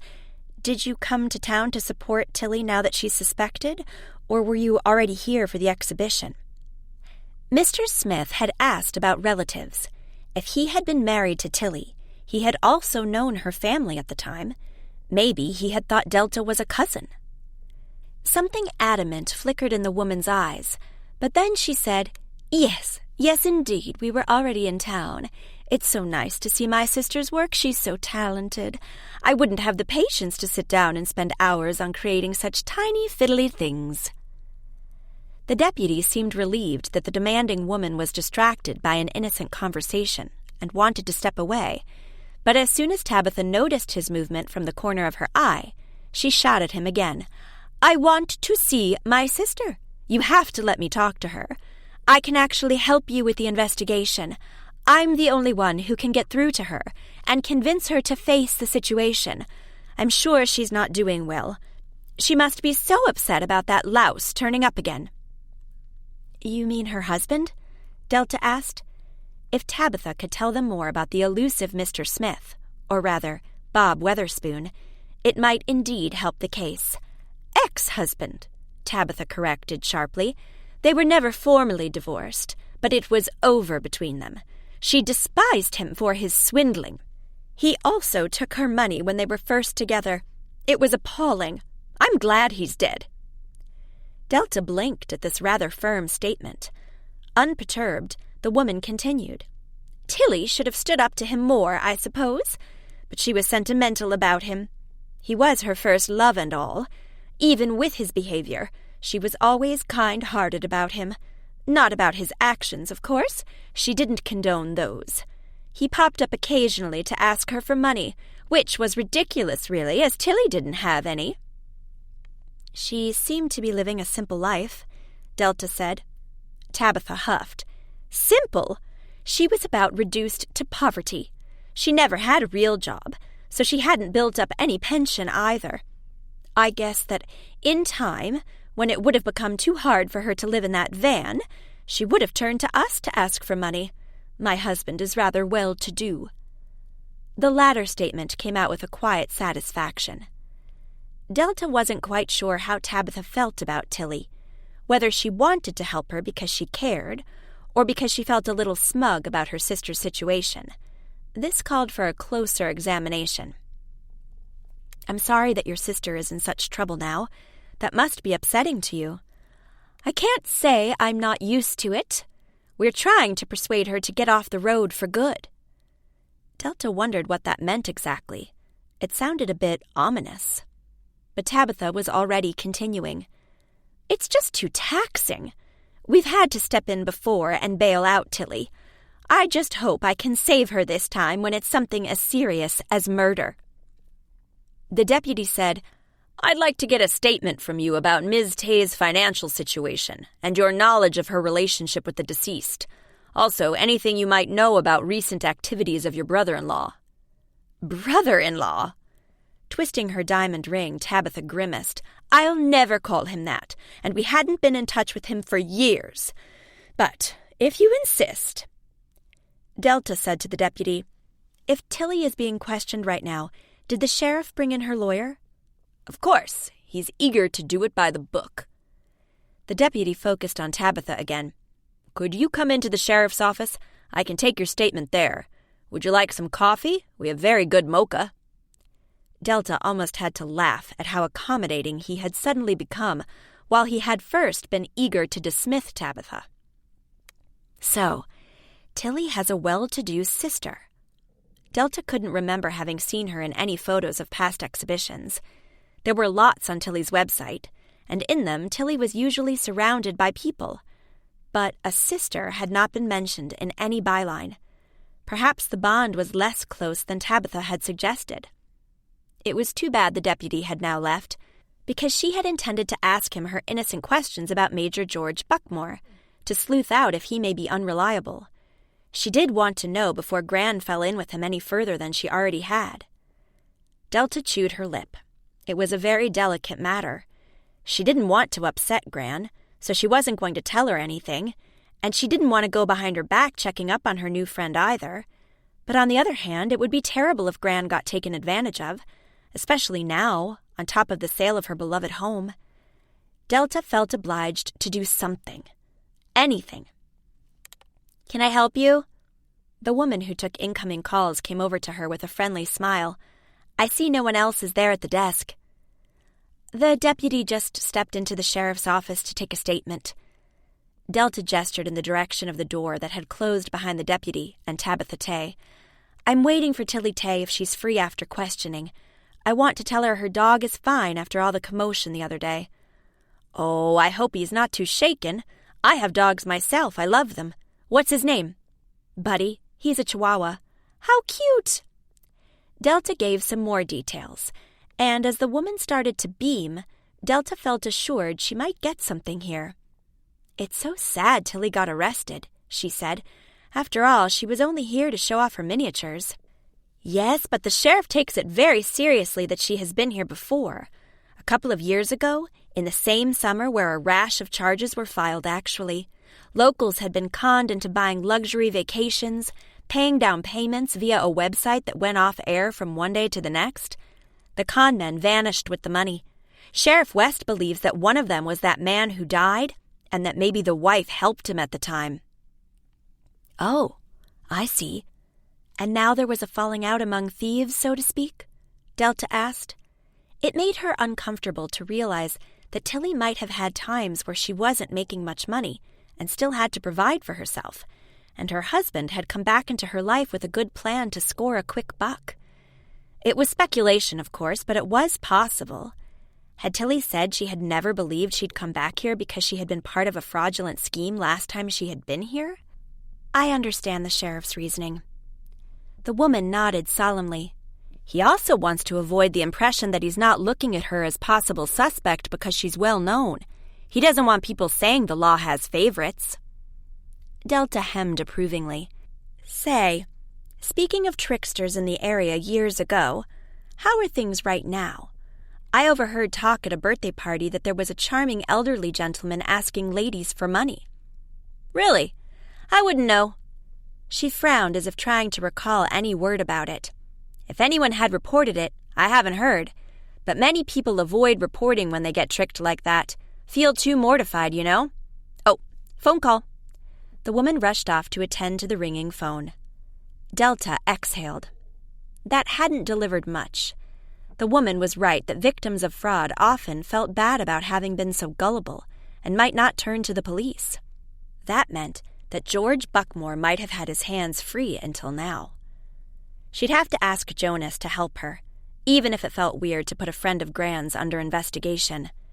Jonas would have to be extra careful to ensure Gran didn't find out. If the suspicions were totally unfounded, Gran might blame her for having assumed Buckmore capable of something criminal. The mere thought of getting Gran angry with her made her wince. They had always been super close, and she couldn't imagine them arguing and not seeing eye to eye. But hurting her bond with Gran wasn't her only concern. What if Buckmore got wind of her looking into him? If he was innocent, it would be super awkward. But if he was guilty, what would a con man do when he ran the risk of being caught? No, Delta didn't want to think that far. Jonas knew how to handle this sort of thing. She had to rely on him to get it right. When Tilly Tay's lawyer appeared in the station waiting area, Delta asked her if they could talk. The woman, late 20s, blonde and brisk, seemed hesitant until Delta explained she was both a friend of Mrs. Cassidy and the shopkeeper who had invited Tilly to town to exhibit her miniatures at her shop. The lawyer said, "Oh, you sell all the paper goods. I really should take a look around in your shop sometime. My mother-in-law is a huge scrapbooking fan." She reached out her hand and introduced herself as Marjorie Brenning. Delta asked the lawyer if she'd care for pancakes at Mine Forever, where they could discuss how Tilly's case looked. Luckily, Marjorie had skipped breakfast to race out to the station that morning, so she readily agreed. In town, they snagged a window table and sat down to enjoy their lattes after ordering their food. Delta had pulled out her sketchbook and updated her case file with the figure of Tabitha Tay Vanderhurst in her riding outfit, saying in a text bubble that she wanted Tilly to stop living out of boxes in an old van. A second figure without clear features yet denoted her husband. Delta also created a box with information about Tilly's past in Tundish, noting that she had been in town when the luxury vacations had been sold. But her gaze kept returning to the words, "missing millions," she had written down before. Something about those didn't sit well with her. Putting down her pencil, she said to Marjorie, "I'm hoping with you here we can make progress to clear Tilly and Wanted's reputation." The lawyer replied thoughtfully, "Tilly had a good night's rest and could tell a bit more about what happened. The sheriff confronted her quite bluntly, with the deceased being her husband and all. I wished he had done it more subtly, or just given her a chance to get to the point herself. But of course, he told me after the session was over, he thought she would never have told him of her own accord." Marjorie grimaced in a way that made Delta suspect she had experience with types like Sheriff West always thinking the worst of a suspect. "Anyway," Marjorie continued, She admitted it was her husband, or rather, her ex. She said they hadn't lived together in decades. The marriage had been a big mistake she wanted to forget. Still, it is odd, Delta noted, that when you are married to someone who is a criminal, or who starts to act like one at least, you don't divorce them to put a clear end to the connection and avoid being involved in any of it. Involved how? The lawyer asked, raising a perfect blonde eyebrow. They didn't have a joint bank account or assets. There was no divorce, so no alimony, and Tilly says Weatherspoon never gave her any money.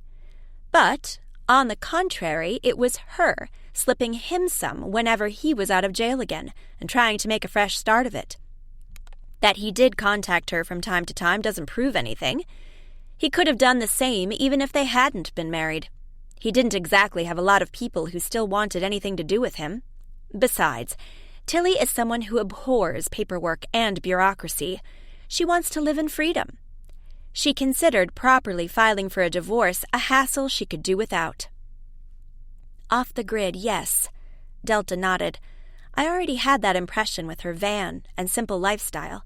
She likes to be able to move from town to town and not be tied to any set place. Exactly, and that's not forbidden. The lawyer crossed her arms. Tilly couldn't help the sheriff at all with the investigation.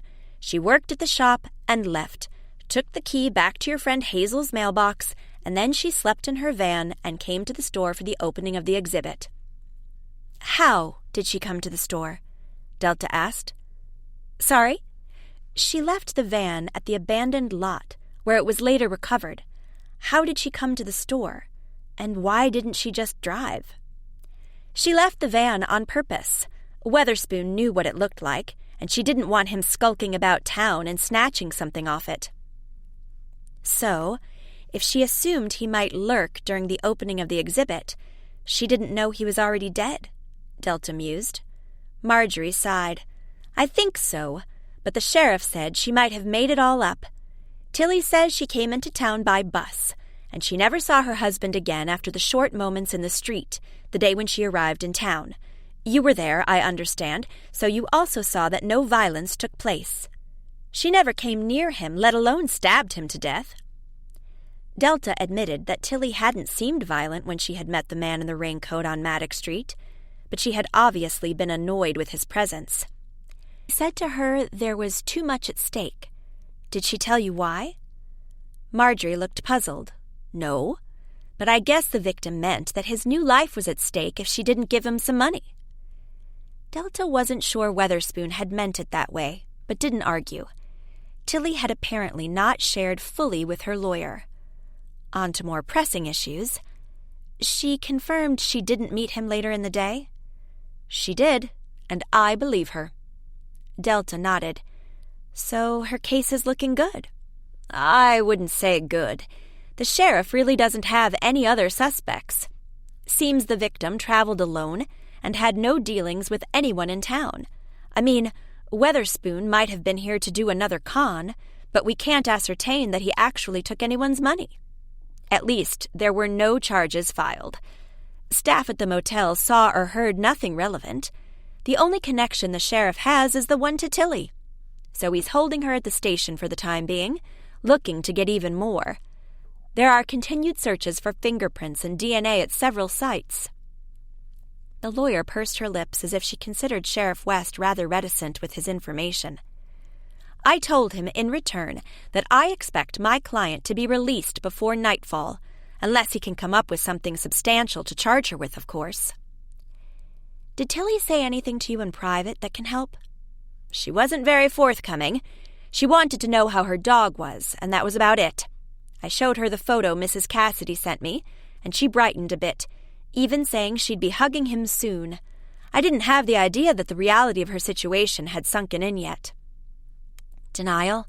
Delta suggested. The lawyer nodded and explained, she simply doesn't want to face what might be ahead of her. She still thinks it is all a misunderstanding, and the sheriff will come to her cell to tell her she can go without further consequences.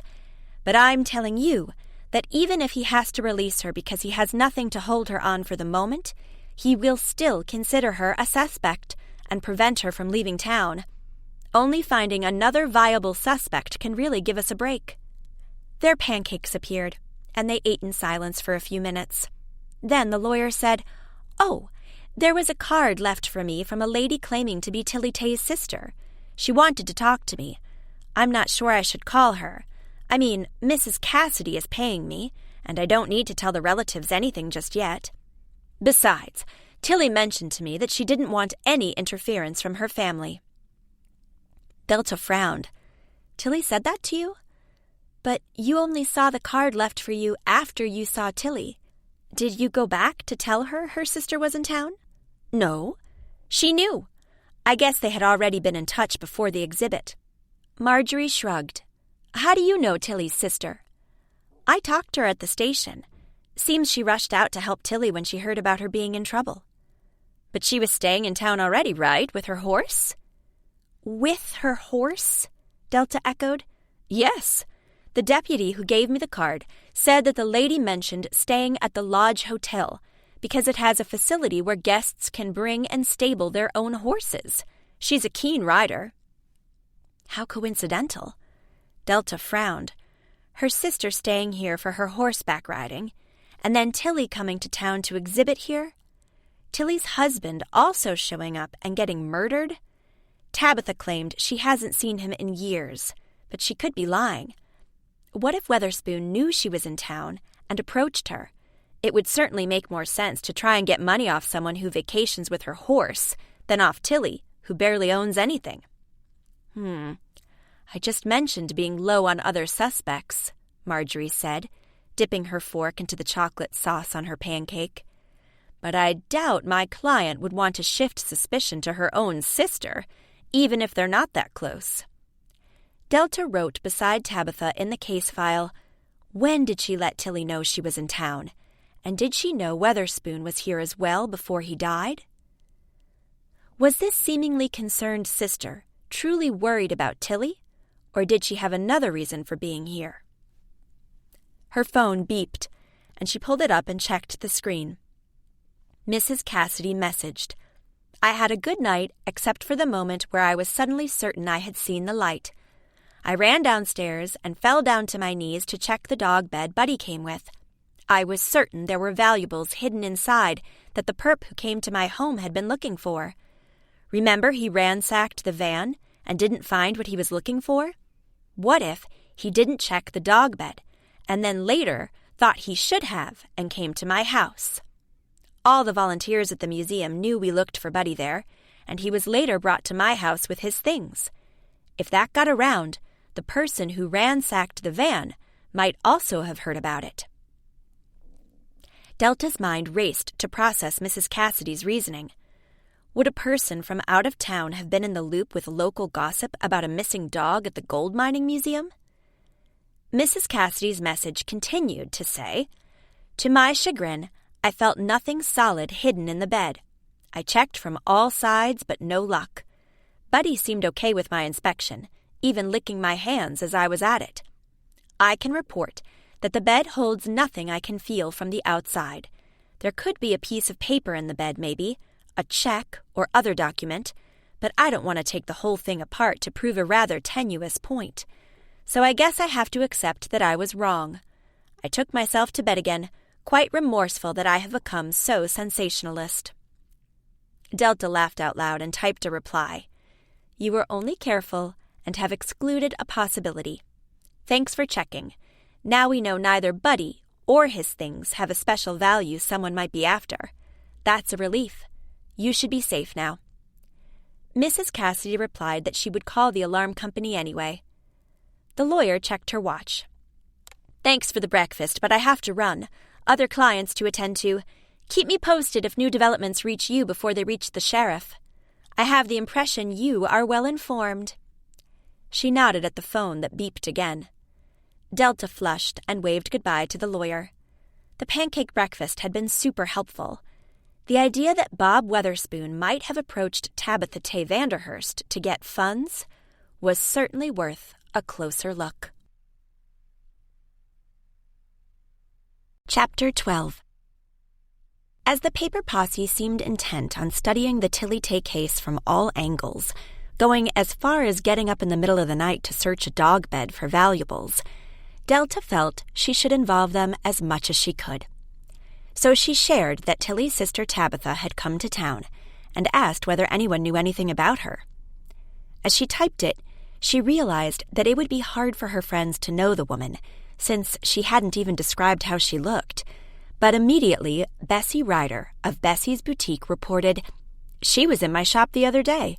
Bought 2 rather expensive scarves with a horse and horseshoe print.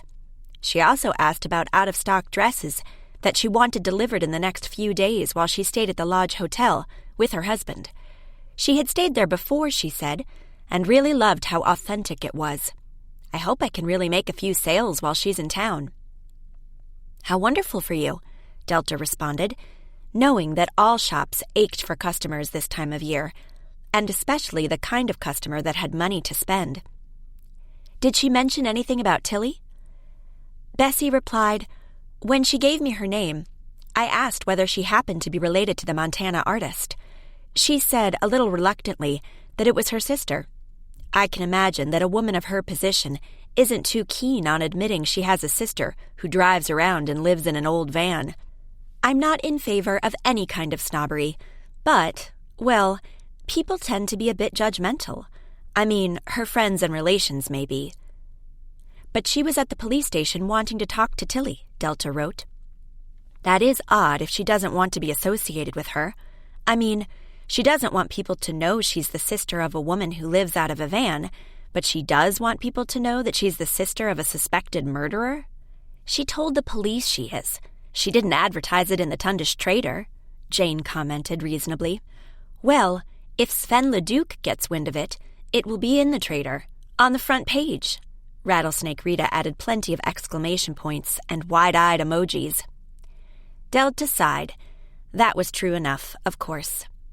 Jane wrote, "I heard a rumor among customers that Sheriff West is asking around at local banks whether Weatherspoon had a safety deposit box there that might hold clues to the missing millions from the pyramid scheme." Interesting.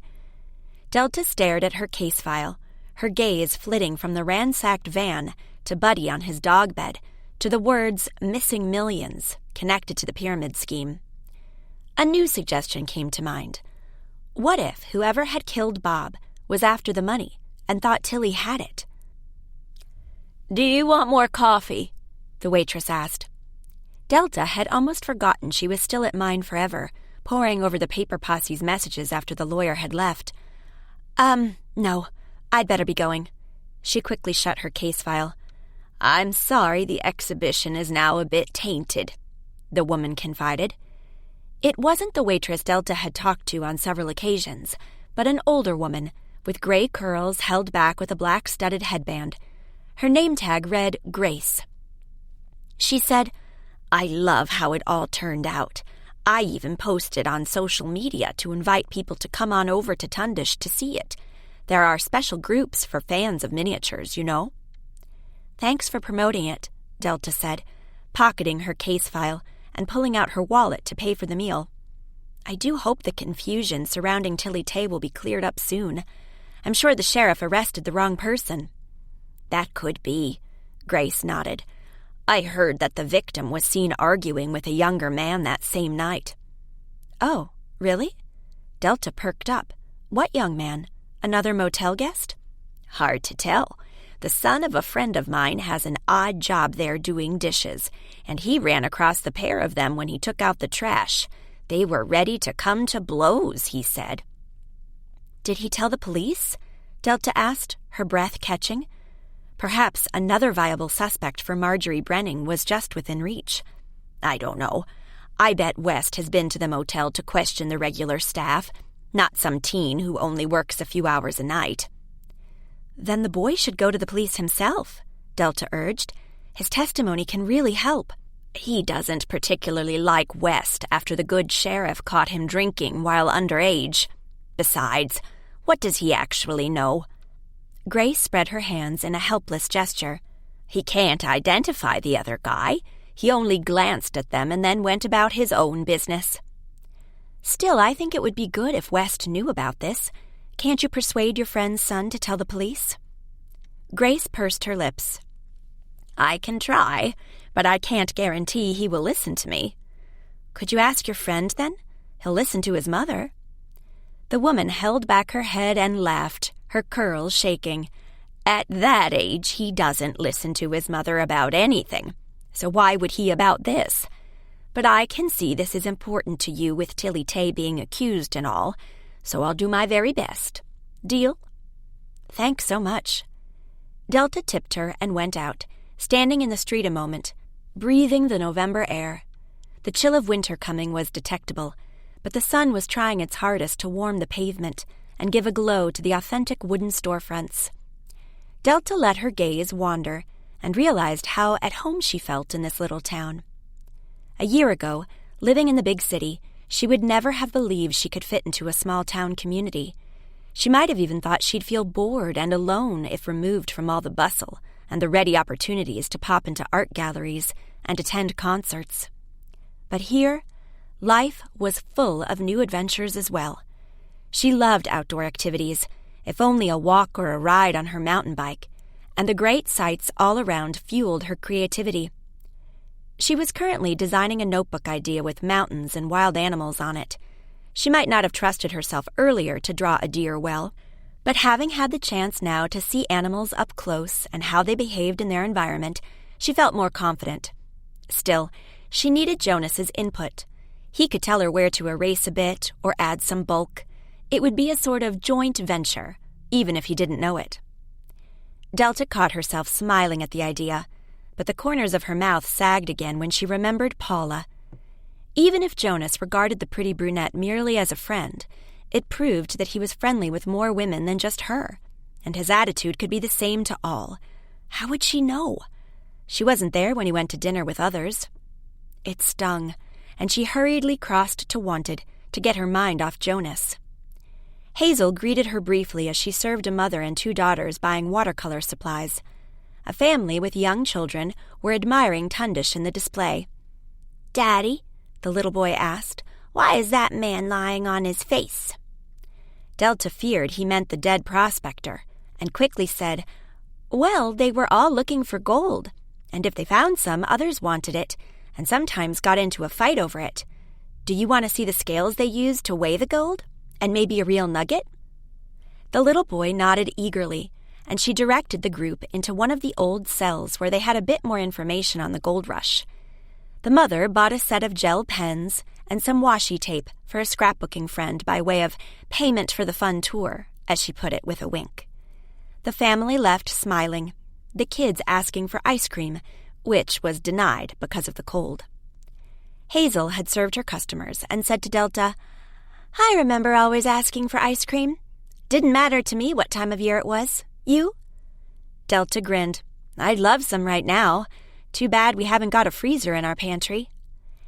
Hazel stretched her arms up to the ceiling. "You've been busy. Did it pay off?" "I thought of a plausible reason why Tilly's van has been searched, but I don't know if that scenario is good news for her case or bad." While Delta updated her friend, they unpacked 2 boxes with new pencils and collectible erasers that had come in. The pencils were put in see-through jars so the customers could see the different patterns on them, whereas the erasers, shaped like jungle animals, got a little display with paper fences like a tiny zoo. Delta took some pictures to upload to their social media channels. "Let's hope this entices someone to buy a whole lot," Hazel said. She gnawed her lip a moment. "I had this nightmare last night where we hadn't paid our bills and the company came to cut our electricity." "At the cottage?" Delta asked, rearranging the eraser elephants. Hazel's anxiety tore at her heartstrings, as she wanted her friend to feel secure in their venture together. During this slow season, the store could easily be handled by one person, so maybe Hazel thought sometimes that she'd rather still do it by herself. "No, here at the store. Everything went dark. The only lights on were those in Tilly Tay's small houses. I remember getting quite irrationally angry that it was her fault we got into such trouble, and now her lights were burning and ours had gone out." Delta swallowed hard.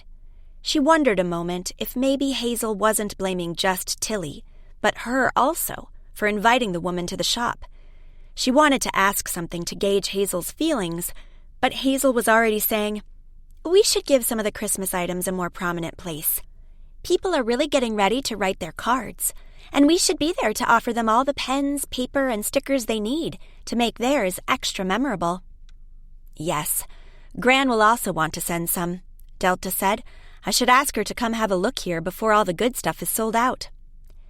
Hazel cast her a glance as if saying, "Sold out? Really?"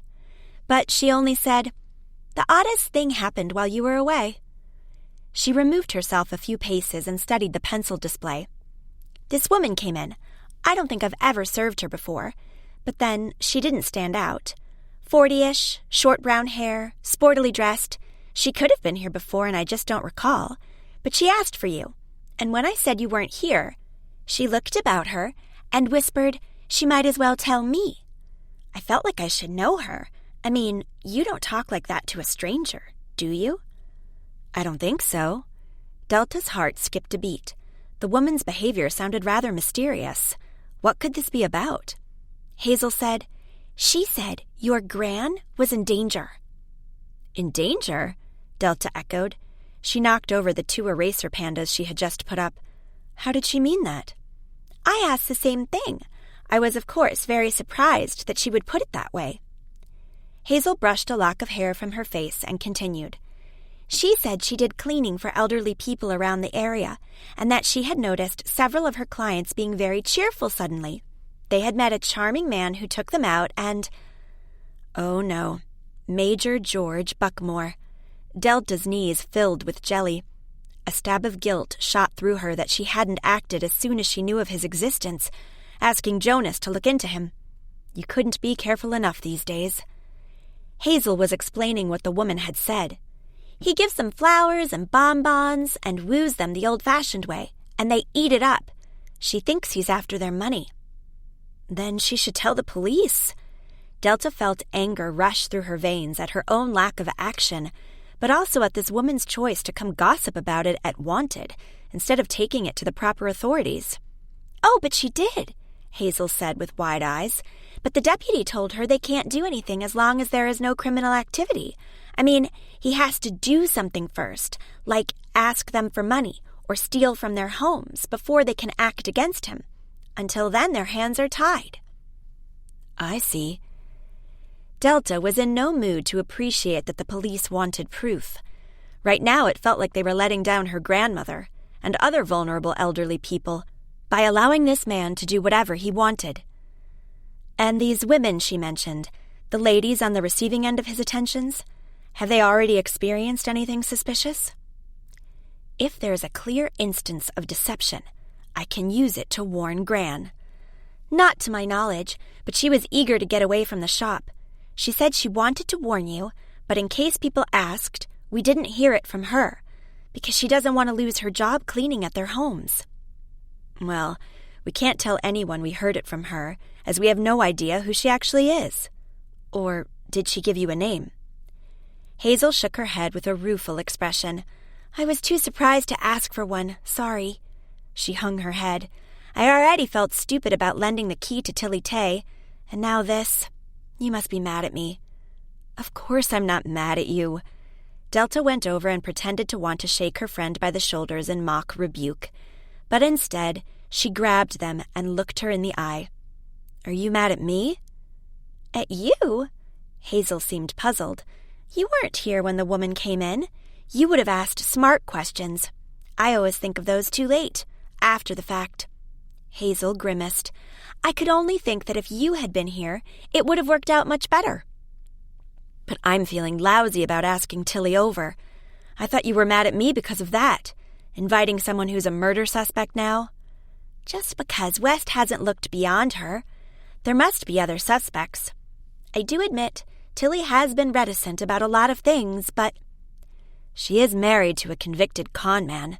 Weatherspoon didn't commit crimes just once, but regularly, and served several sentences. That does make West wonder if Tilly was ever involved in his fraud, and if they fell out when he came after her to Tundish. It makes sense that he asks those questions. Of course, but what about other people who might have been interested once Weatherspoon was out of jail? A former partner in crime? Someone he duped? He must have dozens of victims. What if your life savings went down the drain? Wouldn't you want revenge? Delta nodded. Good thinking. We should have the lawyer look into that. The police can get access to Weatherspoon's criminal record and find out who his known associates or his victims might be. I wonder if there are any living in the area. She squeezed Hazel's shoulders. So, you're not mad at me? I felt so bad getting shopkeeper of the season right before the artist I invited for an exhibition was arrested for obstructing justice, and a murder charge, no less. Not at all. I'm glad you're here.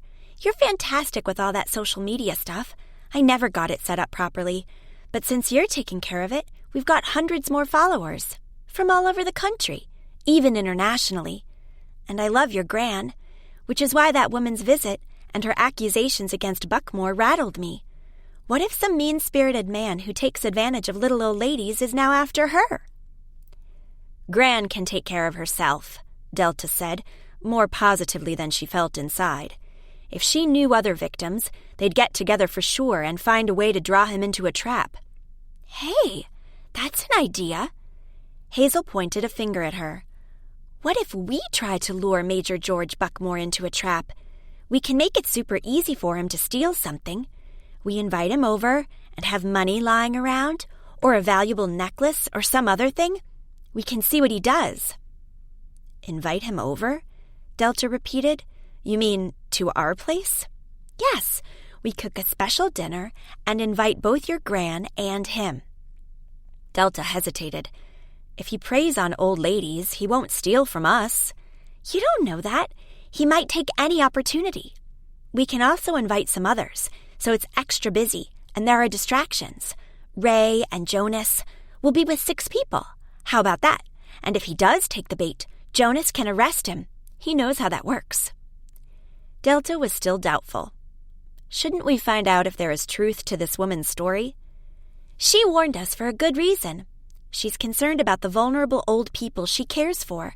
I can understand that. Yes, but she doesn't clean for Gran. Why involve her at all? That doesn't make sense. Hazel shrugged. Maybe she saw them around town together. She knows him, and then she was worried who this new victim might be and found out who your Gran is. She came to us because she knows that the victims themselves won't listen. They're probably so blinded by the man's charms. Delta had to admit that Gran was very fond of her new acquaintance and did spend a lot of time with him. A little digging into who he might really be wasn't a bad thing, right? She had already wanted to do that, and now she had a good reason for it. If Gran found out and wasn't pleased, she could tell her that a local woman had expressed concerns, and they had felt obliged to look into it. Okay, she nodded at Hazel. When do you want to do this special dinner? Tomorrow night. I have to check whether they are free to join us, of course, and look up some recipes. And arrange for some cash to put in conspicuous places, Delta provided, plus a valuable necklace. She pursed her lips as she considered this part of Hazel's plan. I don't have any. If Buckmore is a thief, he won't be tempted by my beaded jewelry. Yours isn't much better, right? She couldn't recall having seen Hazel with anything that would tempt a professional thief who knew the value of stuff at a glance. Hazel thought hard. Then her expression cleared. I know just the thing. You wait and see. Later that day, as they were closing down the store, Jonas dropped by. He wore his heavy-duty raincoat, dark green to blend into the forest and not disturb the animals, and Delta asked him with a grin whether he was working with stressed-out CEOs again. Jonas rolled his eyes. Spare me. I had enough of that to last me a lifetime. They weren't dressed for the occasion, despite the emailed instructions explicitly stating that they should bring comfy shoes and rain clothes. So the first guy was already complaining about blisters after we had walked half a mile. And when it started to pour, no one had any rain gear on hand. They came back soaked. Rosalind snarled at me for treating guests that way. Next time, ask them before you set out whether they have a raincoat or something. And if they don't, hand out those plastic poncho-style things. I'm not their mother, am I? Jonas sighed. These are grown men who run companies that make billions worldwide. If they can organize their agenda, they can also organize this walk in the forest. Delta wanted to say that actually they didn't organize their agendas, their assistants did. But before she could suggest this, Jonas asked with a worried frown, "Do you know if Mrs. Cassidy intended to really do something about that alarm she wanted to get?" "Huh?" Delta had to refocus a moment. Jonas gestured as he explained quickly, "She had a prowler around her house, remember? And then she said that she wanted to get an alarm, and she already had a card from some guy who offered her an alarm. I thought about it, and it struck me as rather suspicious he offered to install an alarm, and then she suddenly had a prowler." Delta widened her eyes. "You think the two are connected?"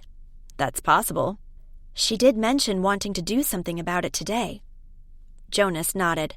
"Then I'm going over to see her and tell her my suspicions. I'd rather do it face to face." "I'm coming with you to see Buddy. Tilly's lawyer told me that the only thing cheering up Tilly was good news about her dog. I'll snap some more photos for her." Saying it, she cringed. It was a very bad excuse, as Mrs. Cassidy could easily do this. But Delta felt like she urgently needed to spend some time with Jonas, both to gauge his feelings for Paula and to invite him to the dinner with Gran and Major Buckmore. The mere idea made her stomach tighten. Gran really liked her new friend. It would be such a blow to her if he were found to be a con man. She'd rather forget about the whole trap idea and let Jonas do some quiet inquiries instead. Delta told Hazel she was going with Jonas to see Buddy and would do their grocery shopping on the way home. "I'll also cook dinner to make up for running out on you all day long." "Great! I'll have a soak in the tub while you're out. Gives me a chance to finish the book I started ages ago. Just give me your key so I can lock up. Despite Sheriff West's promises, I still haven't heard anything about getting mine back." Delta handed over the key and waved goodbye. Jonas led her into the Jeep's passenger seat and got in himself, buckling up. Delta said, "Do you really think Mrs. Cassidy wouldn't see through this man's intentions? She's usually very sharp." "I want to warn her, and then it's off my back. Whether she believes me or not is her business." It sounded curt. Delta said, "You really didn't like the CEO thing. You sound seriously out of sorts." Jonas waved a hand. "Just personal stuff." Delta bit her lip. A real friend would probably ask more questions and find out what was wrong then. But she asked herself whether she even wanted to know. What if Jonas started to explain to her that he was in love with Paula, or that Paula was in love with him, and... No, she could never talk about that without giving something away of her own feelings. Sitting beside him in the comfort of the Jeep, with the rain pattering on the roof, she felt so at ease, so at home with him, that the thought of losing that confidentiality hurt like crazy. Even if they'd still meet, it would never be the same once she knew he was in love with someone else. Jonas said, "How is the Tilly Tay thing unfolding? Any new leads?" "Maybe. Have you heard about the sheriff looking into safety deposit boxes at banks to find the missing money from the pyramid scheme?" Jonas seemed uncomfortable a moment. "Yes, I heard it in passing. How come?" Delta kept her gaze on his profile as she asked, "Is he looking into boxes that belong to Weatherspoon or also to Tilly?" Jonas's expression showed the smallest slip, but Delta still noticed. "He is," she concluded, "so he wonders whether Tilly was involved in Weatherspoon's cons." West put two and two together. Why ransack the van of an elderly lady who owns nothing worth stealing? Yes, her models are valuable because of the time and effort she put into them, but they can't be readily sold for cash like jewelry or a laptop. It was no ordinary theft. That person was looking for something specific. "Like the key to a deposit box?"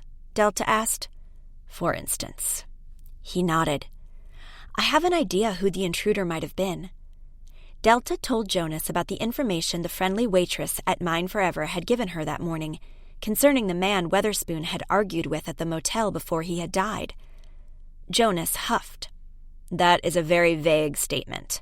The police can't find the man in question based on that little information." "Still, it's a lead. I also wanted to share something else. Tilly's sister showed up, Tabitha Tay. She is married to some wealthy man called Vanderhurst and has horses. Keen rider, too. She claims to be staying at the lodge with her horse. I guess she exercises him in the woods. Have you seen her there? She's a rather tall, commanding type. She described the woman better, but still felt it was rather vague. No wonder Jonas shrugged. I don't have a lot of business with the guests who come for horseback riding. There is an instructor who accompanies the less experienced riders. Why? Do you think the sister is somehow important? I don't know. I was wondering why she showed up at the police station wanting to talk to Tilly. Maybe she is the protective sister who wants to get Tilly out of trouble. Or maybe she sees it as a chance to tell her to change her lifestyle. Often relatives use the brush another has with the police to point out what could be done better. Sad but true. Sad? Delta queried. Isn't it good if someone cares? Obviously, but let's be honest. If you were in the cell, and suddenly your brother turned up telling you that he had always known running a stationery shop in a small town was a bad idea, and hopefully you'd see that too now, and change your ways, would you think he cared? Not really. I would be annoyed and feel attacked. Exactly. Jonas turned the wheel to let the Jeep run smoothly through a bend in the road. But if you want me to look into the sister further, I might find out a thing or two. Delta stared ahead. Can you look into anyone you want? Suppose I met someone, and I want to know if he's reliable. I mean, you're not a policeman, so you need not have a concrete suspicion to do some quiet research, right? Wow. Wait a minute. Jonas raised a hand. If you met a guy and want to know if you can safely date him, I'm not going to check him out. No? I thought we were friends. Delta pretended to pout. In truth, her heart was racing at the idea that Jonas thought about her possibly dating and even sounded a little jealous. Don't you care at all for my safety? Jonas glanced at her. Is there some guy you want to date? Delta held his gaze in that brief moment before he focused on the road again. What did those eyes tell her? Was he worried? Surprised? Envious? She couldn't quite tell. She fidgeted with her hands. There's more to life than work, you know. Maybe. It sounded dismissive. Jonas took his time to look in the rearview mirror at some car coming up behind them at high speed. He let him overtake them, muttering, "Idiot," before saying to Delta, I don't want to tap into my contacts too often. For a good cause, of course. I mean, Tilly Tay's case now and all, but he held the wheel tighter, judging by the tension in his knuckles. Still, if you feel unsafe, and it would help, this raises the question of why you'd even date a guy you don't trust. Just because he's good-looking? It's not about me, Delta admitted with a sigh. It's Gran. She met this charming gentleman who sweeps her off her feet with dates, flowers, and exciting stories about local history. They seem to share so many interests, it's almost too perfect.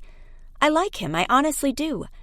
But some woman showed up at the shop today, claiming she cleans for old ladies, and has heard stories about this man wooing several women with bad intentions. She came explicitly to warn me about the danger to Gran. Do you know that woman? No.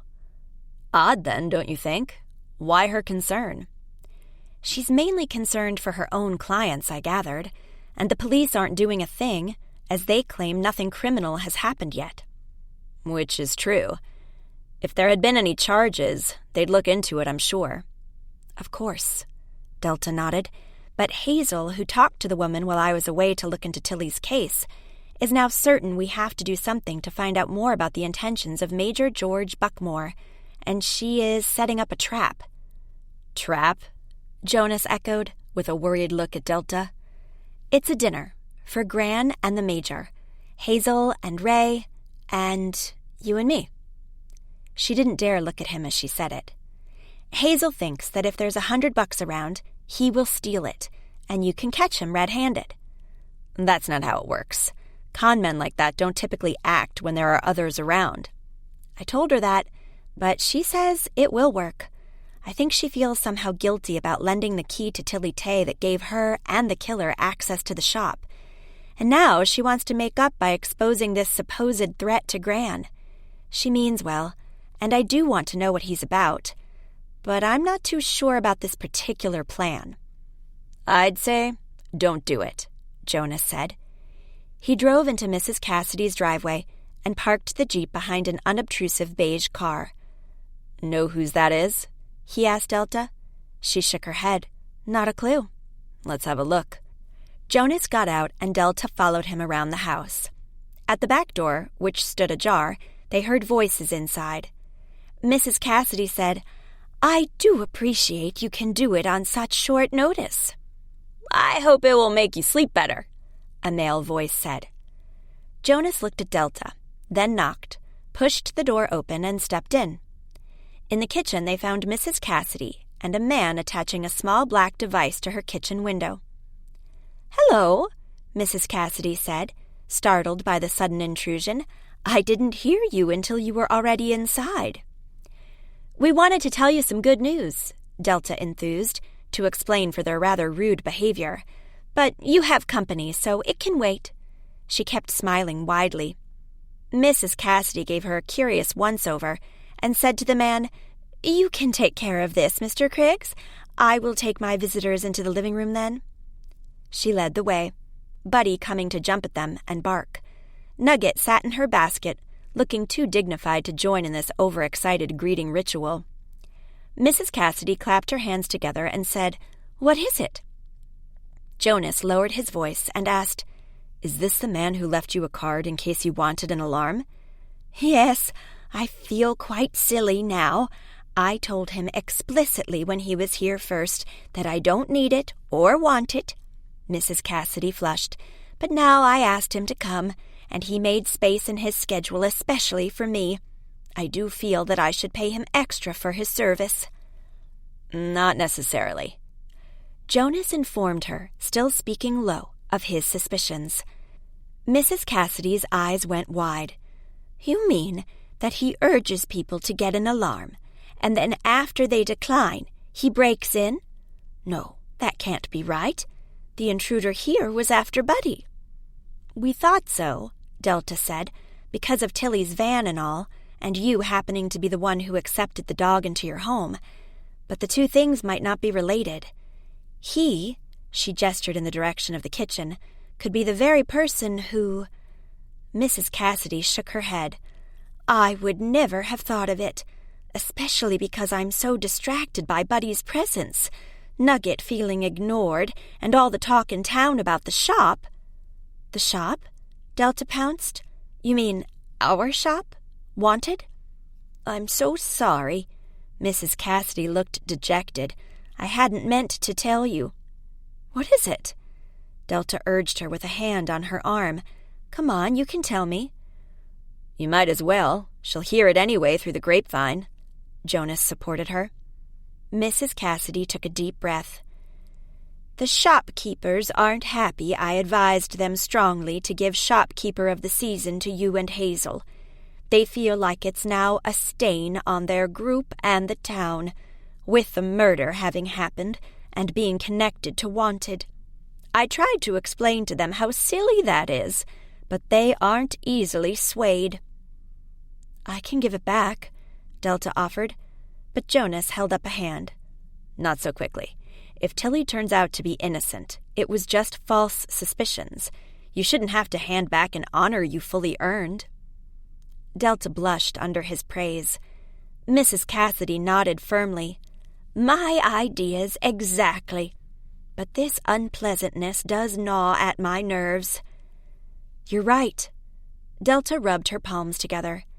"To be honest, I'm worried that we are so focused on finding criminals, we might be seeing them where there aren't any." She glanced at Jonas. Were they making a mistake setting up a trap for Major Buckmore? Would it only hurt her bond with Gran if it got out? Jonas wrapped his arm around her shoulder a moment and whispered in her ear, "Don't worry, Delta. We'll protect your Gran together. I promise." She looked up into his eyes, seeing the warmth there and the determination to stick to that promise.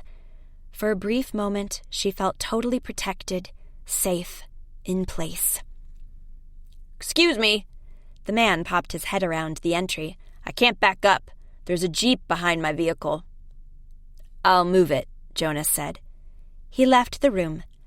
Mrs. Cassidy leaned over to Delta and said, "When you told me you had some exciting news to share, I thought for a moment you were going to tell me you were in love. I know it's fast, as you've only lived here for 2 months, but still, there's been a strong connection between the two of you from the beginning." Delta flushed. "We're just very good friends."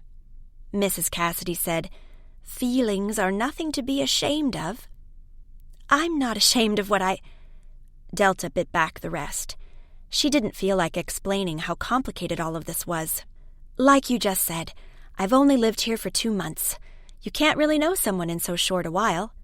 "And you can't fall in love?" Mrs. Cassidy asked with a tilted head. "I've heard people say it can happen at first sight." "Not for me. I need to know that I can trust someone." "I don't think that's an issue with Jonas." "Car moved." Jonas appeared in the entry. "I took the liberty of mentioning to him that I hadn't seen him around before, and he assured me he's been working this area for years. Now, I will check up on that statement as soon as I can and let you know. Just an extra precaution, free of charge." He said to Delta, "Ready to leave?" "Yes, we must be going. I have my shopping to do." "I can drop you off at the supermarket if you want." Jonas leaned back on his heels. I can wait while you do the shopping and then take you home." Delta smiled at him. "Thanks, that would be great." Once in the Jeep, she wondered why he was being so nice to her. Did he feel guilty because he knew he was in love with Paula and didn't want to tell her? She looked for a way to start chatting about the pretty brunette, but nothing came to mind. In fact, her thoughts didn't want to focus on anything but an intense sense of loss at the idea Jonas was marrying someone else. They could still be friends, of course, but it wouldn't be the same. Which said enough about her so-called friendship with him. It was more, much more than she wanted to keep. At the supermarket, Jonas said he might as well do some shopping for himself, and they went inside together, picking lettuce and tomatoes, and even arguing about what the best orange juice was. Delta felt they were just like a couple. What would it be like to be someplace with Jonas and look at him and know he was hers? She had never before felt so possessive of a man. It was exciting and intimidating at the same time. His opinion mattered to her a lot, like when he had said she should really take action about Zach. But she didn't really dare to allow herself to feel it. People you cared for could hurt you, by their actions like Zach had done, or when they got into trouble, like Gran was in now with the loss of her home and the possible threat coming from the charming Major George Buckmore. No, Delta didn't want to add more people to the list she had to worry about. Chapter 13. Over the quick but delicious pasta meal Delta prepped for Hazel and herself, they talked about Tilly Tay's case. Delta told Hazel about the teen working at the motel who had allegedly seen the victim argue with a younger man. "We should really find out who that was," she said. "Maybe he killed the victim." "If he did, he will be long gone. Why stick around?" Hazel dug her fork into the grilled cheese on top of her spaghetti. "This is great. Thanks for cooking." "I owed you, for being away all day. I do feel like I'm doing too little for the shop." "You got shopkeeper of the season. That's a real honor." Delta grimaced. "Yes, but the tide is turning."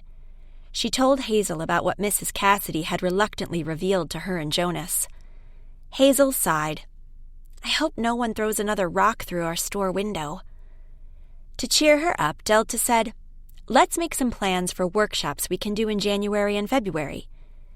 The December ones were fully booked, offering ways to make exclusive glass markers and place cards for the Christmas dinner table, creating your own Christmas crackers, and a special one with an out-of-town guest crafter teaching paper poinsettias. "January is sort of a meh month," Hazel observed.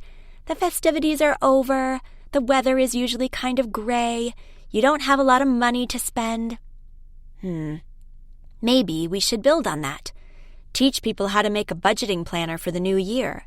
We can use scrapbooking techniques and offer an outside budgeting expert as our guest. I've been thinking about this for a while. You know, how we can pull in more people? By combining the crafty aspect with something practical. I mean, something people are interested in, like tips to save money or to be more active. Great idea, Hazel sat up. We can do a workshop where we make a household planner to hang on your kitchen wall and ask an expert to do a short item on quality time. I'm getting a notepad to take down some ideas, Delta said. Soon they were writing down lots of ideas, some more wacky than others, laughing a lot as they were at it. Making all these plans gave the pair energy, and as Delta maneuvered through the kitchen to make some coffee, she felt decidedly better. She had come to Tundish for the store, to be in business with her best friend and craft her way through life. She shouldn't let herself be sidetracked by murder cases or complicated feelings for a man who might not see her as girlfriend material. Her phone beeped. A message popped up from Calamity Jane. My husband put all the photographs and videos he took at the opening of the exhibition in an online album. You can see them by clicking this secure link. If you want any to share on your social media channels or website, let me know. Hope you like them. Delta clicked on the link and looked at the photos and videos of enthusiastic villagers looking at her display. It was a bit souring to realize that the people who had loved it then were now angry at her because of the murder. Suddenly, in the last video she looked at, her gaze detected a familiar face. Tabitha Tay Vanderhurst. She stood at the entrance of the shop, looking about her as if she searched for someone in the crowd inside. Then, she talked to someone Delta couldn't see on the footage, presumably outside in the street. Her expression changed from animated to annoyed, and she suddenly stepped back and exited the shop in a hurry. Why had she not come in to look at the display? Who had been with her? Frowning hard, Delta replayed the video. From Tabitha's behavior, she got the distinct impression that she had appeared at Wanted's door merely to check if a specific person was present inside. Tilly? Busy with the exhibition? What had Tabitha been up to? Earlier, they had assumed Tilly had left the van at the campsite to protect it from Bob Weatherspoon's intrusion. But what if she had tried to hide it from her own sister? After all, Tilly had known Tabitha was in town. She had mentioned it to her lawyer, emphasizing she didn't want her family to intrude. And at the sheriff's station, Tabitha had said they had been trying for years to persuade Tilly to quit with the off-the-grid lifestyle. How? And why? Too bad Delta couldn't see in that video who had been with Tabitha. The next morning, while they were having a hurried breakfast, there was a knock at the back door. Delta went to open up and saw Gran standing there, all smiles. She was dressed in a smart 3/4-length coat with a new hat on. "Come inside," Delta invited. "There's fresh coffee." "I can't stay long. I wanted to say I'm going away for a few days." "Away?" Delta echoed. "Yes. George asked me to accompany him." Gran blushed like a schoolgirl. "He's giving a lecture about Gold Rush history, and he wants to explore the surroundings. With me." She smiled even wider. "I haven't been so excited about something for a long time. I hope you don't mind me leaving." "If it's just for a few days." Delta tried to look happy, but inside, unrest, hesitation, and outright suspicion scrambled for the upper hand. Why would Buckmore want to take Gran away from Tundish? Did he have some sneaky plan for her? What is he up to? "Take care, darling." Gran stood on tiptoe to kiss Delta on the cheek. "I do feel like I'm abandoning you with the trouble you're in." "Nonsense, I'm not in trouble at all," she lied. "Sheriff West is looking into the whereabouts of the pyramid scheme proceeds. No doubt he also knows which associates Weatherspoon may have worked with at the time, who might have come after him at his release. Tilly Tay will soon be cleared of all suspicion, and everything will be fine. Trust me. You have a good time." Delta hugged her grandmother. Her throat was tight with fear that the man she was leaving with had some evil plan, and she might be hurt. But she couldn't say that now. It's too late.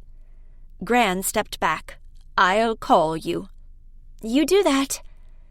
Delta watched her walk away, thinking this must be how a mother felt taking her toddler to kindergarten, wanting to hold on tight and never let go. "What's up?" Hazel asked, stepping up from behind.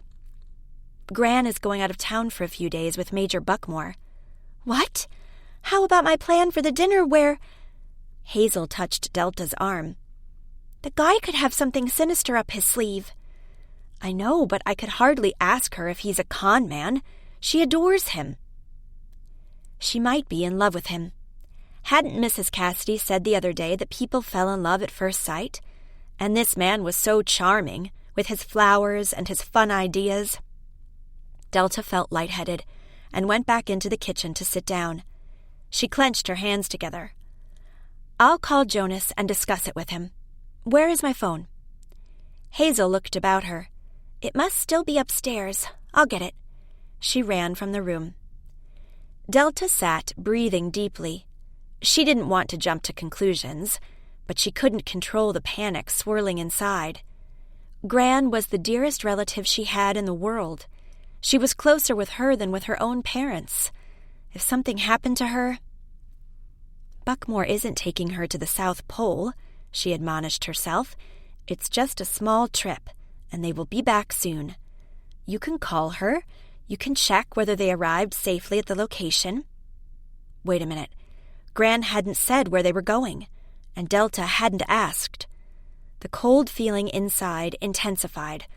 Why hadn't she asked for the address of the hotel, or wherever they'd be staying? Hazel burst back in. "Here's your phone. Call Jonas. He'll know what to do." Delta pressed the buttons with trembling fingers. She felt as if her Gran had been kidnapped, and she might never see her again. When Jonas answered the call, Delta said in a shivery voice, "Hello?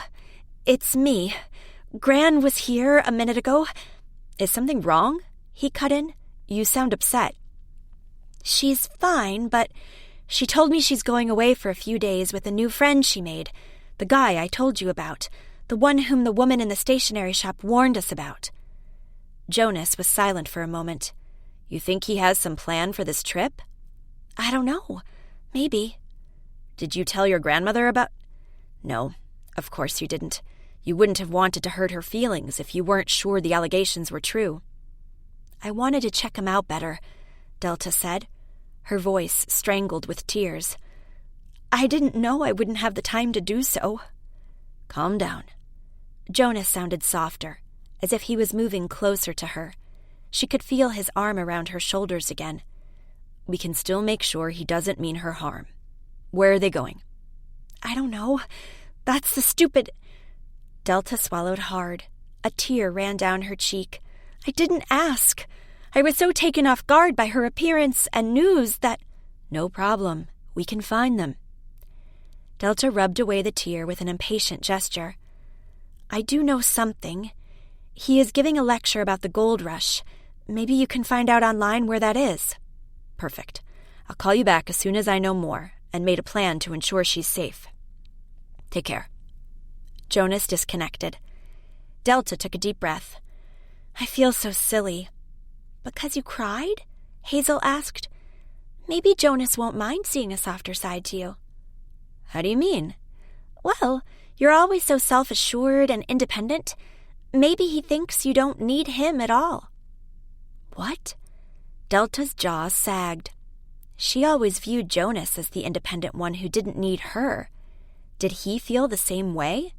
Was that why he had been keeping his distance, while he did want to kiss her?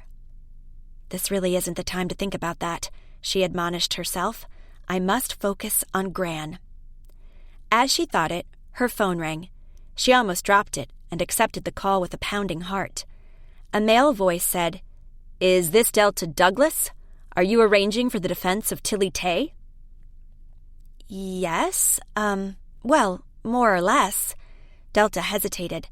Mrs. Cassidy had hired the lawyer, and she really didn't know whether... But the man gave her no time to explain anything. He spoke urgently.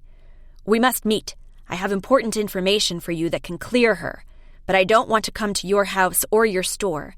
We must meet at some neutral place." "Why?" Delta asked, determined not to be overwhelmed again. 2 shocks in one morning were too much. "Besides, if you know something relevant about the murder, you should go to the police and tell them." "I don't want anything to do with the police. I will tell you. Only you." He sounded ready to hang up on her. "Okay," Delta said quickly. Her curiosity was stronger than her reluctance, since it may help Tilly's case, and consequently also restore Wanted's damaged reputation with the shopkeepers who were upset about the scandal. "Where do you want to meet?" "I'll message you instructions. I don't want to take any risk of the police showing up. Get into your car, and I'll send the first directions." He disconnected. Lowering the phone, Delta felt goosebumps on her arms. This was kind of creepy and dangerous. She had no idea who this guy was. He claimed to want to clear Tilly, but he could have something far different in mind. She could be meeting the killer. She turned to Hazel and explained quickly what was up. Hazel said, "How does he know you're involved in Tilly's defense? And where did he get your number?" Delta shrugged. "There's plenty of talk in town. My number is on our business cards." "Maybe he took a business card from the shop when he planted the clue in the display to incriminate Tilly," Hazel suggested. She crossed her arms over her chest. "You're not going alone. I'm coming with you. Or better still, Jonas should come with you." Delta pursed her lips. "Is there time to arrange that? The caller said he'd text me the first direction right away." Her phone beeped. She almost dropped it. That must be him now. "Call in Jonas fast." Hazel squeezed her shoulder. "Good luck." Delta sighed and called while she walked to her car. Jonas said, "I can't find information that quickly, Delta." The half-smile in his voice warmed her insides. "It's not about Gran. I had a call from an unknown man. He wants to meet me with information that can clear Tilly. He's texting me directions to a meeting point." "And you're going there? Not even knowing who he is or what he wants? Are you crazy? How can you agree with something like that?" "We can discuss that later. Are you coming?" "You bet I am. Where to?" Delta followed the caller's instructions. She switched her phone so incoming messages were read aloud, and, with Jonas listening on speaker, they were both headed out of Tundish. "Did you hear that?" she asked, after another curt direction. "Yes, and I'm close to you. You should see me after 10, 5, now." Delta saw the Jeep appear from a side road to her left and turn onto the road she was driving on. It came to follow right behind her vehicle. A sense of intense relief rushed through her, leaving her knees jittery. Jonas was there. It would be all right now. Whatever the unknown man wanted, they'd face it together. "I'm still not a fan of this," Jonas said. "I know, but I can't let this chance pass. Tilly needs the break. West is focusing solely on her." "I doubt he is. He did ask questions at the motel and is trying to find people who were in contact with the victim. He's also checking whether any victims of the pyramid scheme lived in this area to find out if the murder was a revenge killing for damages done through that con. Weatherspoon was released, and he came here right away to ask his ex for some petty cash? Not likely." Delta sucked in air. If we can prove he was in touch with someone local before he died, maybe via his phone records? No doubt West is on that, but it takes time.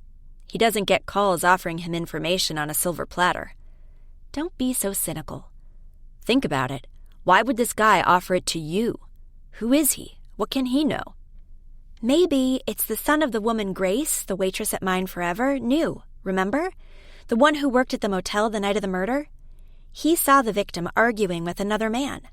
Grace said that a young man like him might not want to turn to the police. If he can tell us what he knows, at least we can determine if it's important or not. But we'd still need an official statement to get anywhere in the investigation. We can see about that later. Another direction came in, making them turn left and follow the dirt road. "This guy knows these surroundings pretty well," Jonas observed. He didn't sound happy with that. Logically, Delta tried to reason, if he's a local kid. The idea that they were meeting a teenager who didn't want to go to the police with what he knew was a lot more reassuring than the possibility it was the murderer. They had wondered before if Bob Weatherspoon had met anyone at the hotel. Another lone traveler? Another criminal?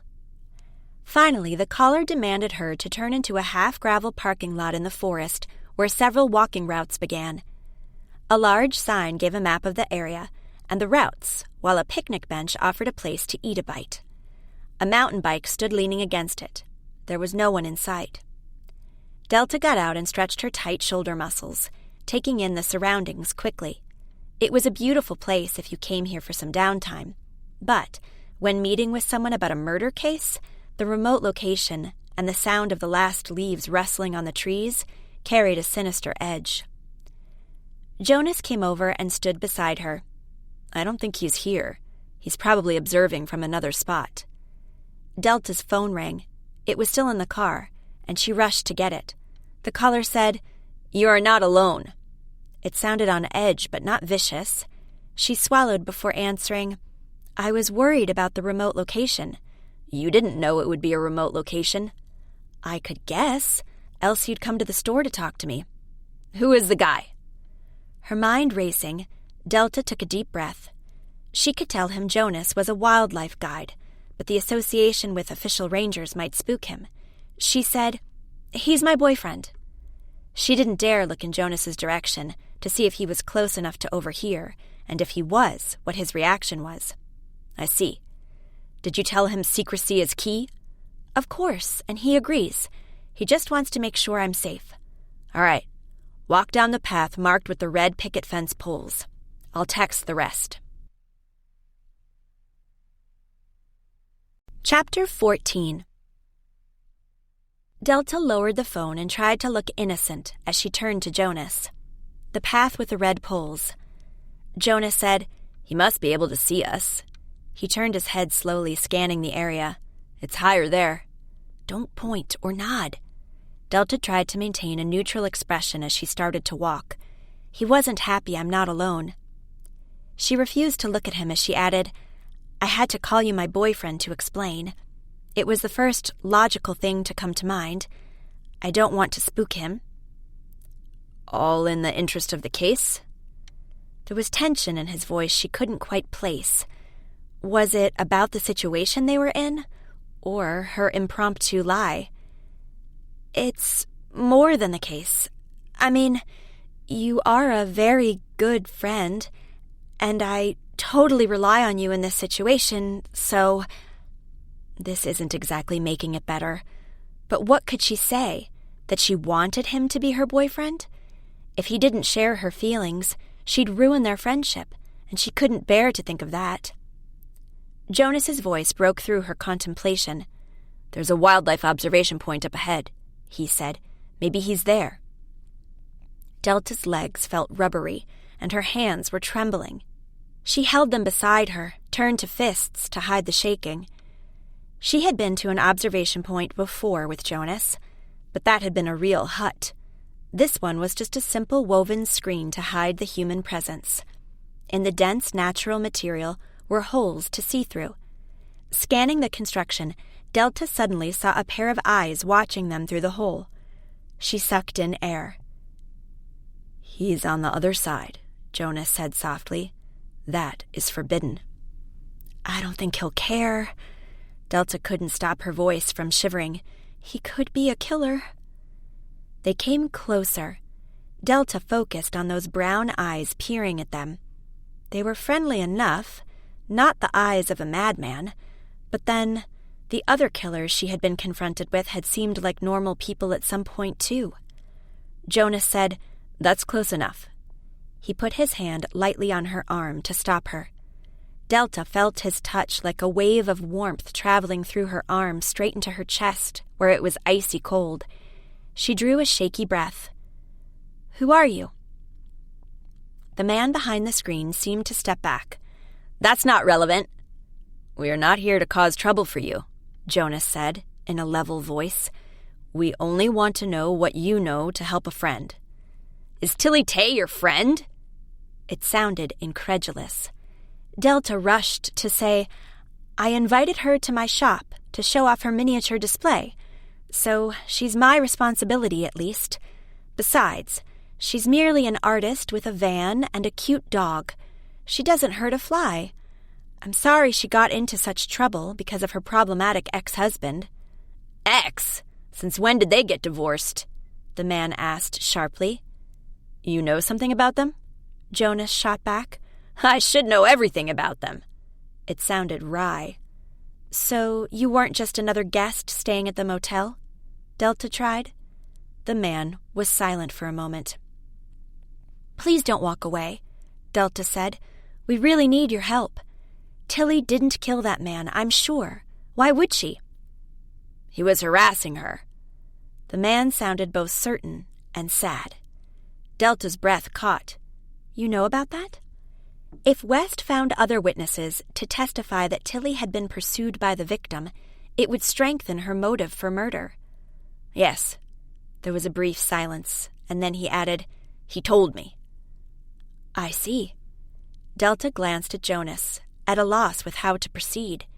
She wanted to know much more, but asking the wrong questions, asserting too much pressure, could ruin everything. The guy could run off, and they'd be left with nothing.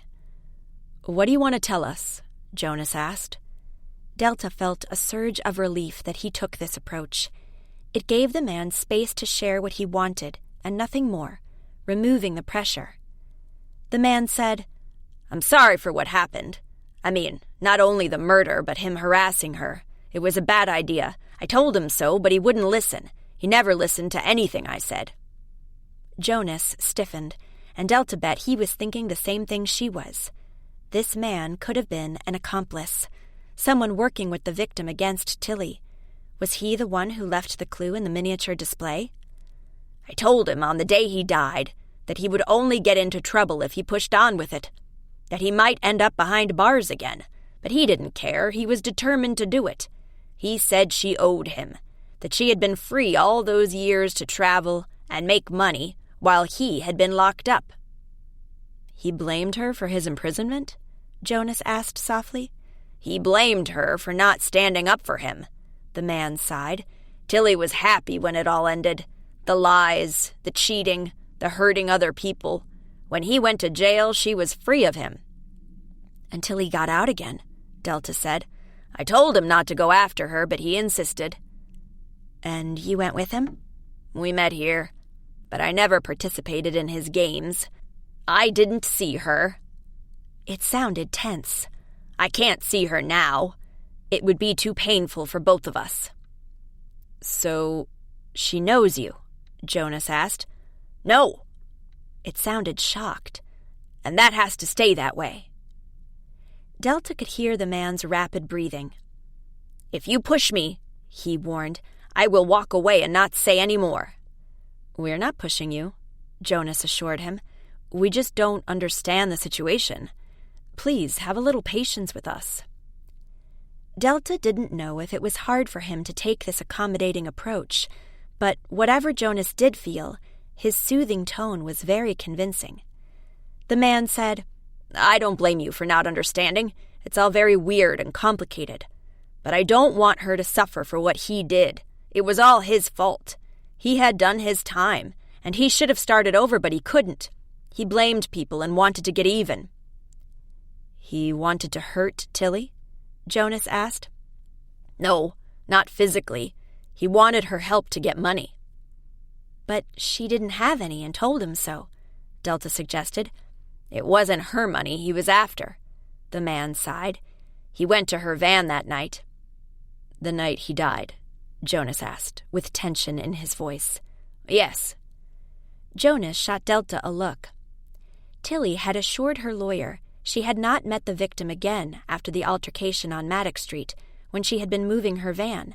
Had she lied? Why? If she was innocent... Delta's thoughts raced. Was she really innocent? Or were they mistaken about her? Was it possible they were coming to the defense of the murderer? Jonas said, "Are you sure they met that night?" "I said he wanted to go to the van. He might have. while Tilly was at the store working on her models. If she returned early, they might have met. Delta clenched her fists. Tilly had lied about being at the store until midnight. That much Delta knew. You know she was at my store? There was just silence. Jonas said, Did he come back alive and well after seeing her? Delta held her breath, waiting for the reply. If this man could testify that Bob Weatherspoon had returned from a nighttime meeting with Tilly unharmed, it could help her in a major way. I don't know if he saw her again. He had been to the van, I do know that. He was looking for money or checks or anything he could get. The voice sounded almost hurt. Delta said, So he ransacked the van? No, that doesn't make sense. After Tilly left the store, she went back to her van to sleep. If she had found it ransacked, she would have called the police or something. I wouldn't be too sure of that. She wanted to keep his presence in town a secret because of their past. You mean her having been married to him? Jonas amplified. Yes, the man said, and his scheming and all. It has always been whispered she had a part in it. Jonas said, Is it possible that she had? That she kept loot? That he's after something he thinks she has? A precious stone, maybe? Gold jewelry? The money from the pyramid scheme? Delta whispered, remembering with a chill Jonas's words on the way over here. If Weatherspoon had hidden millions before he went to prison, he need not have come to his ex to ask her for a pittance, unless she knew exactly where the missing money was. Had she helped him hide it? I don't know, the man said. I don't know what he did with the money he conned people out of. The trial said there had to be millions. I don't know where it is. But you wanted to know.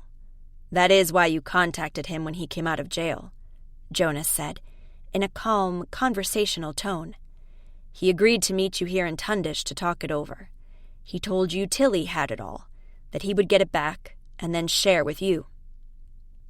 Delta held her breath again, desperately wishing the man would deny that Weatherspoon had claimed Tilly had the money, or knew the way to access it.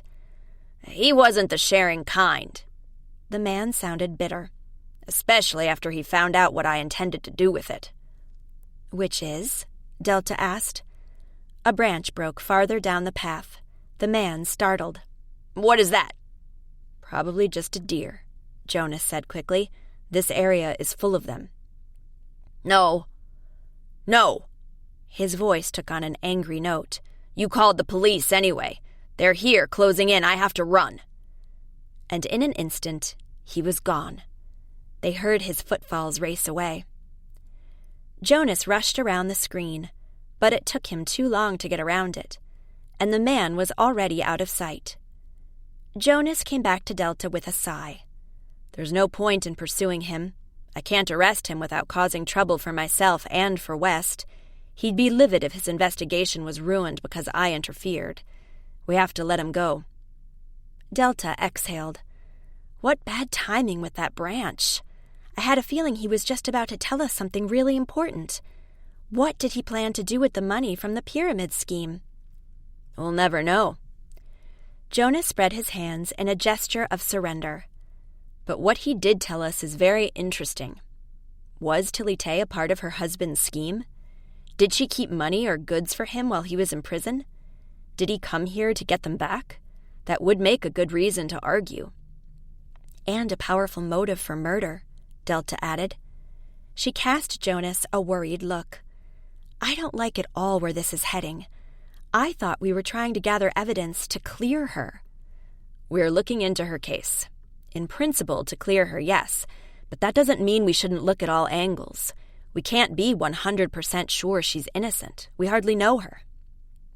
Delta's mouth went dry at the idea that Tilly might be guilty, that she had invited a killer to town, and that the woman had worked in their shop shortly before stabbing someone at the nearby motel. The shopkeepers would have every reason to be angry at her and want to take her title back. If they publicly turned against her, customers might follow suit and shun the store. They could go bankrupt. Also, she'd be letting Gran down, right when she moved to town. Gran had given Delta the money to buy into Wanted. If it failed, It would be a major blow to them both. Jonas's hand came under her chin, and he gently lifted her face to him. Not so glum. Tilly may still be innocent. It's not over yet. Delta stared into his blue eyes and wished that he would hold her for a few minutes to absorb his confidence. Her phone beeped. Jonas pulled away his hand. Who can that be? Delta looked at the screen. Hazel. She wants to know if everything is all right. I guess she's nervous. She quickly typed a reply. Jonas said, Yes, well, we'd better get back to the cars. I have a lot to do today. Where's Spud, anyway? Delta asked, to diffuse tension by raising an innocent topic. With Paula. Or maybe not so innocent. She could feel her muscles tense. Jonas smiled. Spud loves spending time with her dogs. And with her? Delta couldn't resist asking. She is good with animals, right? He must sense that. Yeah, he thinks she's pretty great. Did you once work together, or, how coincidental she also ended up around here? It's just a good place to be. It was a rather vague answer. What connected Paula and Jonas? Had they been involved before, maybe? Paula being Jonas's ex, now coming back into his life? Jonas stretched his arms up to the sky that was a little clearer for a change. I'll try and find out where that gold rush talk by Major Buckmore is and let you know. We can go there together to hear him speak and see what he's up to. Go there together? Delta echoed. Yes, unless you'd rather have me go alone. Maybe you have something else to do? Of course not. It's my gran we're trying to protect. You let me know when, and I will be ready. Okay. If it's farther away, because she said that they'd be taking a few days, it might be helpful if you could, bring along some clothes and stuff. If we can't drive back that same evening, we could stay. Oh, yes, of course. Delta's heart fluttered. They reached the cars, and Jonas waved goodbye, climbed in, and started the engine. He waited until she was inside and had her engine running before driving off. His concern for her safety made her feel warm inside, but mostly confusion reigned. Was he in love with her?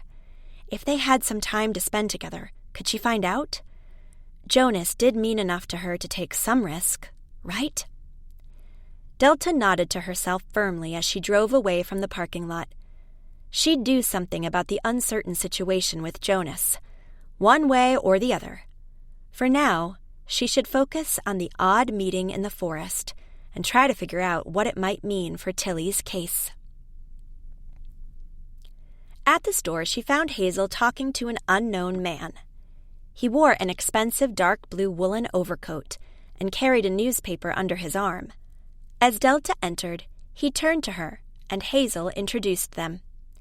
This is Mr. Vanderhurst, the husband of Tilly Tay's sister, Tabitha. Mr. Vanderhurst, my business partner and co-owner of Wanted, Delta Douglas. Pleasure to meet you. Vanderhurst reached out and shook Delta's hand. I wish it was under different circumstances, though, he said in a deep baritone. You've become embroiled in a murder case, I understand, because of Tilly. He made a tisking sound and showed her the newspaper he carried, unfurling a bold headline, Local Store Involved in Pyramid Scheme Cover-Up, and below that, in smaller print, Did Shopkeeper of the Season Shield a Thief and Killer? Delta's eyes widened as she read the first few lines about a group of pyramid scheme victims having shown up at the Tundish police station, clamoring for their money now that Weatherspoon was murdered, potentially by the person who had hidden his profits during his imprisonment. They can't seriously think that Tilly hid the profits. She said it without conviction. The man in the forest had claimed Weatherspoon had been harassing Tilly, and why else would he come to Tundish to see her? Unless she could provide him with something he needed. More than just a bit of cash to live off of. His score, the loot. It all made sense in a terrible way. And with the Tundish trader writing about it, treating it as fact sooner than mere speculation, she began to feel like Wanted's fate was sealed. Vanderhurst said, I'm very sorry you got into trouble because of Tilly. Her relationship with Weatherspoon should have been ended ages ago, but she's just too wishy-washy to cut him out of her life completely. Too kind-hearted also, I guess. She never understood how the victims of his pyramid schemes suffered. People lost their savings, pensions, money needed to pay the mortgage. Consequently, some lost their homes, or their marriage ended in divorce because of arguments over the missing money. Vanderhurst gestured with his hand. His wedding ring caught the light. He continued, Weatherspoon caused terrible heartache for too many people, but Tilly lives in a world of her own, with her miniatures. He cast a quick look at the display, a mixture of disbelief and resignation in his features. Her van and her dog. However, you need not worry about it any more. I told the lawyer, Miss Brenning, that we will pay for Tilly's defense from here on. You need not invest another dime in it, or have your name associated with it.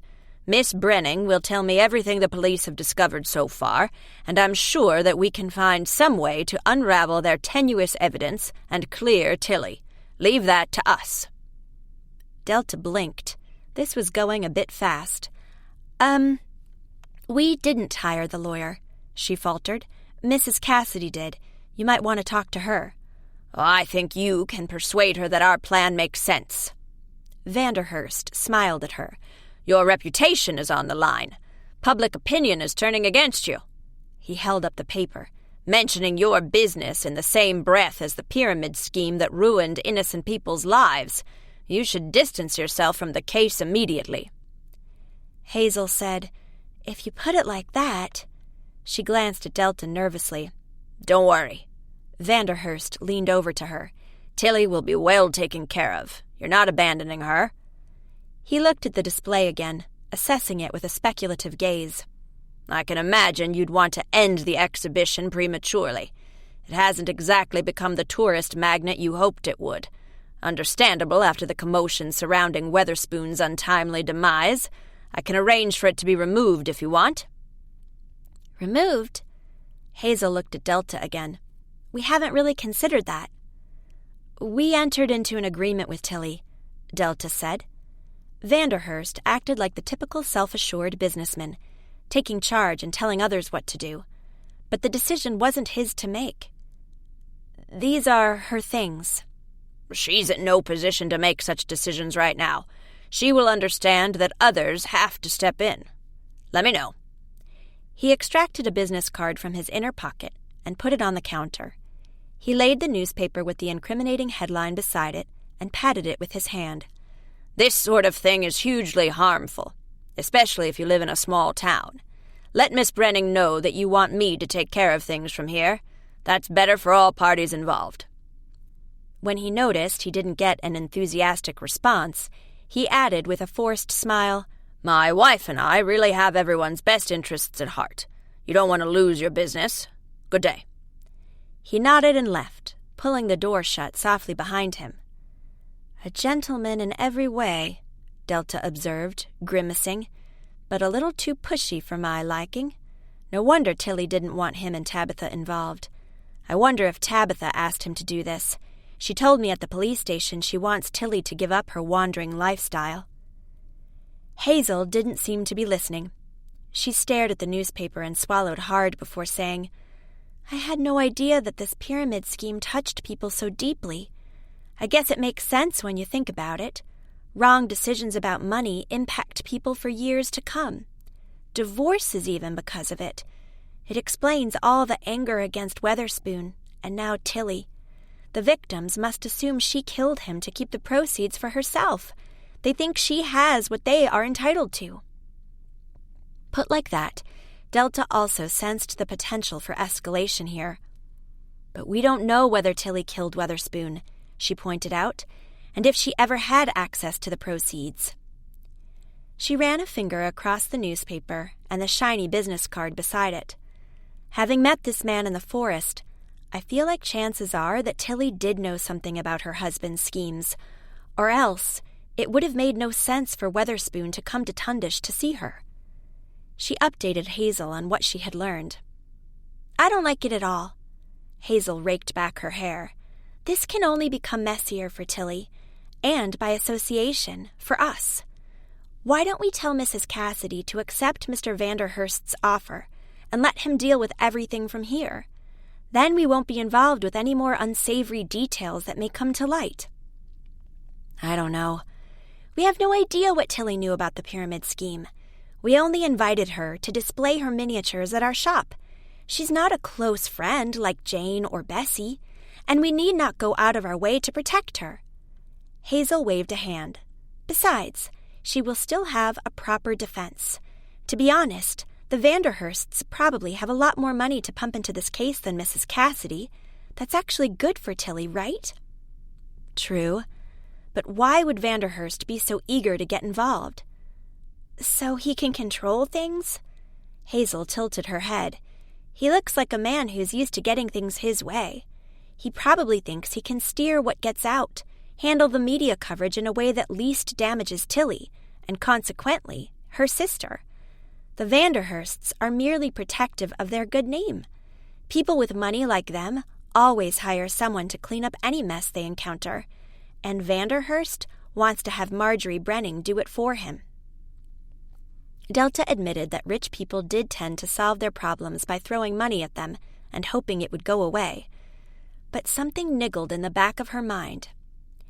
He mentioned that the police will have to share the evidence in the case with him once he pays the lawyer. Does he want that information for a selfish reason? I saw Tabitha in the videos Jane's husband took on the day of the opening. She looked into the shop and left. There was someone with her. I couldn't see who it was, but it could have been her husband. What if they were making sure Tilly was inside, busy, so they could look at her van? What would the rich Vanderhursts want with Tilly's old van? They seem like they probably mean well and have Tilly's best interests at heart. Hazel pointed at the paper with a fearful expression, as if it were a scorpion ready to sting her. I don't want angry victims descending on the shop. You're right, Delta sighed. I'll ask Mrs. Cassidy what she thinks. She pays for the lawyer, after all. Hazel's advice was sound, of course, but something inside of Delta resisted merely handing everything over to the Vanderhursts, who had obviously been waiting for Tilly to mess up her life so they could step in and save the day.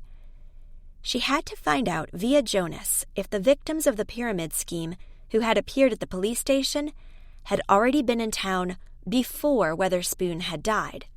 After all, what better motive for murder than revenge on the person who had ruined their lives?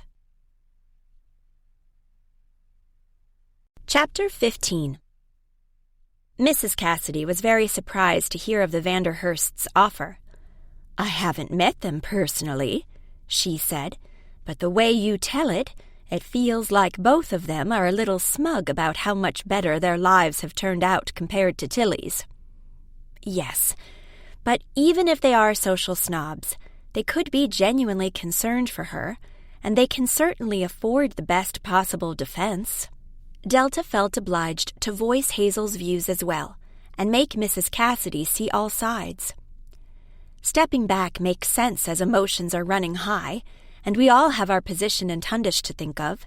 What if Tilly turns out to be guilty? Not of murder, maybe, but of involvement in this pyramid scheme, and hiding the proceedings from the authorities. With a committee of victims in town, the missing money will certainly be news for days to come.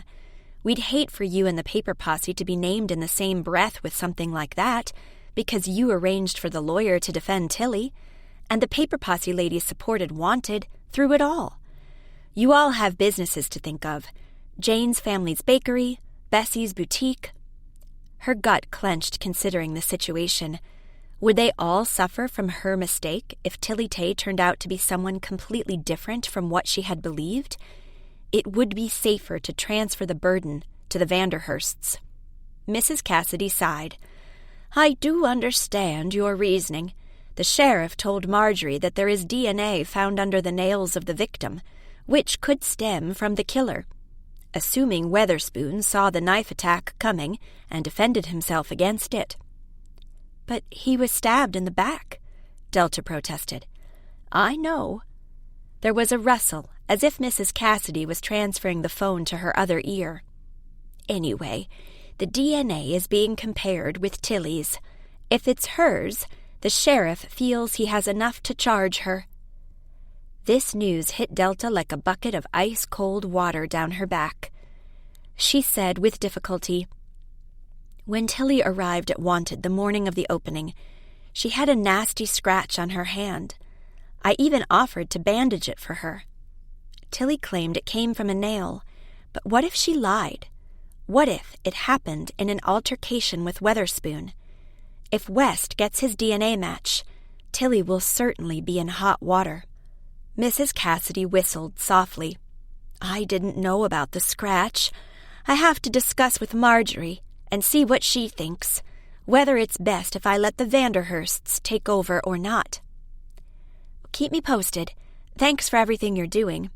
That's what friends are for." Around 3, Jonas dropped by the store with Spud in tow. "Hello, boy," Delta said, leaning down to rub his head. "How are you?"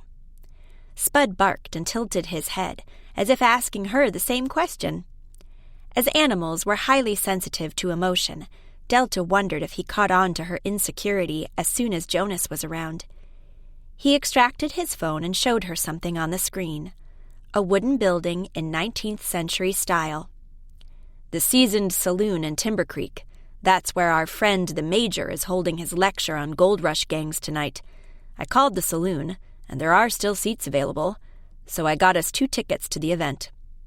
Jonas looked around him, as if scanning for people who might potentially overhear, and added, "Did you read in the paper that some of the pyramid scheme victims stopped by the station this morning to demand access to Tilly?"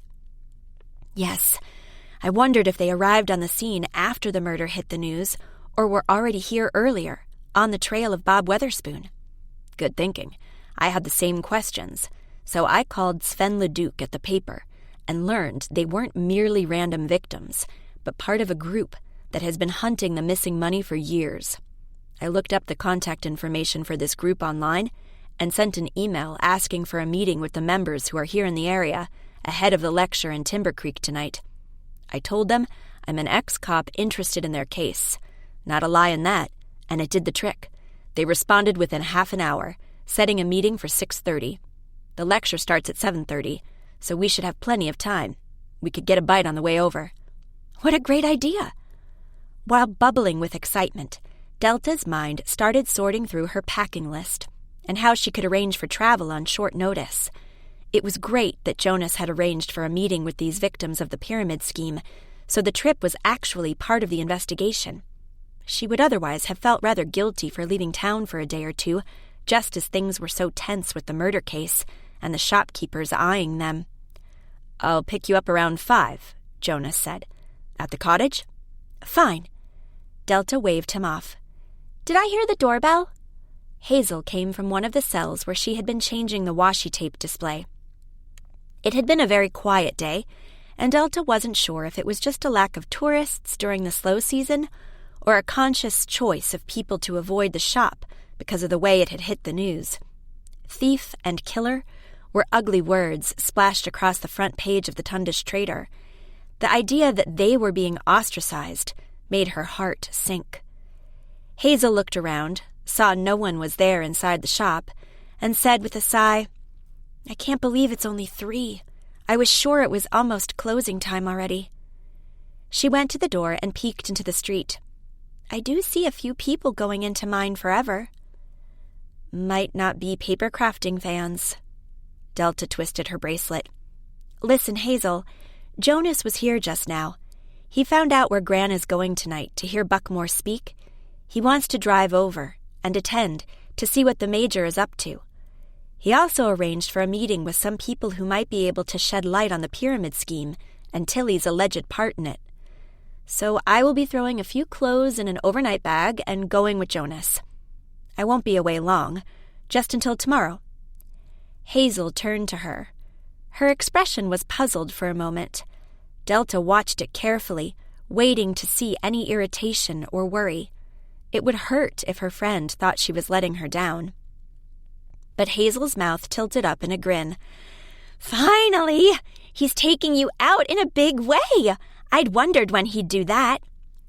A rush of hot blood came up to Delta's face. He's helping me keep an eye on Gran and investigate the murder case. Nothing more to it. Sure, Hazel winked. I totally get it. Have fun. She checked her watch again. Shouldn't you be rushing? Maybe you have to get your hair done or something? Why? To show him you cared enough to look especially pretty.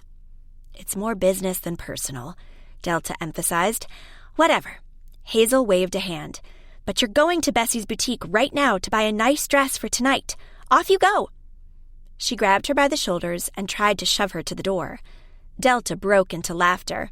Let me at least get my purse, or I can't even pay for the dress. Moments later, she was walking down the street, ducking into her collar against the chilly wind that breathed past the storefronts. At Bessie's, she took a moment to study the mannequins in the window, and then walked into the welcome warmth inside. Bessie was just saying goodbye to a customer carrying 2 full bags. She smiled when she saw Delta. Hello there. If you're after scarves, I'm pretty much sold out. That customer bought 20 of them to hand out to friends as goodbye gifts. She's leaving the area to go work in Boston. Told me all about her new apartment and job.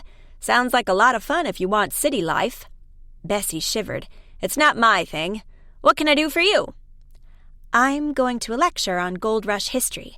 Gran is a history fan, and I want to look good.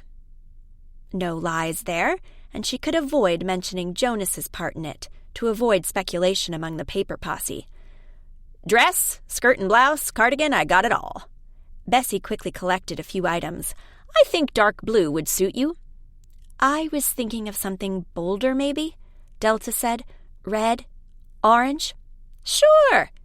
Bessie got even more items off the rack. You go to the changing room and I'll grab a few options. An hour later, Delta had purchased 2 new pairs of pants, a cardigan, 2 blouses, the last scarf left, and what she had actually come for, a knee-length dress with long sleeves and a waterfall neck. She had the perfect boots to go with it at home. Bessie cheerfully rang up the total and remarked she hadn't had such a good afternoon in weeks. Oh, by the way, she said, packing the clothes into a large canvas bag with her shop's logo emblazoned on it. When I was at the lodge to deliver the dresses Mrs. Tay Vanderhurst ordered earlier, she was talking to a representative of a big museum in Helena about putting up a permanent exhibition of Tilly Tay's work there. Really? Delta's mind tried to make sense of this news. But the Vanderhursts have no control over Tilly's creative work, do they? She certainly acted like she was in a position to decide things. Bessie handed over the bag. Anyway, forget about the case for tonight and have fun. I will. Delta took her purchases home in a rush and changed, combing her hair until it was totally smooth and shiny and slipping in some long earrings. Despite Bessie's warning to forget about the case, her mind was processing what she had learned. Tabitha Tay Vanderhurst seemed like the sort of person who enjoyed being in the public eye. Was she eager to become keeper of her sister's creative legacy? Would there even be money in it for her? Not that she needed any, probably. She had a super-rich husband. Delta almost forgot she had to pack, and, as it was close to 5 already, threw everything she saw into her overnight bag. She had meant to get ready at leisure and even write a note for Hazel, thanking her for taking care of things while she was away. But she had no time for that. Jonas already drove up to the cottage, and she picked a banana out of the fruit bowl and rushed to open the front door for him. Jonas stared at her. His eyes drifted down from her face across the dress and boots back up. His mouth curved in a slow smile. Wow. I want to show Gran how important her new beau's lecture is to me, Delta said quickly. Of course. Can I carry your bag? Jonas took it from her hand. As his fingers touched hers, she held her breath a moment. Despite what she was trying to tell herself about this trip, it did feel like a date. An extended date. A very special occasion. Time to be together. Just them. Jonas put the bag in the back of the Jeep, beside Spud's bench. I hope you don't mind I brought him along. I didn't want to impose on Paula. Or had he not wanted to tell Paula he was going away with Delta? If they were exes, it could be painful. She really had to try and find out more about that.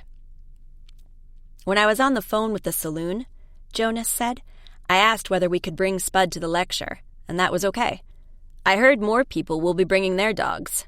Timber Creek is almost more rural than Tundish, so people don't stand on formality." Uh-oh.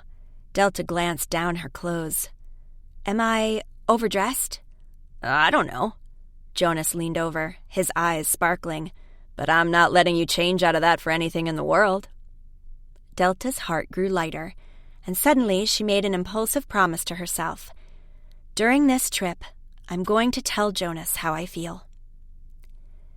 They decided to park beside a takeout restaurant, and Jonas ran in for some food, while Delta waited with Spud. It was just like a picnic inside the car.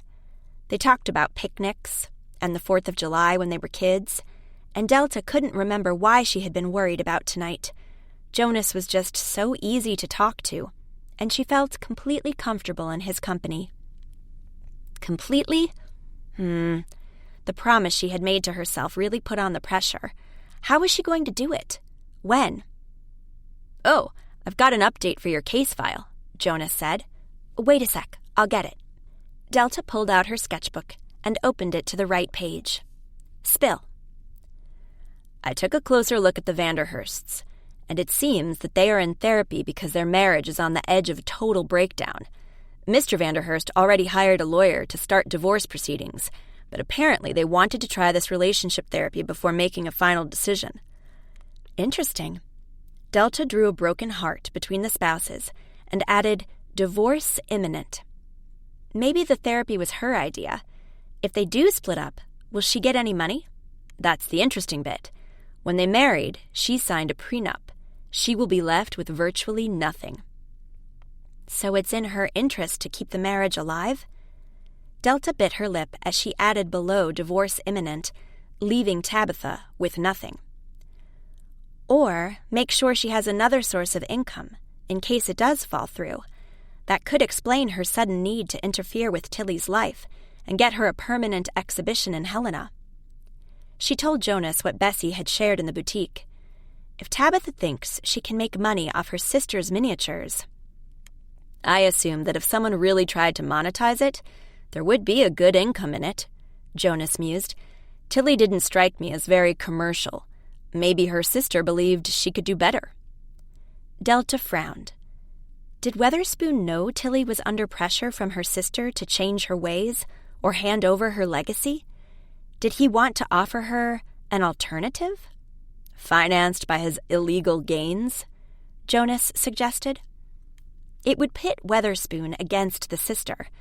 Maybe when he got nowhere with Tilly, he approached her sister. We believe he got nowhere with Tilly because the guy in the forest told us. But what if he lied?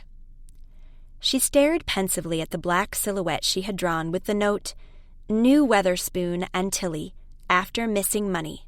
What for? Accomplice?"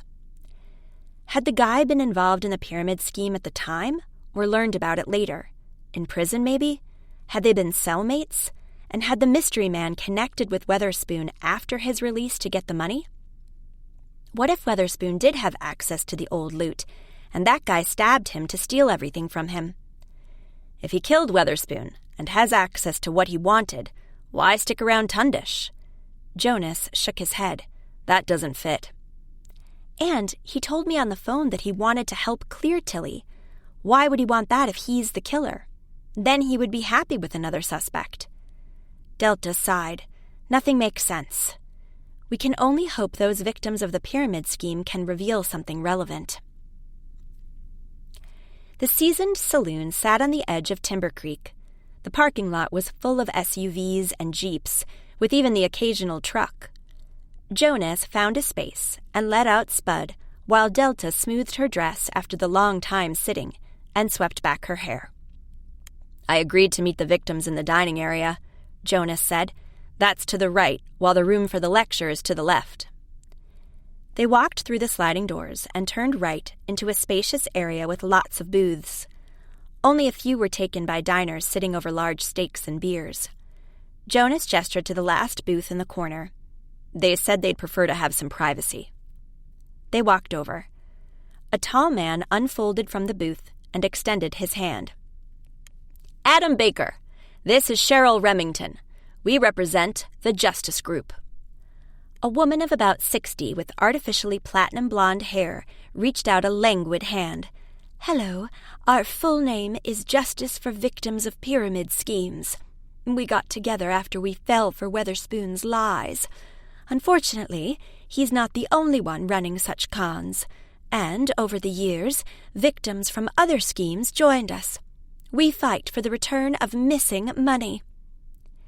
Adam Baker gestured for them to sit opposite Cheryl and said, slipping back in place beside Cheryl, "Unfortunately, not a lot of money is recovered usually. Those criminals are clever hiding it away abroad in numbered accounts. They serve a few years, get out, and live in luxury off their illegally obtained riches. While we can barely pay our bills." Red patches blotted Cheryl's cheeks. "It's so unfair. When we heard Weatherspoon was being released, we decided to make sure he wouldn't enjoy his profits." "That sounds quite ominous, considering he is dead," Jonas observed. Cheryl laughed uncomfortably.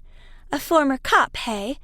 She glanced at Adam, who seemed to signal her with his eyes not to push it.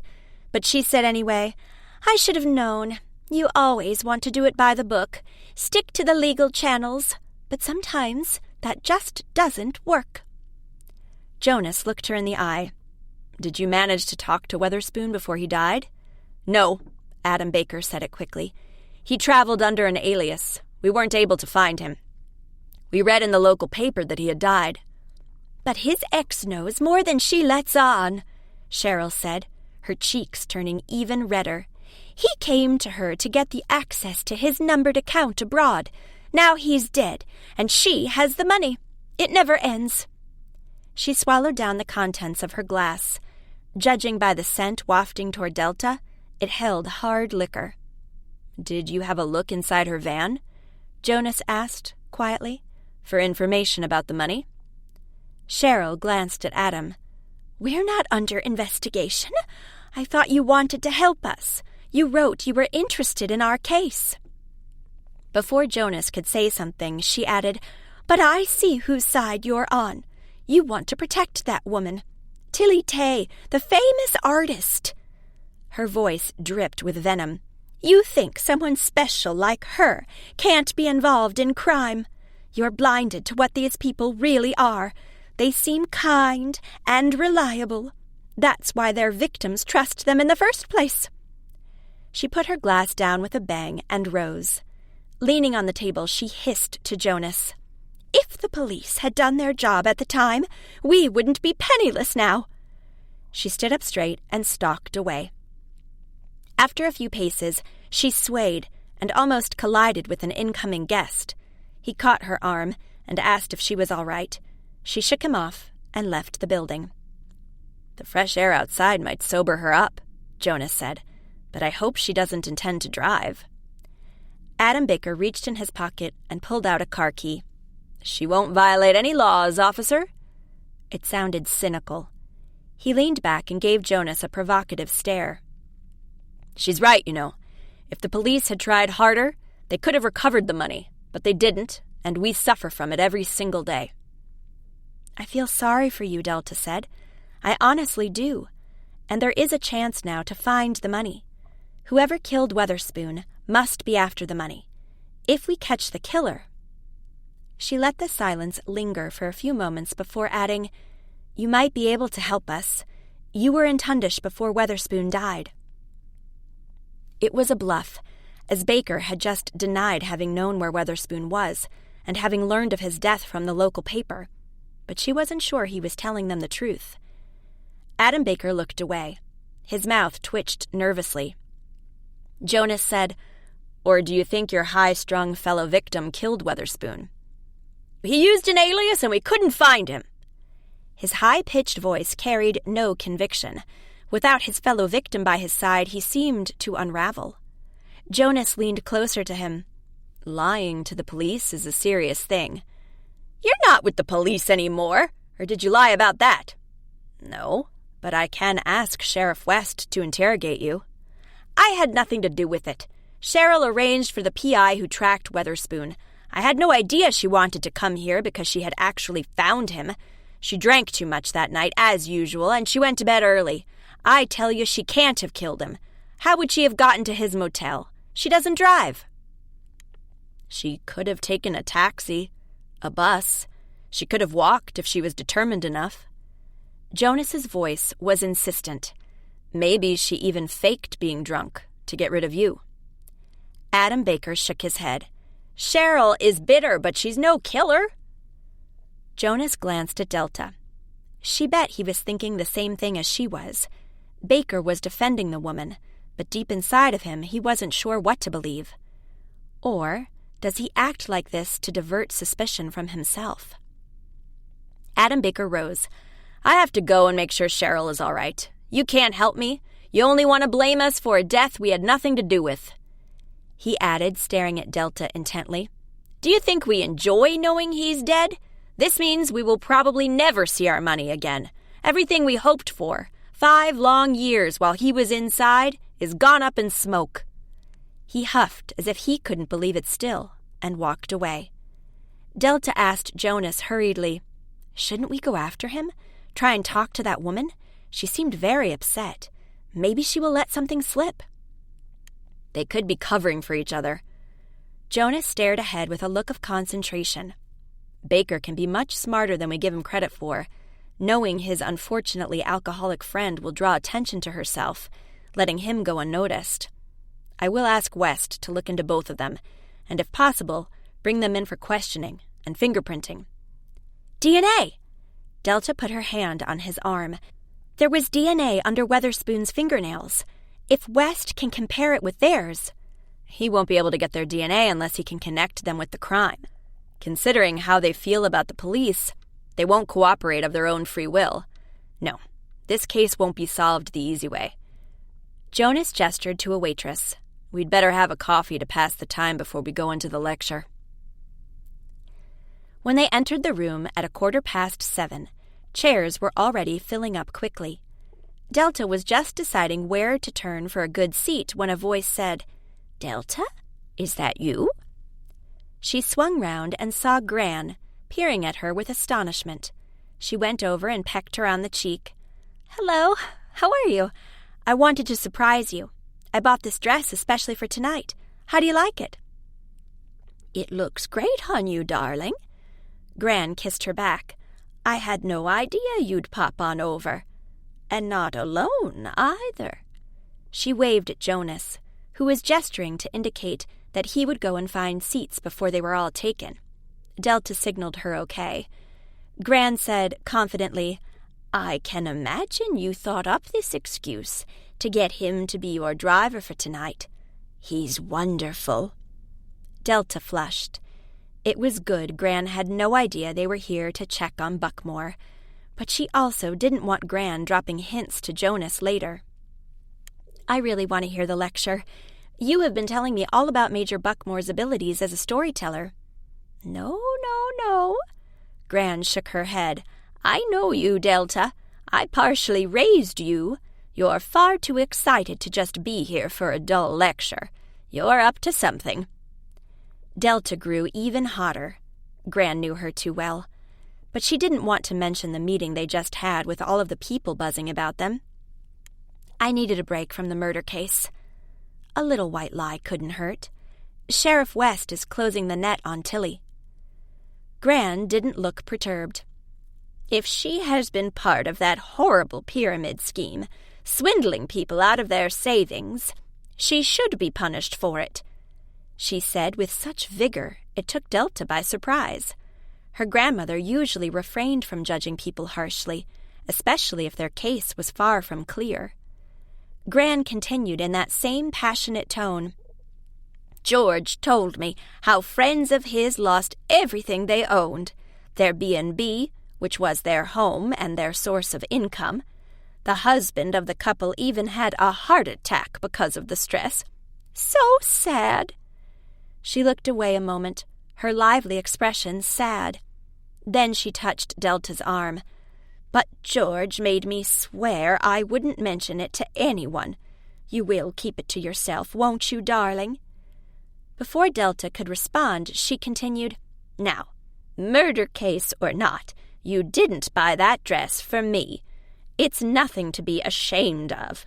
Take a break from it all and fall in love. I can recommend it." Gran winked. The floorboards shifted under Delta's feet. Was Gran doing that as well? Taking a break and falling in love? With a man who might have some ulterior motive for befriending her? How coincidental that Buckmore had friends who were victims of the pyramid scheme Tilly Tay had been possibly embroiled in. The scheme set up by Weatherspoon, who had been murdered. Her mouth went dry. Was it possible that Buckmore was somehow tied up in the murder? "I have to go and find my seat," Gran said briskly. "George arranged one up front. I don't like to be the center of attention, but it was so sweet of him I didn't want to tell him no. Have fun!" Delta watched her grandmother walk away with a straight back and a vitality she hadn't displayed since before her house sold. Delta was happy for her, and at the same time tense with fear this would go horribly wrong. It had been stressful thinking Buckmore wasn't sincere. But this new revelation really had her blood pounding. She looked about her, spotted Jonas, and went to sit with him. "Is something the matter?" he asked. "You're all flustered." "I'm not sure," Delta whispered in his ear. Gran let it slip Buckmore had friends who fell victim to Weatherspoon's pyramid scheme. They lost everything they owned, and the man had a heart attack. That's serious damage caused by Weatherspoon's greed. What if Buckmore knew he'd be released from prison and coming here? She didn't want to put the ultimate conclusion into words, that Buckmore might be Weatherspoon's killer. Jonas put his hand over hers. "We'll sort it out. That's what we're here for." The warmth of his touch reassured her, and she focused on the platform where Buckmore was taking his place. He welcomed everyone, and then dove into a tale of gold rush greed and mishaps. Laughter resounded through the room, and even Delta and all her skepticism found herself joining in. When she glanced at Jonas from time to time, she found him quietly observing Buckmore and the audience, and she wondered what he, with his police training, was making of all of this. At the end of the lecture, Buckmore said interested parties could buy his book, and he took a seat behind a table with stacks of books piled up. People flocked to buy a copy and have it autographed by the author, and to Delta's surprise, Jonas joined the line. He bought a book and let Buckmore write a dedication in it, with his signature underneath. She didn't dare ask him what it meant while they were inside. She hugged Gran and told her that it had been a great evening. Jonas joined them and said it would be nice to have coffee the next morning, all four of them. Gran seemed surprised, but agreed to meet up at the hotel where she and Buckmore were staying. Jonas took down the address in his phone. "Where are you staying?" Gran asked. "At a resort," Jonas said. "I got us a cabin there, more convenient with my dog and all." "I see," Gran said, in a tone that suggested she had her own thoughts about the arrangement. Delta flushed again and took her leave before Gran could say more that made her feel like melting into a puddle. Outside, they crossed to the Jeep, and Jonas said he wanted to sit there for a bit and watch the seasoned saloon. "When they leave together, I want to see how they are around each other when they're not in a large company." "And assuming they are unobserved," Delta added. "Exactly." She studied Jonas's profile. "What are you thinking? You were so focused all night." "I tried to decide whether he has the characteristics of a con man, or even a narcissistic personality. Loves attention, manipulates people, that sort of thing. But I can't really tell. He looks like a genuinely history-loving, funny person who likes to share what he knows. No crime in that. However, if he does know victims of Weatherspoon's crimes, it opens up a whole new perspective. He might have befriended your grandmother to get close to you and the investigation." Delta hadn't quite thought that far. "I don't think," she protested. But Jonas asked, "When exactly did he first contact your grandmother?" "On the afternoon Tilly came to town and had the altercation with Weatherspoon on Maddox Street," Delta admitted. "See? Either he was keeping tabs with Weatherspoon, or he already knew about the connection with Tilly. When he realized she was exhibiting at your shop, he contacted your grandmother to find out more via her. Have you shared inside details with your gran?" A few, Delta admitted. She shifted weight uncomfortably. Jonas said, "Buckmore might have an ulterior motive that has nothing to do with your grandmother. He doesn't want to trick her out of her savings, but could be after information about Weatherspoon and the missing money from the pyramid scheme." "For the sake of his friends?" Delta asked doubtfully. "If there are such friends, he could have made up that story to gain your grand's sympathy and get more information from her." "What do you mean?" Jonas eyed her with a serious expression. "If we combine what we learned, Buckmore could be a con man who just happens to be in the area where another con man died." "Do you think he could have been Weatherspoon's accomplice in the pyramid scheme?" Delta's head spun with this possibility. Her grandmother could be in more danger than she had assumed if there were millions at stake. "Or they could have been in jail together," Jonas suggested, "and Buckmore learned about the missing money there. Either way, he could believe he has a chance of unearthing it and keeping it all to himself. But with Weatherspoon dead, he is obviously none the wiser as to where the money is. Or he needn't have ransacked Tilly's van." He glanced at her. "Do you think it's too much speculation? I thought you wanted my professional opinion on Buckmore." "I do. If any of this is true, I'll need you more than ever to keep Gran safe."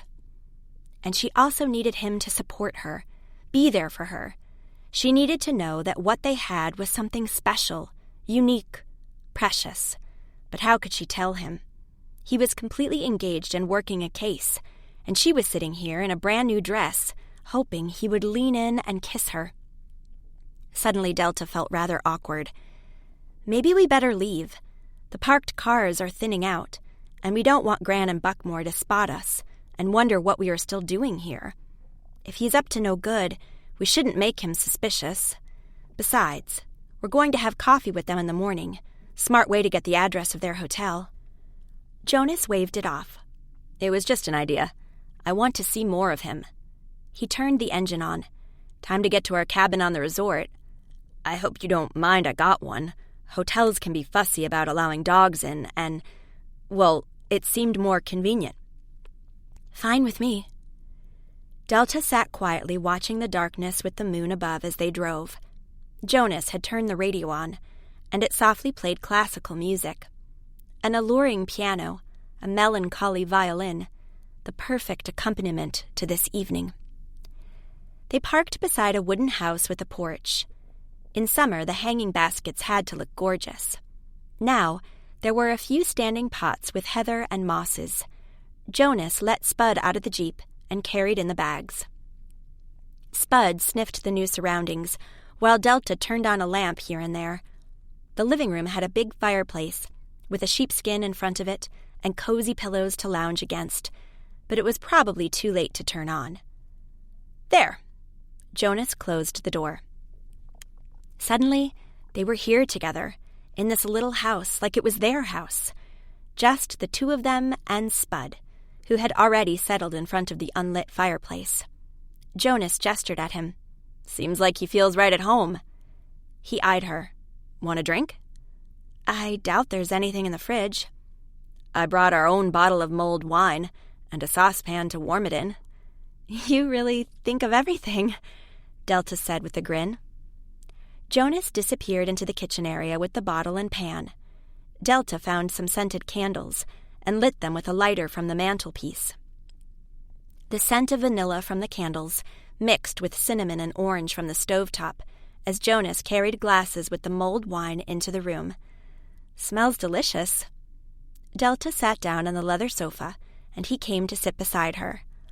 He handed her a glass, and they toasted. "To..." Jonas left it open, eyeing her with his blue gaze. This would be the perfect moment to say it. One little word. Us. To friendship that had become so much more. "To a great evening," Delta smiled. "I wouldn't have wanted to do it without you." It didn't come out exactly the way she wanted to say it, but the intention was clear. Jonas kept looking at her, taking in all her features, it seemed. She waited for him to lean over to her and put his lips to hers, but he sipped his mulled wine and said, You try." She tried, letting the spicy aroma roll over her tongue. "Very nice." Jonas put his glass on the low table and stretched his legs. "Basic, but comfy." "I'm fine with that." "You know, there's something I've been meaning to tell you for some time. It's that—" "There's indeed nothing in the fridge, but luckily I brought a few things to make us breakfast in the morning." "Great. Isn't it nice to be here together, you and I? I mean." Spud made a low sound as he settled better on the floor. Jonas leaned down to him and patted his back. "Sleep tight, big boy." Then he looked at Delta again.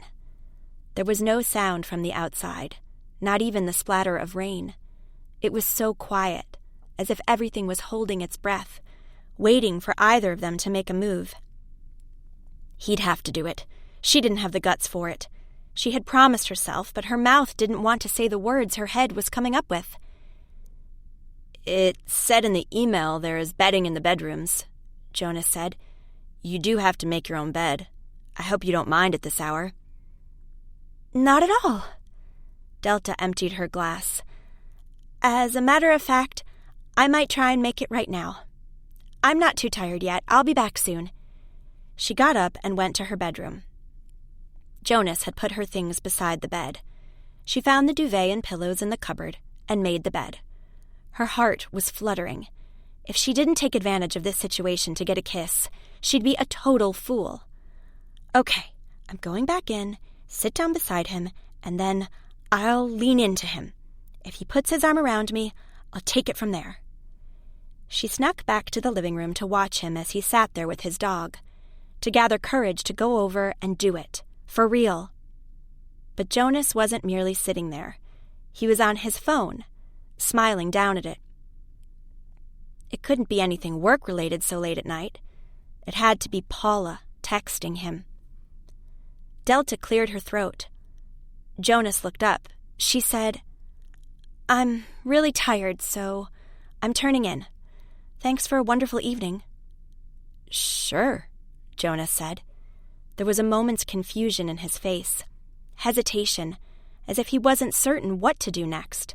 Ask her not to turn in right away yet? Chat a bit? Be together? She turned away. "Good night." "Good night." Walking into her bedroom, she could just slap herself that she let this chance pass. But if she made a move and he didn't share her feelings, it would mean more than just hurt pride. She'd lose their friendship, which meant the world to her. She didn't want to wake up and realize that she no longer had Jonas to rely on, all because she had kissed him while he didn't want her to.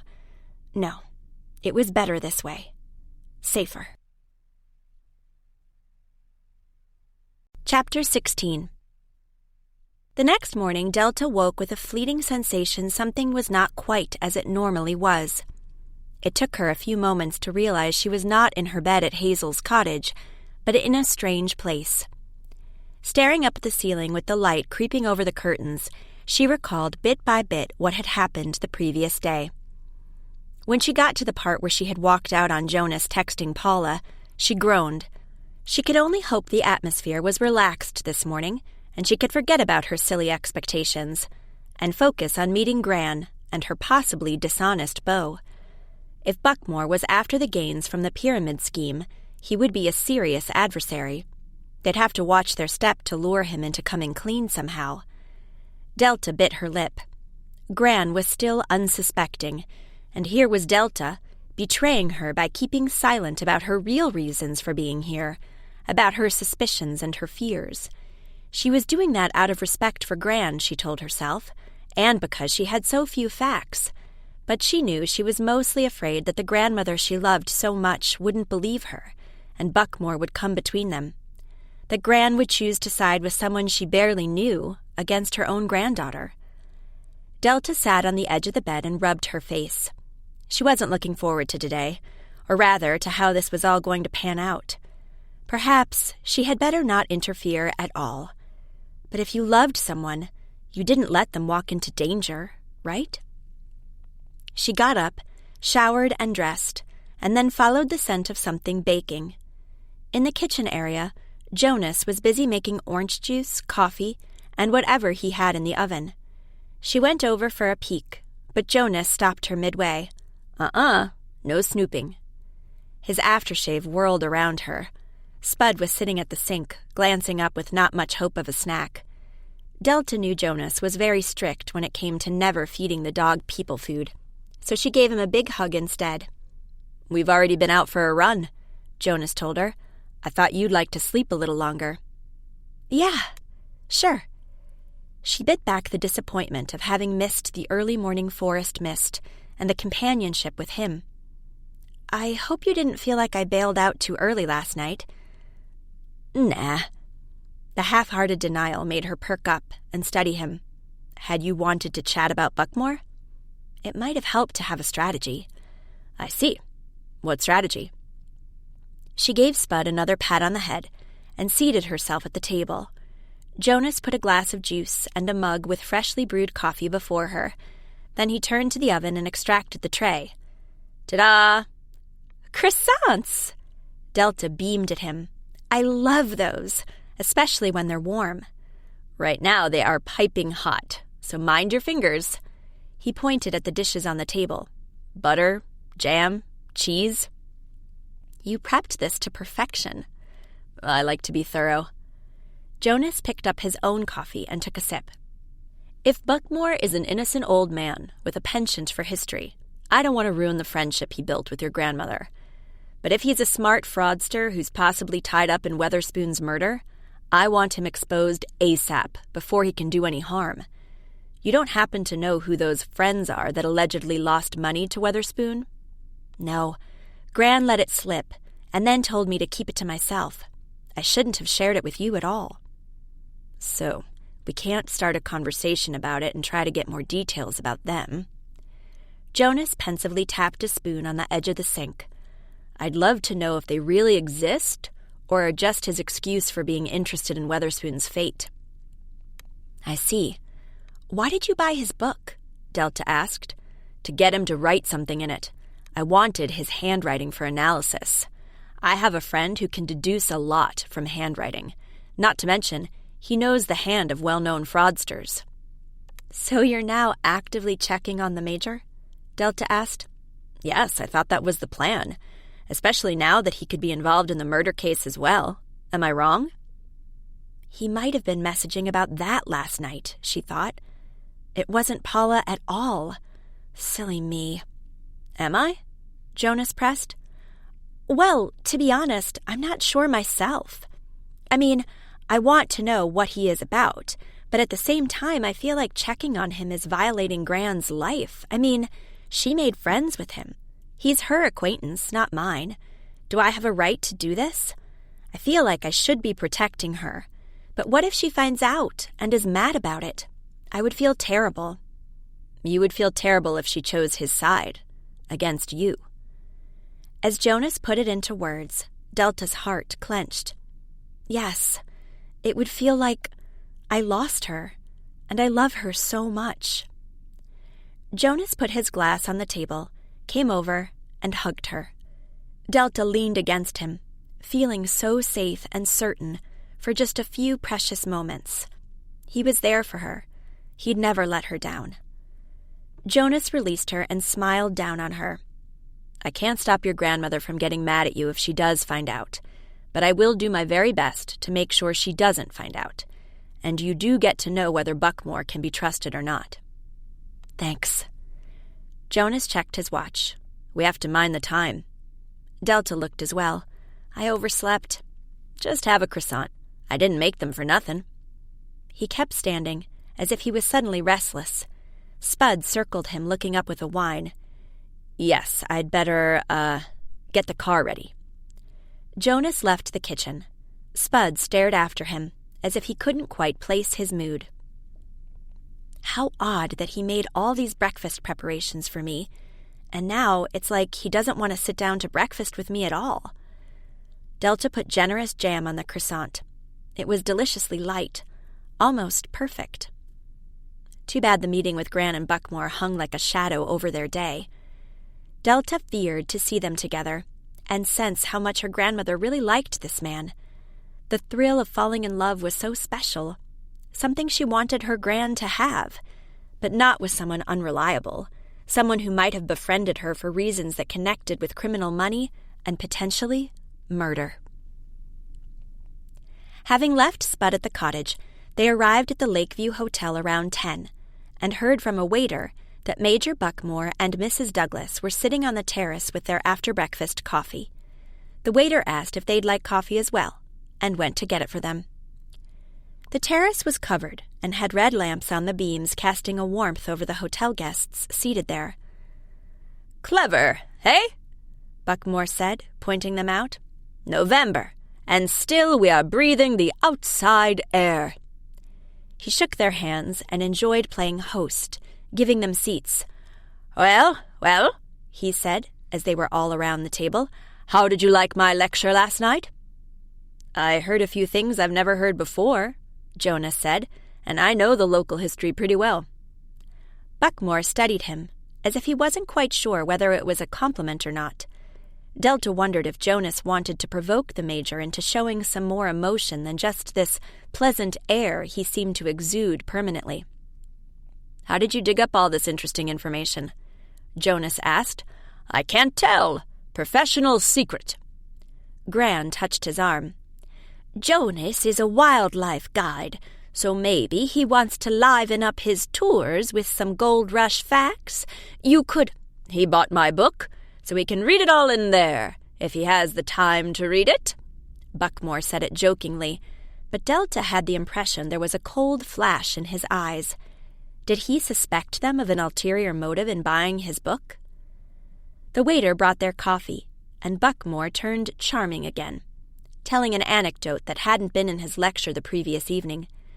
Gran couldn't keep her eyes off him, smiling the entire time.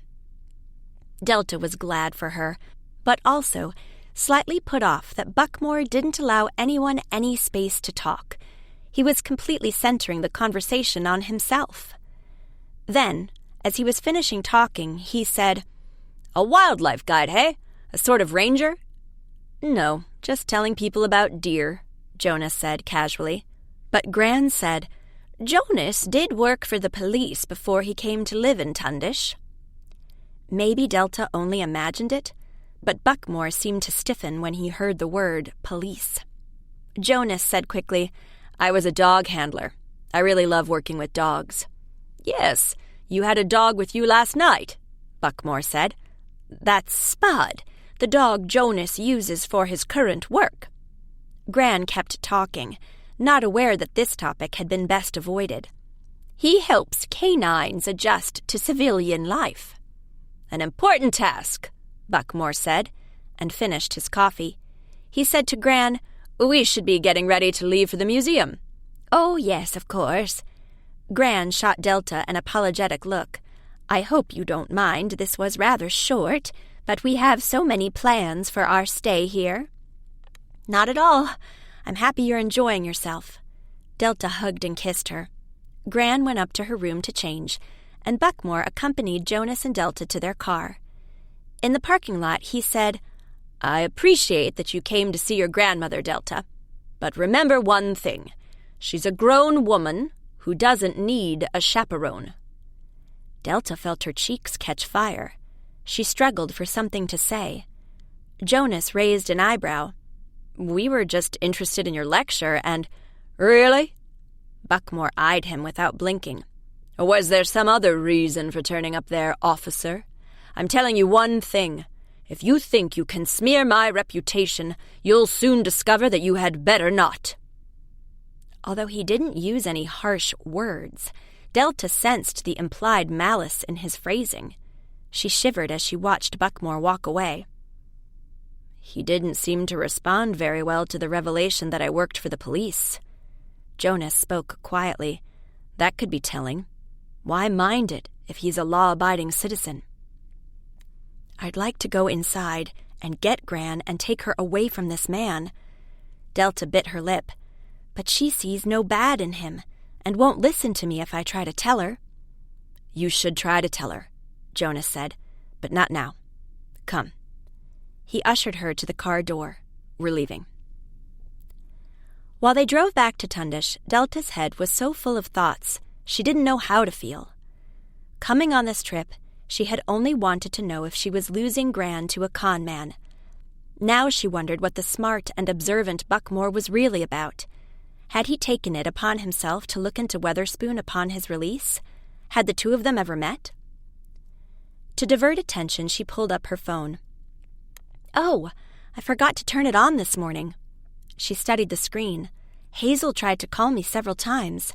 I hope there's no bad news. Her heart pounded fast as she pushed the callback button to contact her friend. What if something happened to Wanted?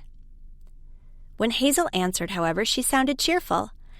I didn't want to disturb your time away, but I have some good news. Excellent news, in fact. Tilly has been released by the police. I'm not sure whether it means they're no longer suspecting her, or if it was just because they had no more reason to hold her right now, but she's out and about. Mrs. Cassidy picked her up and took her home to be reunited with Buddy. I bet they are both ecstatic to see each other. How sweet, Delta said. Maybe we can drop by to see Tilly. Don't rush home. You ought to make the most of your stay. Hazel sounded a little suggestive. Delta said, We're already on our way to Tundish. We had a chance to hear Buckmore speak, and we had coffee with Gran and him. Everything looked rather, normal. She could tell Hazel in person about Jonas's suggestion Buckmore might be involved in the murder case. Oh. Hazel sounded overtaken. Does that mean you suddenly trust him? Not exactly, but there's little we can do right now. Does the fact that Tilly was released mean that the DNA found under the victim's fingernails wasn't hers? No, not hers. They don't know whose it is, but the deputy mentioned it was male DNA. Delta couldn't help thinking of Buckmore. We're coming over to Mrs. Cassidy's. I can't wait to see Buddy and Tilly, of course. As she lowered the phone, Jonas said, So, Tilly has been released. Only logical when you consider what West has against her. The DNA found under the victim's fingernails is male, so the killer could have been male. With an emphasis on could have been. We don't know if the DNA got there during the murder. Remember that the victim was stabbed in the back. That doesn't feel like a fight to me. Maybe there was a fight, and then Weatherspoon turned and walked away, and the killer lashed out at him with a knife. Delta took a deep breath. It could have been Buckmore. Just because your grandmother shared that he knew victims of the fraud? There were hundreds of victims, so there must be thousands of people who are friends or relations of them. Still, it was strange, his hostile reaction there at the end. I'll try my best to get more on Buckmore, and on the pyramid scheme victims, most of all Adam Baker and Cheryl Remington. Yes, of course, the male DNA could also be Baker's, Delta supposed.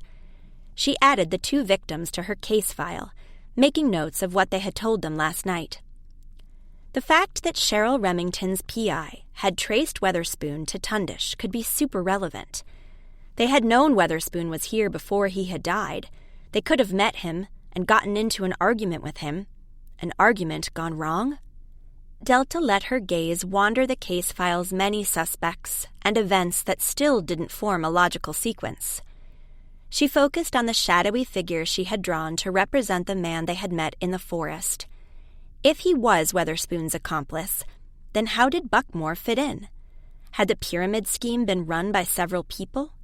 After all, Weatherspoon's cons had never been very successful, so it made sense to assume that for the pyramid scheme, he had joined forces with someone with more criminal savvy than he had. As they arrived at Mrs. Cassidy's home, they found Calamity Jane there, wearing one of her trademark bold pattern dresses, with an array of sweet treats to celebrate Tilly's release. The table was full of plates with cupcakes in several flavors, and Delta accepted a raspberry white chocolate one. Even Jonas, who eyed all the icing on top with reserve, accepted a blueberry one to try. Jane lifted hers to Tilly, who sat on the sofa with Buddy in her lap. To your release. Long may your freedom continue.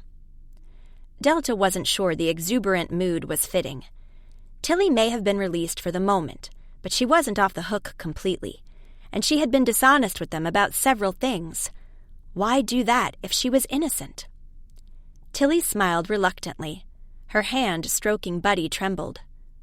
I doubt it's really that easy. There you have it. Delta looked at her with trepidation. Why do you say that? Tilly swallowed hard.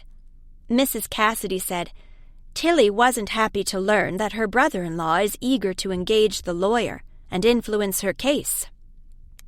I hardly ever see my sister, Tilly explained, scooting to the edge of the seat, and I never liked her husband. I have no idea what Tabby saw in him. Virgil is so smug and focused on status. No one is quite in his league. She grimaced as she added, Of course, Tabby would point out now that I did much worse marrying a criminal. You mustn't feel bad about a choice you made so long ago. People change. Mrs. Cassidy handed her a mug. This hot chocolate will make you feel better. Tilly accepted it with a grateful smile and sipped carefully. Buddy pushed his head against her, happy to have her back. Jonas said, This blueberry muffin isn't half bad. It's a cupcake, Jane corrected dryly, and thanks for the compliment, if it even was one. Jonas had the decency to grow red under his collar. Delta grinned. It was a compliment, Jane. Jane lifted a hand in an apologetic gesture. Fine. Touch my creations. Touch me. She looked at Tilly. I guess you feel the same way about what you make, all those hours going into it. I enjoy it, so it never feels like a chore. I do hope that the ransacking of the van didn't destroy too much stuff. And then the police going over everything. Tilly stared into her hot chocolate. Yes, Jane said. I wondered about that. Do you have any idea what they were looking for? I mean, they must have been looking for something. You don't destroy other people's belongings for fun. It was a warning. Tilly said it in a low, almost inaudible voice. Excuse me? Mrs. Cassidy leaned over to her. Did you say warning? Tilly nodded. Her shoulders slumped. She looked like a small dog huddling in a corner, afraid of the outside world. I knew it when I saw the prospector with the mattock in his back in my display, that it was a warning. A warning about what? Jane asked. She came to sit on the sofa beside Tilly and eyed her encouragingly. That I was next to die. Tilly looked up, very pale. I wasn't eager to get out of that police station at all. I mean, I do appreciate you worked hard to get me released, but I would have been safer in there. There, they can't get to me. Who? The people who killed my ex. I keep calling him ex, as I never considered us married anymore. You think your husband's killer wants to murder you as well? But what for? Jane gave Tilly a wide-eyed look. I can only think of one reason. Tilly brushed Buddy's head. With his pyramid scheme, he hurt a lot of people. Their savings were gone. Some people ended up having to sell their houses and belongings. It caused so much damage. I can only imagine that some of the victims thought he didn't pay enough by going to jail, that he was released too soon, or they came after him to kill him and also warn me. Delta thought of the people they had met in Timber Creek, bitter and alcohol-infused Cheryl Remington and quiet but clever Adam Baker. Had one of them committed the murder and placed the clue to Tilly in the display as an act of revenge? Or had they even done it together? Cheryl seemed more of a hothead, Adam the thinker. Maybe she had killed Weatherspoon on impulse, and Adam had decided to cover up her tracks by changing the display and maybe also sending the key to Mark to muddy the water. Why you? Jane asked Tilly with a puzzled expression. You were never part of his crimes. Delta held her breath for Tilly's answer. This was the moment of truth. If they could expect Tilly to be honest with them. No, but who believes that? Most of the money was never recovered. It was always believed that an accomplice had it. They must assume it's me. Tilly looked up.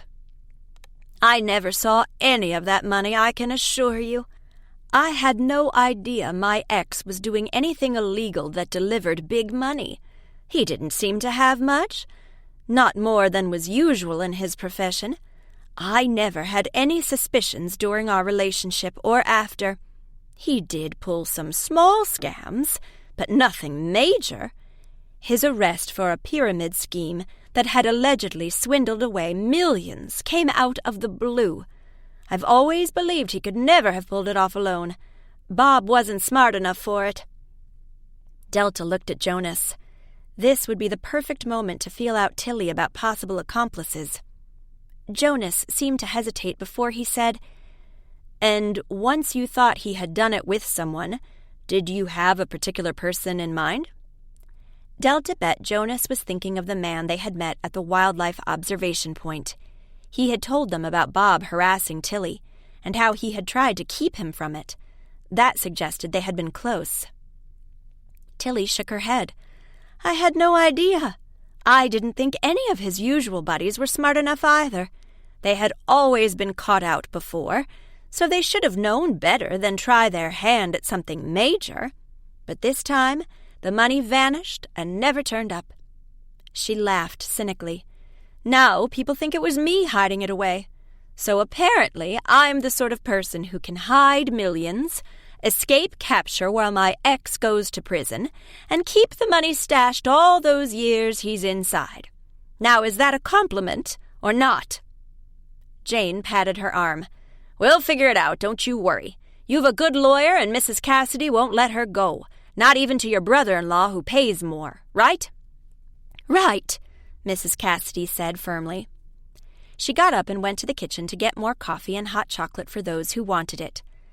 Suddenly she came back in on tiptoe and gestured to Jonas. "He's here again," she whispered. "Who?" Jonas asked. "The prowler. I caught a glimpse of him just now through the kitchen window. He's dressed all in black." Jonas shot to his feet and followed her into the kitchen. Delta slunk after them, curious to learn what was up. Jonas peeked out. "Don't let him see you," Mrs. Cassidy warned. "He's in the back of the garden behind my apple tree." "I think I see him," Jonas said. "I'll get out through the front door and track around back to get behind him. I want to know who it is and what he wants here, especially now that Tilly has just been released. I don't know if she could be in danger, but she told us that she considers the addition to her display a direct warning of her life being under threat. I can't disregard that." "Good thinking," Mrs. Cassidy said, and Delta added, "Be careful." While Jonas left, Delta and Mrs. Cassidy kept watching the shadow outside. Delta said, "They must be after something. First, they thought it was in the van, then maybe here with Buddy, and now they think Tilly has it on her. Or they think Tilly can tell them where it is, and they want to get to her, one-on-one, maybe even forcibly take her along to help them." Mrs. Cassidy sounded tense. "Poor woman, she's up to her eyebrows in something bigger than she is." Delta kept staring outside. Her breathing came in rapid gulps. If Jonas caught whoever was out there, they might learn more. But what if they got into a struggle? The person could be armed. Jonas could get hurt. Why hadn't he taken Spud along? Probably because he was worried the dog would get injured. Jonas loved his canine buddy over anything else. "There he goes!" Mrs. Cassidy shouted.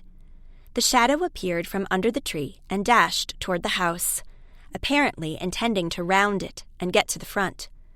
Jonas was a few feet behind him. Mrs. Cassidy threw open the back door and dashed onto the porch, grabbing a broom on her way. She threw it in the fleeing man's path, and he stumbled across it, falling into the grass on hands and knees. Jonas leaned down over him. "Let's do this without hurting one another, okay?" he said, pulling the man's arm behind his back. "I want to know what you're doing here, trespassing on private property and spying on innocent civilians." The man breathed heavily. Delta, who had come out after Mrs. Cassidy, took a good look at his face with the worried brown eyes and said, "I think it's him, the guy we talked to earlier." Jonas pulled the intruder to his feet.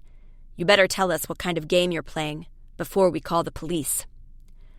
"I only wanted to see if Tilly was all right," he stammered, "because she has been locked up and all."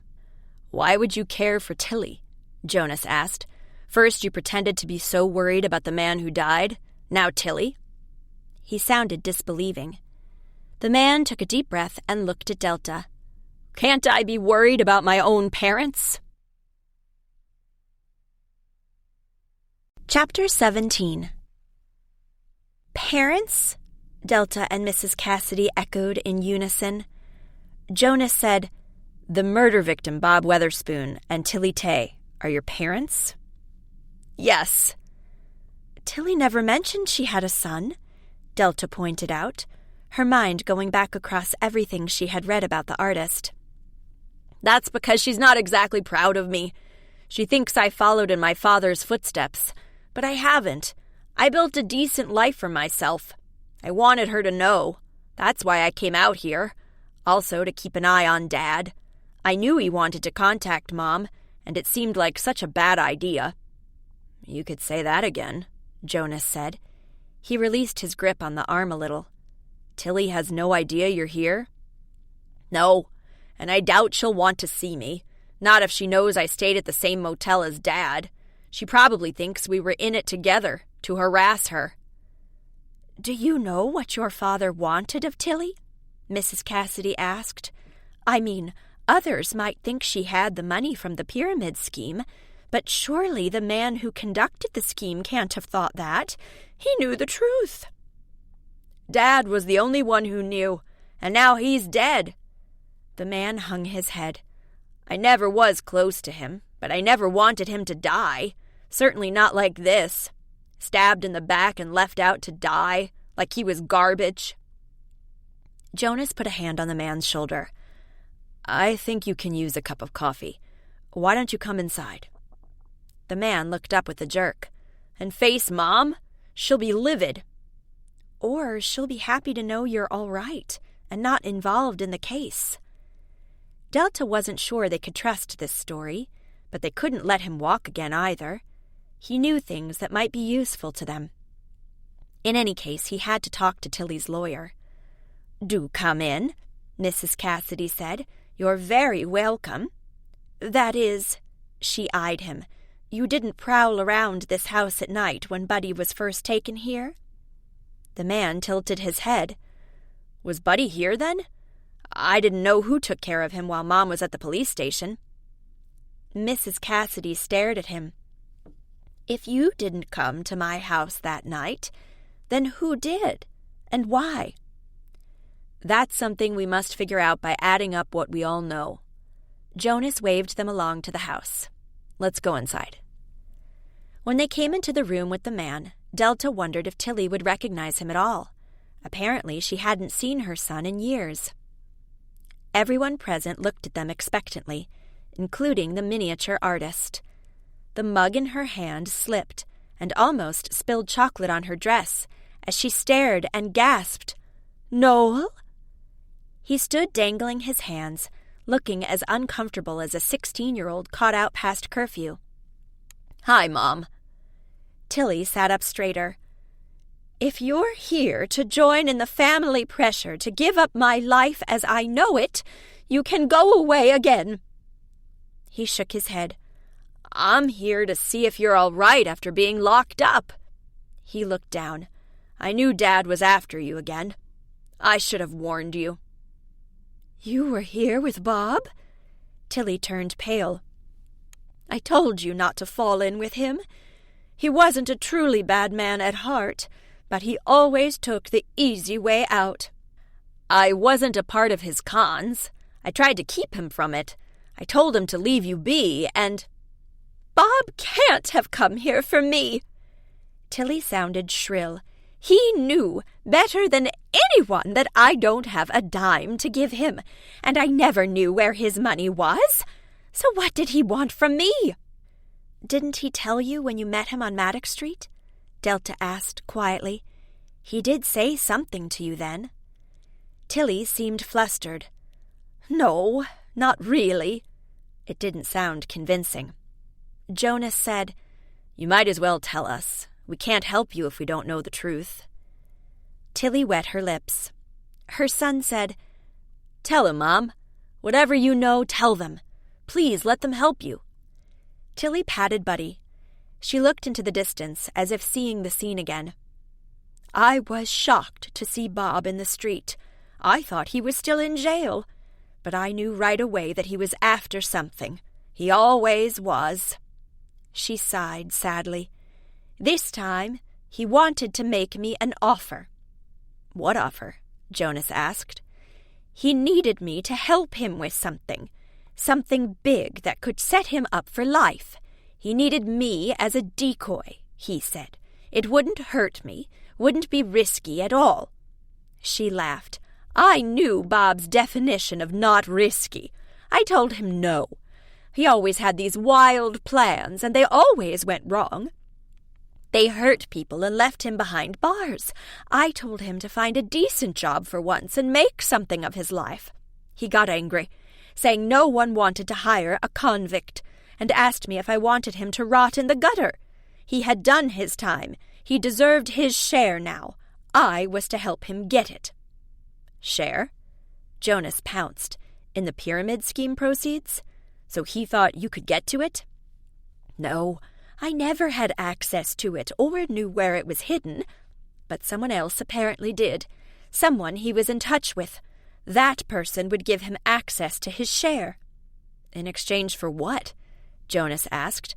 "I can't see someone who has access to millions giving away part of it for free." "I don't know. Bob didn't say. The meeting would go down the next day.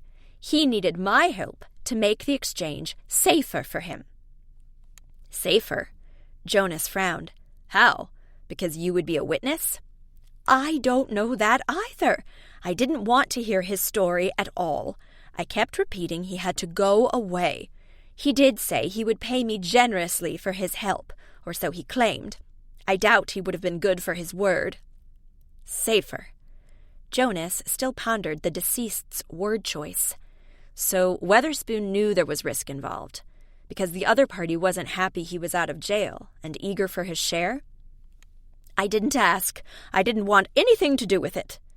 Tilly wrung her hands. "I told him no, and that was the end of it. I only wished I would never see him again." "And after that, did you see him again?" Delta asked. They had to make sure Tilly had told them the truth about that. "No. I was restless and asked for the key to work in the shop. I left there and dropped the key off at the cottage. Then I found a place for the van to stay overnight. Bob didn't come to me. That was all." Jonas looked at Noel. "When we met earlier, you told us you thought your father had gone to see your mother the night he died." Noel said, "I told you I thought so, but I didn't know for sure that they had actually met. I thought he wanted money off her because he kept saying she was his ticket to a new life. I had no idea he meant that she had to help him get the money from the pyramid scheme." "And you have no idea what he meant exactly?" Jonas asked. "What his plan was, who was involved?" "No. He only told me that he needed Mom to make it work." Noel hung his head. "I wish I had known a way to stop him. Then he would still be alive." "It's not your fault, Noel." Tilly looked at her son with pain in her features. "Nobody could make your father stop. That was the way he was wired. Easy money drew him like a moth to a flame." Jonas asked her, "And he didn't say anything to you that can give us a clue? Please go over his exact words one more time." "Don't you think I already have? Countless times. While I was at the lodge recovering from shock, and at the police station." Tilly gestured violently. "I can't tell you any more. I didn't ask him for details. I didn't want to hear anything about it. I didn't want to know something that might make me complicit in any way. I was certain he was going to commit another crime. If I knew something, I'd feel obliged to go and tell the police about it, and I didn't want that. I wanted to have nothing to do with him and his idiotic plans any more." Noel sat down beside Tilly. "He just wanted a better life, Mom. He told me he had done his time, and now it was payday. He even said it had been promised to him." "Promised?" Jonas asked sharply. "Yes." Noel looked at him. "I asked how he meant that, but he wouldn't say." Delta stared ahead. When we piece together what he said to Tilly and to Noel, what does that tell us? He was going to meet someone. It was risky. He needed help or backup doing it. It had to do with the missing money and a promise made to him that he would get his share. Only the other party wasn't too eager to share. Jonas spoke slowly. They lured him outside the motel to discuss the deal, perhaps, and then stabbed him. But why take the trouble to get the key to go into Wanted and add the murdered prospector to the scene? Delta asked. Tilly said, "To strike fear in me, or make me look suspect, I don't know, but I do know that someone wanted it to look like I was involved. Why else kill him in the town where I'm exhibiting?" "Yes." Jonas pointed a finger at her. "That is a very good question. Why here? Was Tundish somehow related to his crimes? I heard he was here years ago without you." "He did run a con here in the past. He claimed to be the owner of a luxury cottage in the mountains and got several people to give him a down payment for a stay there. By the time they found out the cottage wasn't his, and the website advertising it was offline, he was long gone. It was always that sort of thing, amateurish and embarrassing. It had nothing to do with the pyramid scheme. Once he was caught for that, I couldn't believe he had set it up. It wasn't his style at all." Tilly's forehead scrunched up as she thought hard. "I can't think of any connection to Tundish. You?" She looked at Noel. He also shook his head and said, "Dad never told me much about the scheme, but the victims were all well-to-do people from the East Coast. I don't see a direct link with this town, or even Montana in general." "So why here?" Jonas paced the room. Could a clue to the money's whereabouts be hidden around here? West has been asking at banks about safety deposit boxes. Do you own one, or did your ex have one? Tilly shook her head. "I always had the impression the money was transferred abroad into a numbered account. I thought Bob knew how to get into it once he'd be free. I had no idea he needed someone else for it." "But someone did ransack your van," Mrs. Cassidy pointed out. "That suggests you have something related to Weatherspoon's murder and the missing money." "Yes," Jonas said slowly. "But what if the ransacking happened for another reason?" He stood and spread his arms, as if he was encompassing a theory. Everyone looked at him expectantly. Tilly's ex, Bob Weatherspoon, was asked to come here to Tundish, allegedly to get his share in the fortune he had been to jail for. The killer knew that Tilly was exhibiting here, and hoped that her name would be connected to the murder, and she would be the most likely suspect. Indeed, her ex contacted her, and they argued in the street.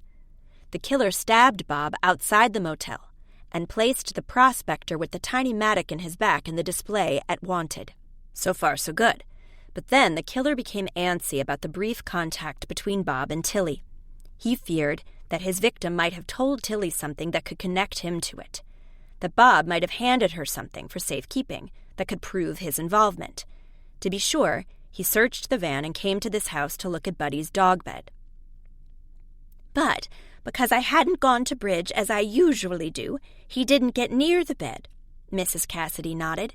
"It all makes sense.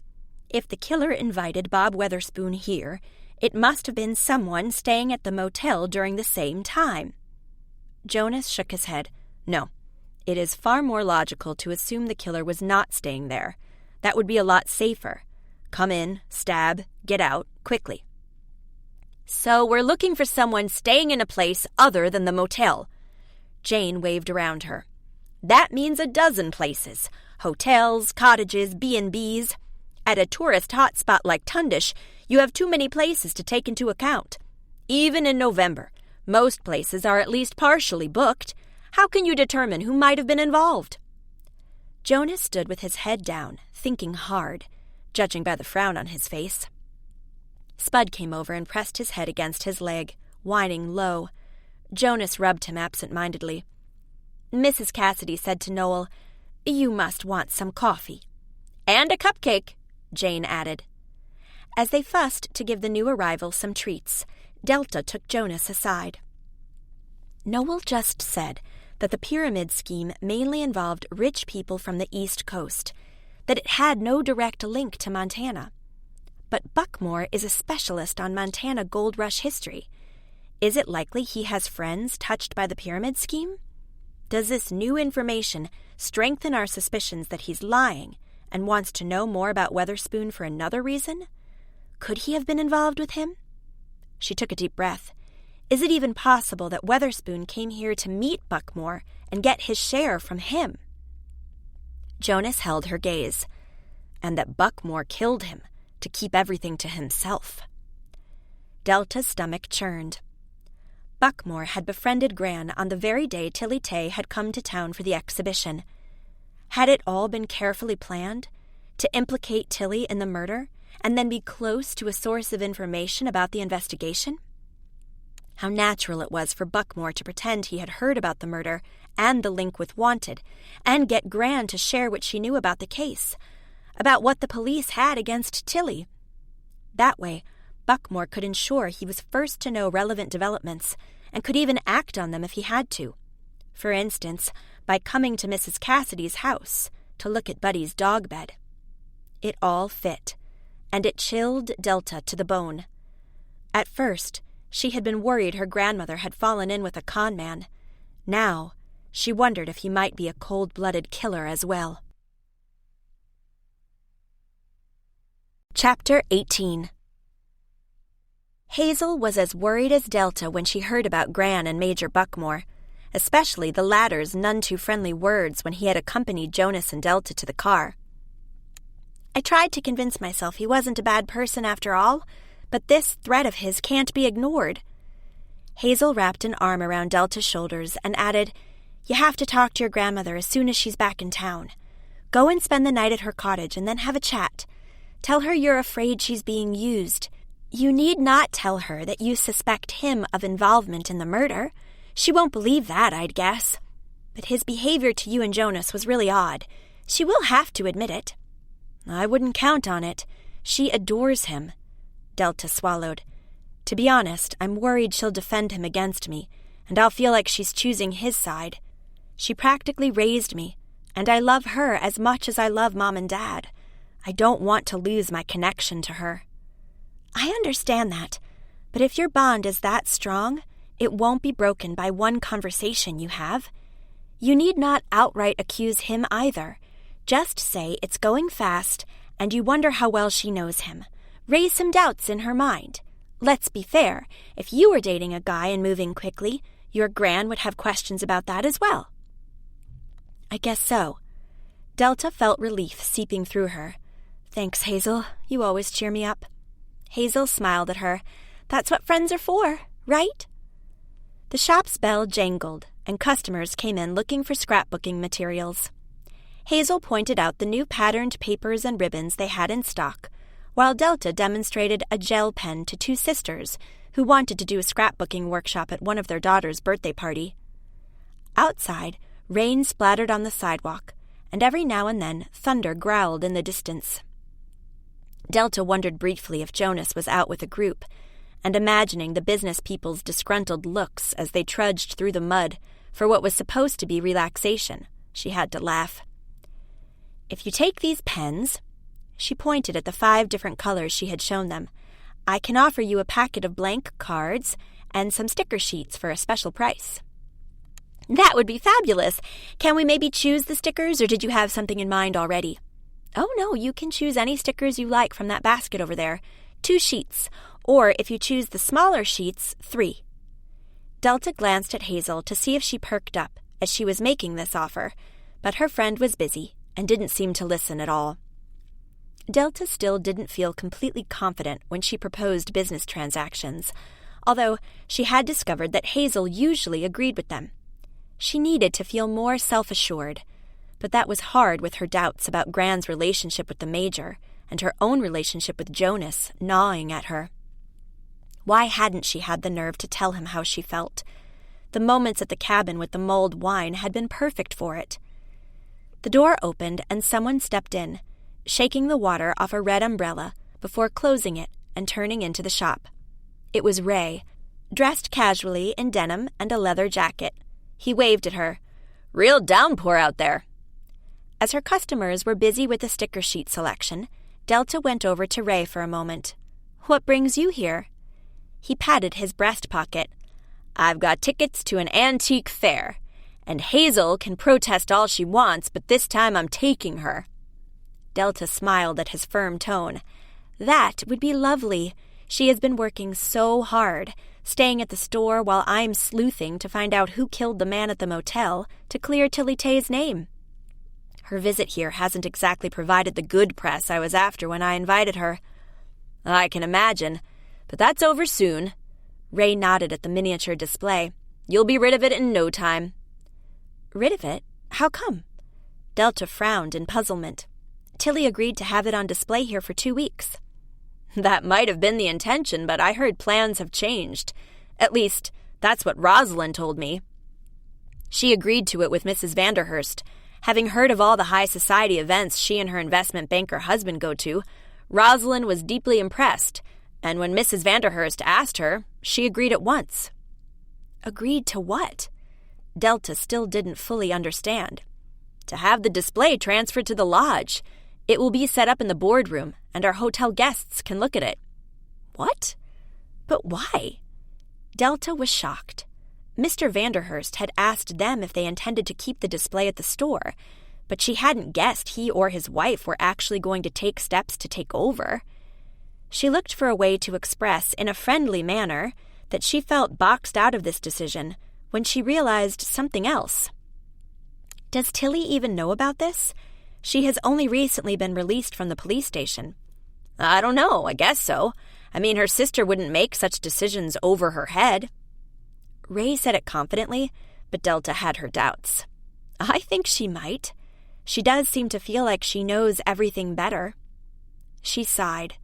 Her husband also contacted the lawyer Mrs. Cassidy got for Tilly and offered to pay her fee to take charge of how the case is handled.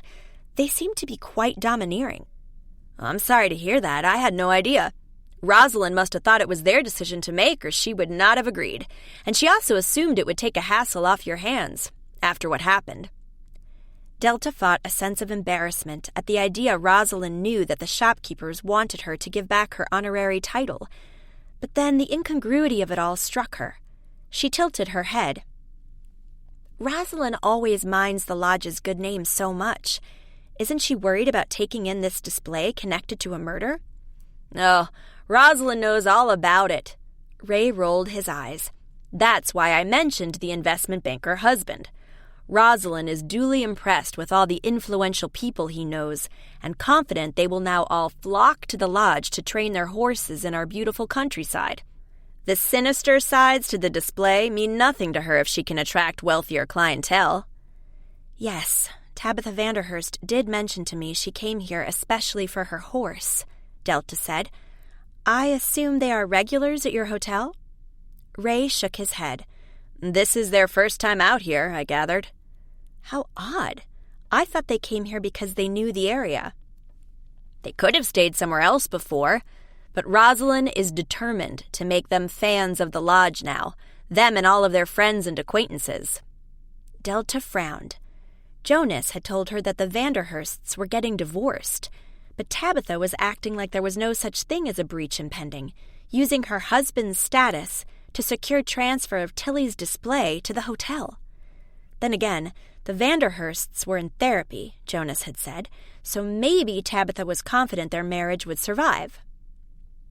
Ray said apologetically, "You know how Rosalind gets when status is concerned. I do hope you're not angry. She has arranged for some van to pull up in front of Wanted and transfer the whole thing tomorrow morning." "Tomorrow morning?" "Like I said, I don't know if Tilly even knows about it." Delta noticed that her customers had selected the sticker sheets they wanted and had come to the cash register. "Sorry, have to help them first." She gave them a special price, chatted about what they had in mind for the workshop, and then saw them off. As she shut the door, her mind focused again on what Ray had told her. She said to him, "I'll give Rosalind a call to ask what she agreed to exactly. I'm afraid I'll have to explain to her that it wasn't Mrs. Vanderhurst's decision to make after all." "Fine, but don't mention that I told you. She'll think I ran here to complain or something." He leaned over closer and whispered, "She's not a fan of Hazel as it is. You know she wasn't happy either with Finn dating Isabel." Isabel was Ray and Rosalind's younger sister. Rosalind had never supported Isabel's relationship with Hazel's brother, Finn. Ray confided, "Now that he's out of town, she's trying to get Isabel to break it off with him." "Explicitly?" Delta asked. "No, more subtly. She points out that Finn could call or email more often. She introduces Isabel to nice men whom she thinks more suitable. That sort of thing." Ray shrugged. "Anyway, she's eager to erase Finn from the family, and I don't think she'd be happy if his sister got into it now." "But you are determined that you want to know Hazel better?" Delta asked. Ray held her gaze. "I don't know exactly what I feel for Hazel. Maybe it's just that she keeps turning me down. It intrigues me." Delta knew Ray usually pretended to take life easy, and he was deeper than he showed. "So, it's the thrill of the hunt," she said, with a raised eyebrow. Ray laughed softly. "You know it's more than that, Delta. Especially now with this trouble in town, the shop being maligned and all. I want to protect Hazel, offer her a shoulder to lean on. But she's so independent. She doesn't seem to need it at all. Maybe I'm wasting my time. I want to have tried." He looked past her. "I think she's almost done with those customers." "Good. Then I'm going into the back to call Rosalind." Delta winked at him and disappeared. She took a deep breath while selecting the phone number. She and Rosalind had never gotten along very well, and although Rosalind wasn't the type to be openly hostile, she never missed an opportunity to let Delta feel she had come to Tundish recently and wasn't really a part of the community yet, that she still had to earn her place. "Lodge Hotel, the manager speaking." "Hi, Rosalind, it's me, Delta. I heard a rumor that you're sending someone over to collect the display in the morning." "Yes, I wanted to call you about it. It's better for all parties. With the display in town, people will keep talking about it. If it's here, the tension can evaporate. That's how the Vanderhursts feel, and I want to respect their opinion." "The Vanderhursts?" Delta feigned confusion. How would they be entitled to make this decision? "Tabitha is Tilly's sister, and she always fought hard to give her a decent life. She can't help it that Tilly is so eccentric. She only wants what is best for her." It sounded like words straight from Tabitha's own mouth. Delta countered. "The display belongs to Tilly. She's entitled to decide where it is and who takes care of it. She agreed with me to have it on display here for 2 weeks. Rosalind sighed. "Delta, you have to see the truth." She didn't say it in a harsh tone, more like a teacher explaining something to the kid in class who's always last to catch on. Wanted is under fire. People aren't happy you got shopkeeper of the season and then were embroiled in murder. "You make it sound like I personally killed someone," Delta protested. But Rosalind kept talking as if she hadn't even heard. "They're clamoring for you to return the title. That would be a tremendous loss of face. It would harm your business beyond belief. I don't want you to go through that. I'm taking the thing off your hands. Also for Hazel's sake." She sniffed. "After all, she's the sister of the man my sister might marry." "I thought you never were in favor of the marriage between Finn and Isabel," Delta couldn't resist saying. "People misunderstand my meaning. I'm not an emotional person. I tend to see things rationally and think about the long-term consequences. It's very important to me that people I care for don't make rash decisions and harm themselves. I'm only asking Isabel to test the depth of her feelings for Finn, to protect her from an impromptu alliance she will later regret. You don't have sisters, Delta, so you don't understand how that is." Delta felt attacked a moment and blinded by a need to retaliate. But then her mind refocused on the issue at hand. "I appreciate your concern for us, Rosalind, but you never asked whether we wanted you to take the display off our hands. Worse than that, you didn't ask Tilly what she wanted. I can't imagine her walking in here to see her display and find out it was taken somewhere else without her knowledge. The lodge is a high-class venue. It's not like her display is taken to a garbage dump. Rosalind's voice trembled with anger. I'm only trying to do you and her a favor. Or do the Vanderhursts a favor, hoping their friends will then come stay at the lodge? Delta was tempted to burst Rosalind's bubble by revealing the strain the marriage was under and the real possibility she'd never get to entertain the high-profile guests she was now hoping for. But sensitive information like that, collected to help the case, shouldn't be shared, especially not out of spite. Rosalind would probably not even believe me. They're decent people, Rosalind said, unfortunately caught up in a very stressful situation. They want to avoid any form of association with the lowly criminal their sister married. Then, why would they push for the display to be brought to the lodge? Doesn't that strengthen the connection? Look, Delta, this discussion is pointless. We obviously don't see eye to eye. The transport is paid for, and the display will be moved tomorrow morning, with or without your consent. Good day. And Rosalind disconnected. Delta lowered her phone. This was not going to happen. She had to talk to Tilly. She dialed Mrs. Cassidy's number and soon heard a friendly, "Hello? It's me, Delta. I just heard the oddest thing." She told her friend what had happened when Ray came to the store. Mrs. Cassidy listened without comment to the entire story, including Rosalind's infuriating conviction. Delta ended with, "We must ask Tilly to stop them. This is too much." "I wonder," Mrs. Cassidy sounded thoughtful, "whether they are doing the right thing? Do you think they know better?" Delta was taken aback a moment. Mrs. Cassidy was now housing Tilly, so maybe she had seen a side to her that convinced her Tilly was better off listening to her well-meaning relatives. "I wonder why the Vanderhursts want to have that display nearby. If it's at the lodge, all the hotel guests can come and look at it, meaning they can come and look at it." "They can look at it right here," Delta retorted automatically. "Yes, in full view during opening hours. If the display is at the hotel, they can get to it in the middle of the night." "In the middle of the... Why on earth would they want that?" "I don't know, but remember how the van was ransacked, and we thought someone was looking for something? What if the Vanderhursts are looking for something, and they think it's hidden in the display?" Delta's jaw sagged. Why would they want to search for something hidden in the display their eccentric sister made? "I don't know. It's just a thought." Mrs. Cassidy sounded apologetic. "Maybe I watched too many murder mysteries on TV." Delta grinned. "No, you could be right, of course. The van was ransacked, and the police don't know why. It could all be connected." Mrs. Cassidy said, "Maybe you should just let them have the display, and then make a plan with Ray to have Jonas keep watch at the hotel. And once they come into the boardroom in the dead of night to search the display, he can arrest them." "Jonas can't arrest anyone, as he's no longer with the police." Delta clutched the phone. "And just coming into a room where a miniature town is on display isn't a crime. Besides, Rosalind will never agree to setting up some trap at the lodge. Rosalind need not know about it, if you go through Ray." Delta bit her lip. Rosalind already disliked her and Hazel.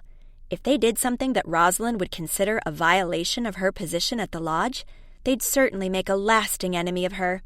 And Hazel might have a future ahead of her with Ray. Wasn't her personal happiness more important than the off chance of solving the murder by catching the Vanderhursts red-handed at the display? Delta said, "I'll think about it. Thanks for sharing with me. Just for the moment, don't tell Tilly, okay?" "Fine with me. Have a nice day." A nice day? Delta felt like she hadn't had a nice day in ages. It was all so complicated. What to do next? How to make progress? She peeked into the store. Hazel was at the counter staring down at something. Ray was nowhere in sight. Delta snuck in, tiptoeing up to her friend.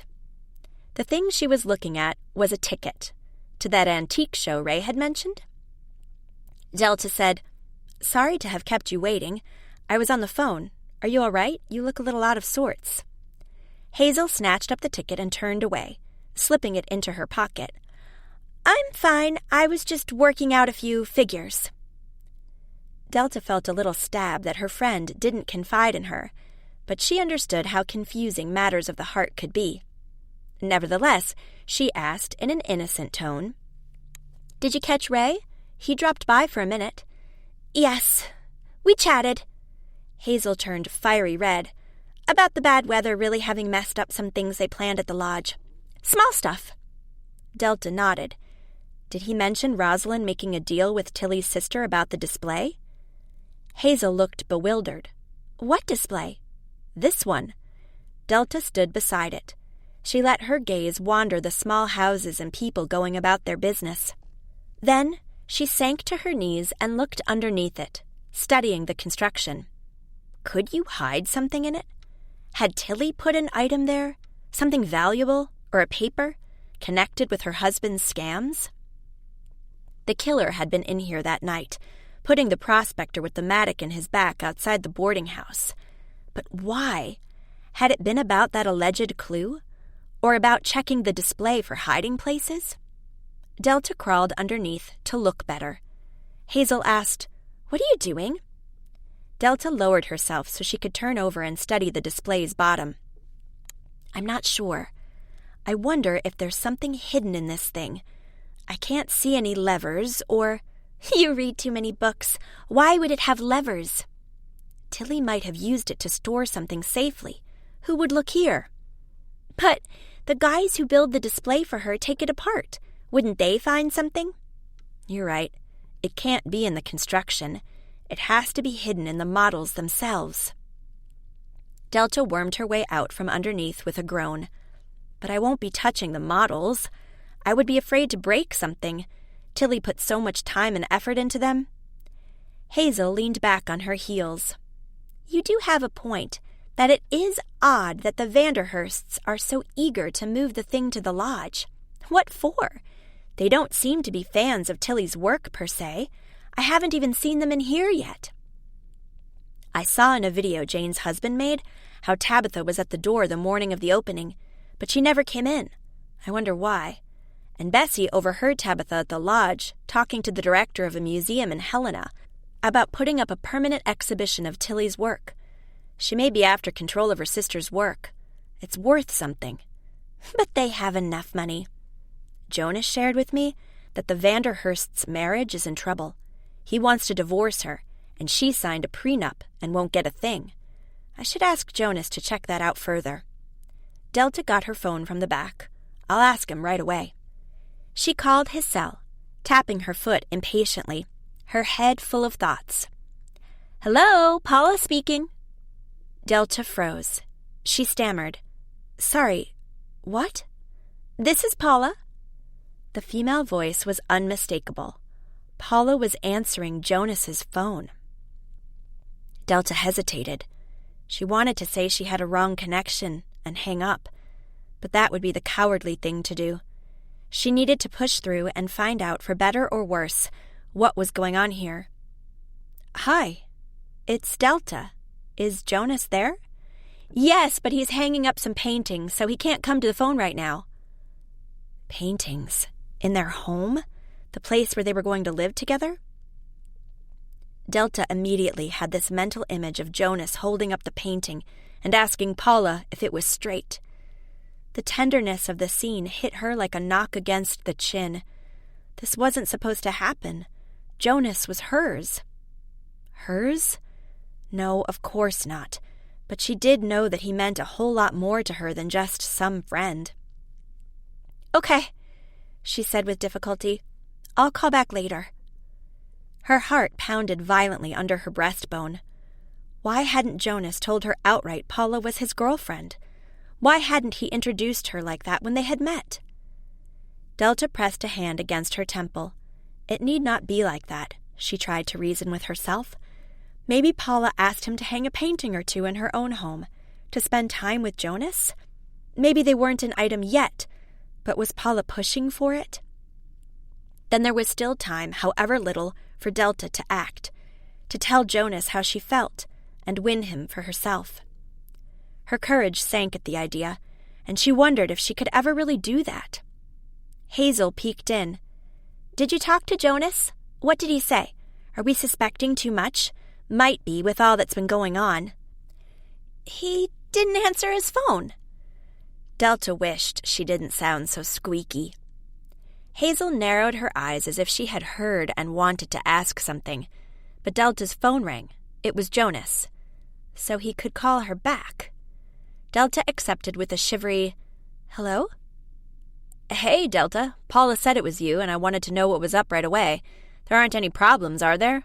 With Buckmore or something?" "No, but I have to talk to you, one-on-one." "Okay." He paused, sounding a bit reluctant. "I'm up to my eyebrows in work right now, so can it wait until tonight?" "Sure." Delta's mind whirled, checking off places that weren't suitable. Not at her home, where Hazel might catch something. Not at Mine Forever, where too many locals hung out. It wasn't summer anymore, so they couldn't go for a bike ride or walk. Do it casually. No, they had to meet indoors, protect themselves against the ongoing rain. "I'll pick you up at 7, Jonas said. "I know just the place." "Okay. I hope Paula doesn't mind." He paused again. "I'll be done here by then. See you later." Delta lowered the phone and exhaled slowly. Hazel grinned at her. "Is it a date? You're so smart getting a meeting out of it, and—" "It's not funny." Delta walked past her into the shop again. Fortunately, customers had come in and were browsing. She wanted to be very busy, so she didn't have time to worry about tonight.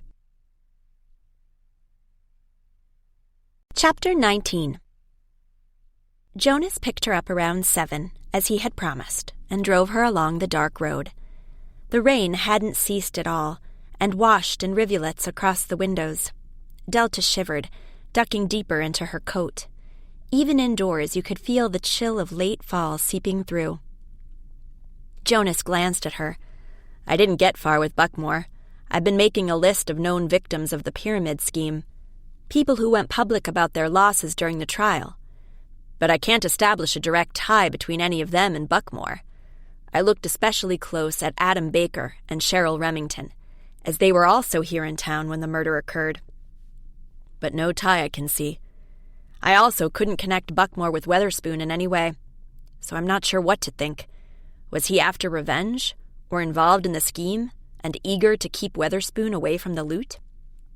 Why did Weatherspoon come to Tundish of all places? For Buckmore or someone else?"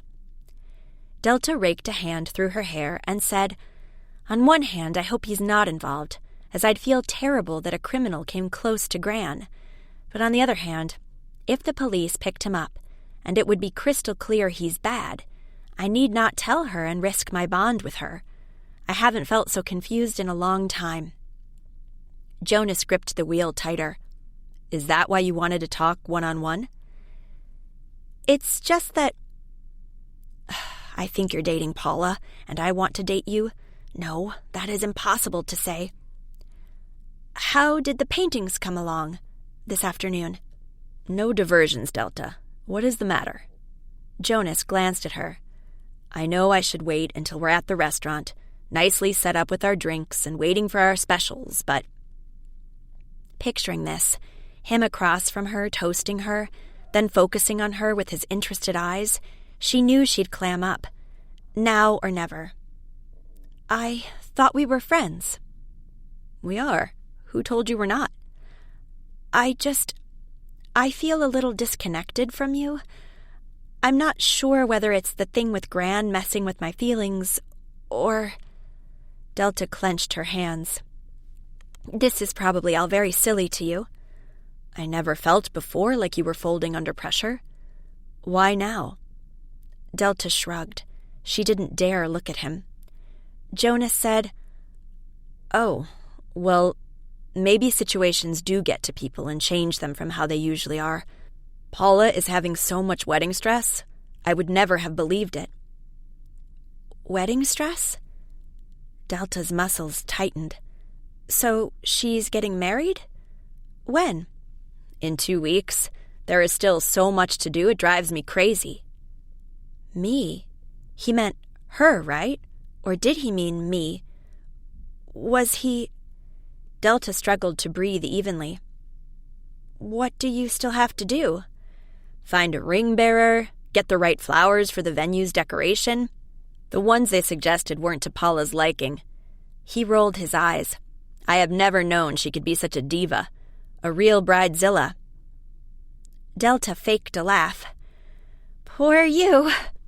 Sweat filled her palms.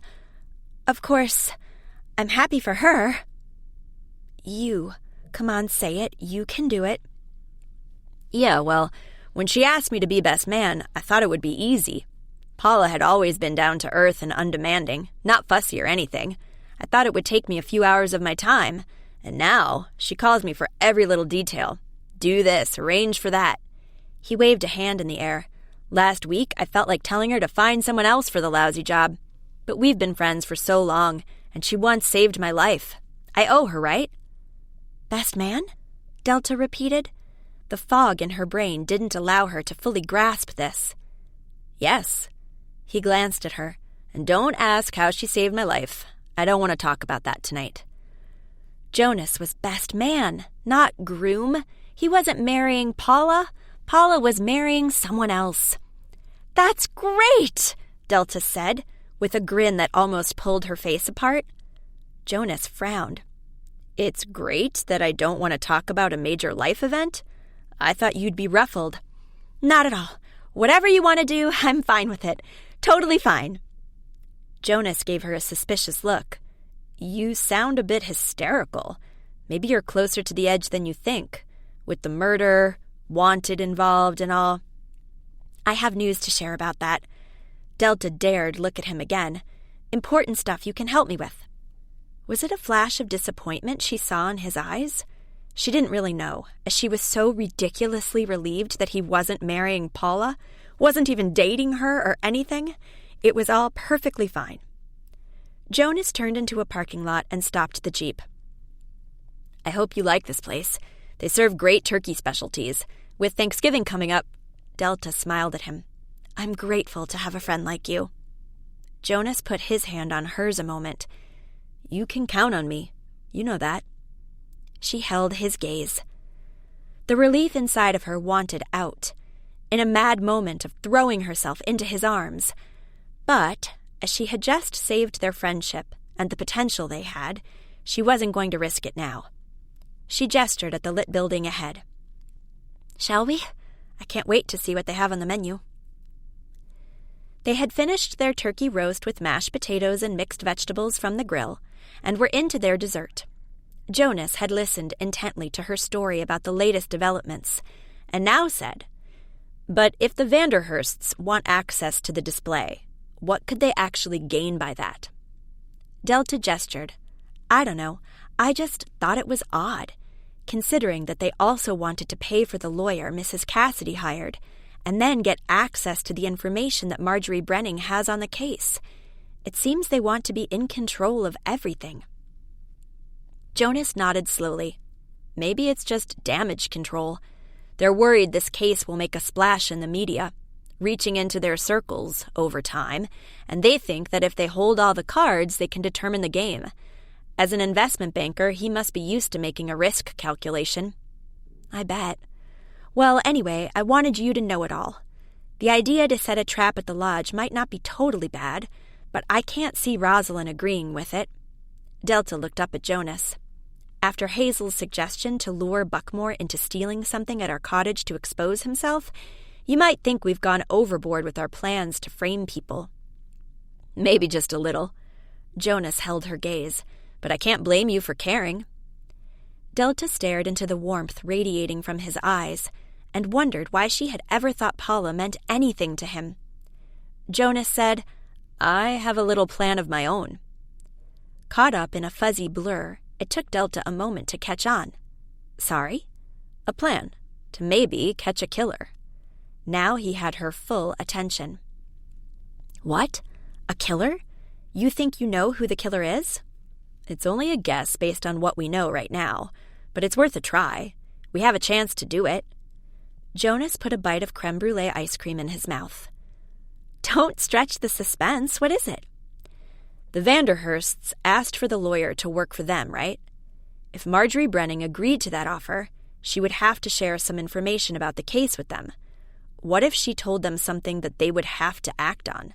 Wait a minute. You think that the Vanderhursts are involved in the death of that man at the motel? Bob Weatherspoon, the ex they hadn't been in touch with for years? Why? Remember that the profits from his scams were never recovered?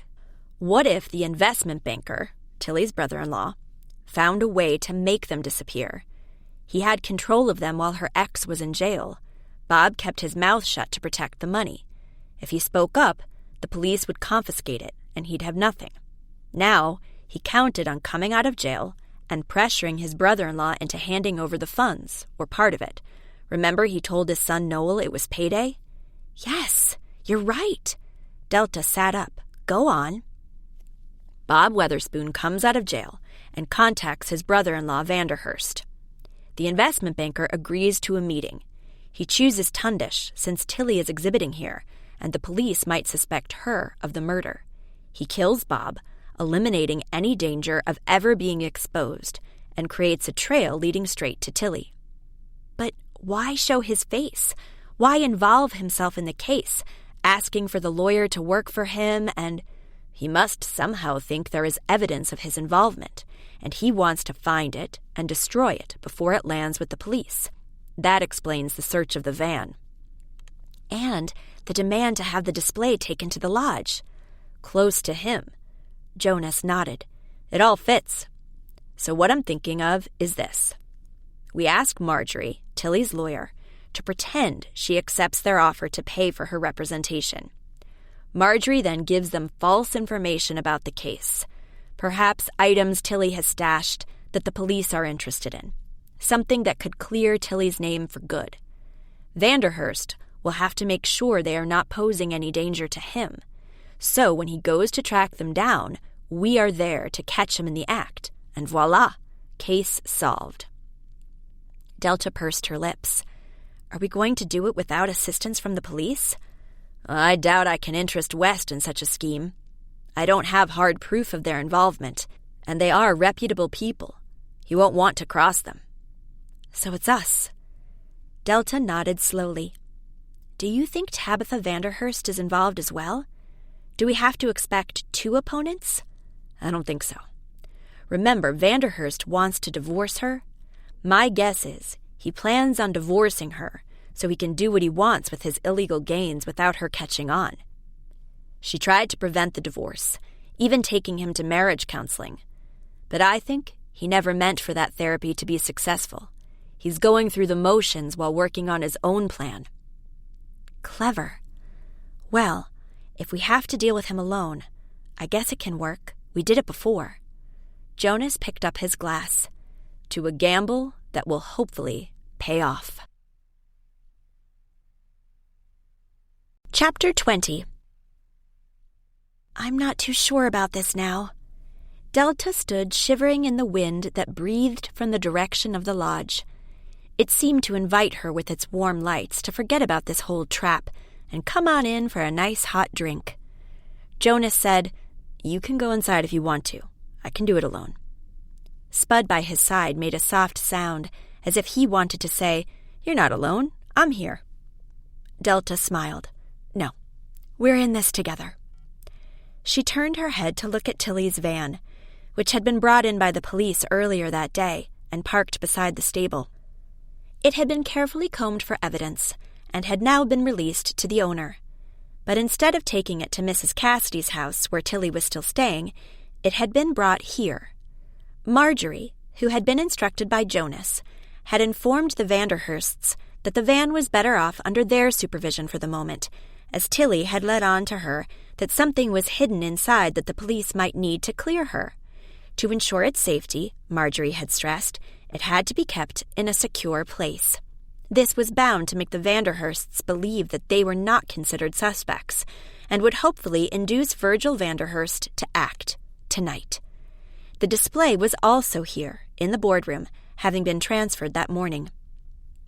Delta had felt kind of sad to see it go, but it was all part of the plan to let the Vanderhursts have what they wanted, make them feel secure enough so they got careless and betrayed themselves. West wasn't aware of their suspicions or their plans, but had just given the important people what they asked for. Jonas had said he couldn't blame him for wanting to avoid commotion, as people with money could sometimes make things very difficult for officers of the law.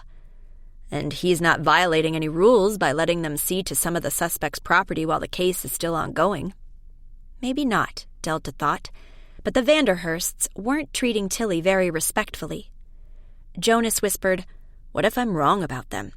They could be sitting over wine now in the lounge, close to a nice warm fireplace, and we're standing here in the cold wind, getting absolutely nothing for our efforts, except maybe an epic head cold."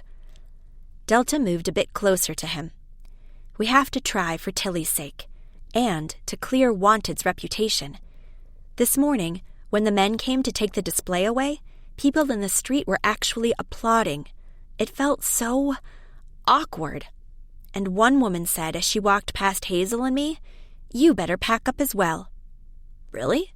I had no idea the atmosphere was so hostile." "Well, not with everyone, obviously. The Paper Posse supports us all the way, and they have been using their contacts to put in a word for us. But some people are very upset by what happened. They think the tourists might stay away with word of a violent murder at the local motel around." Delta shrugged. "Some businesses are really struggling, so I can't blame them for being afraid that the tourists will avoid Tundish in favor of other towns, and it will be even harder to make a living and survive the winter months." Jonas leaned down to her. "You're so understanding. It's amazing. You could just think, get off my case." Delta looked into his eyes and wished she could just tell him how wonderful she thought he was. Gravel crunched under a footfall, and Jonas and Delta ducked deeper into the shadows beside the stable. A dark figure moved, stopping every few paces to look over his shoulder. At last, apparently reassured there was no one following him from the lodge, he halted at the van and pulled out a key to open the door. Jonas glanced at Delta. They had agreed that if someone came, they would let them get in and look first, instead of jumping them right away. Because the Vanderhursts had kindly taken it upon themselves to care for Tilly's things, as they saw it, they could always claim they were just having a look that everything was secure for the night, and laugh off the idea it had anything to do with the murder. Delta's heart raced. She had been very nervous about whether Vanderhurst would see through the ruse and refuse to engage. However, someone was there now.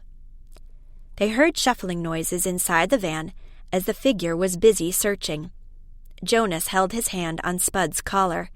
The dog was very quiet, but his focus was fully on the van, convincing Delta that he knew exactly what the target of the night was. They heard something fall over and muttered words. Then the shuffling resumed. Jonas gestured to Delta to stay put with Spud, and went a little closer himself. He obviously wanted to see what the intruder was doing inside the van. As the police had looked at the van's contents and not found anything, it was natural to assume that Tilly's evidence was well hidden and would take some clever searching to unearth. Maybe Vanderhurst thought that because he was family, he understood Tilly's mindset and could uncover her hiding place. Jonas was at the van and peered in through a window. At that moment, a bang came from the inside. Delta perked up. Spud moved forward, but she stopped him by grabbing the leash tighter. He stopped and stood, his ears forward, staring hard at the van. Jonas wanted to step away, but he was too late. Already the intruder appeared from the doorway, pointing something at Jonas. Delta thought it had to be the flashlight he had used to find his way inside the van, but as she caught better sight of the shape of it, her heart skipped a beat. It was a gun. Not a flashlight, not a knife. A gun. Jonas stood too far away from the intruder to reach him, and if the man tried to approach, Jonas would defend himself.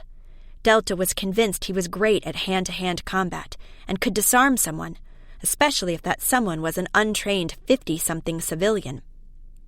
But the intruder had a gun. Jonas couldn't approach him without running the risk of being shot. Delta felt Spud move. His neck hairs stood up, but he didn't make a sound. Delta heard Jonas say, "This is pointless. I know why you are here and what you are looking for. The police released the van on purpose to lure you out into the open."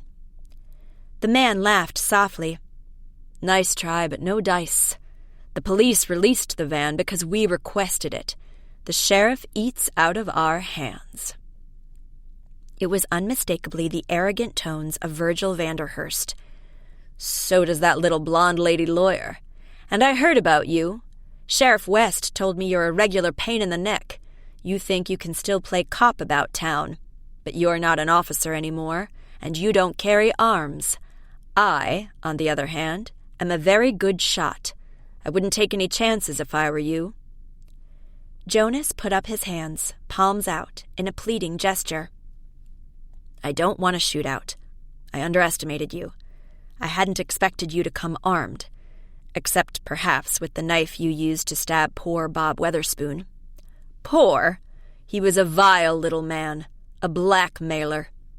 Contempt dripped from the words. "Do you think I let people pressure me? Not even people who are worth 10 times what he was. He was a nobody. It wasn't hard to kill him. He never saw it coming.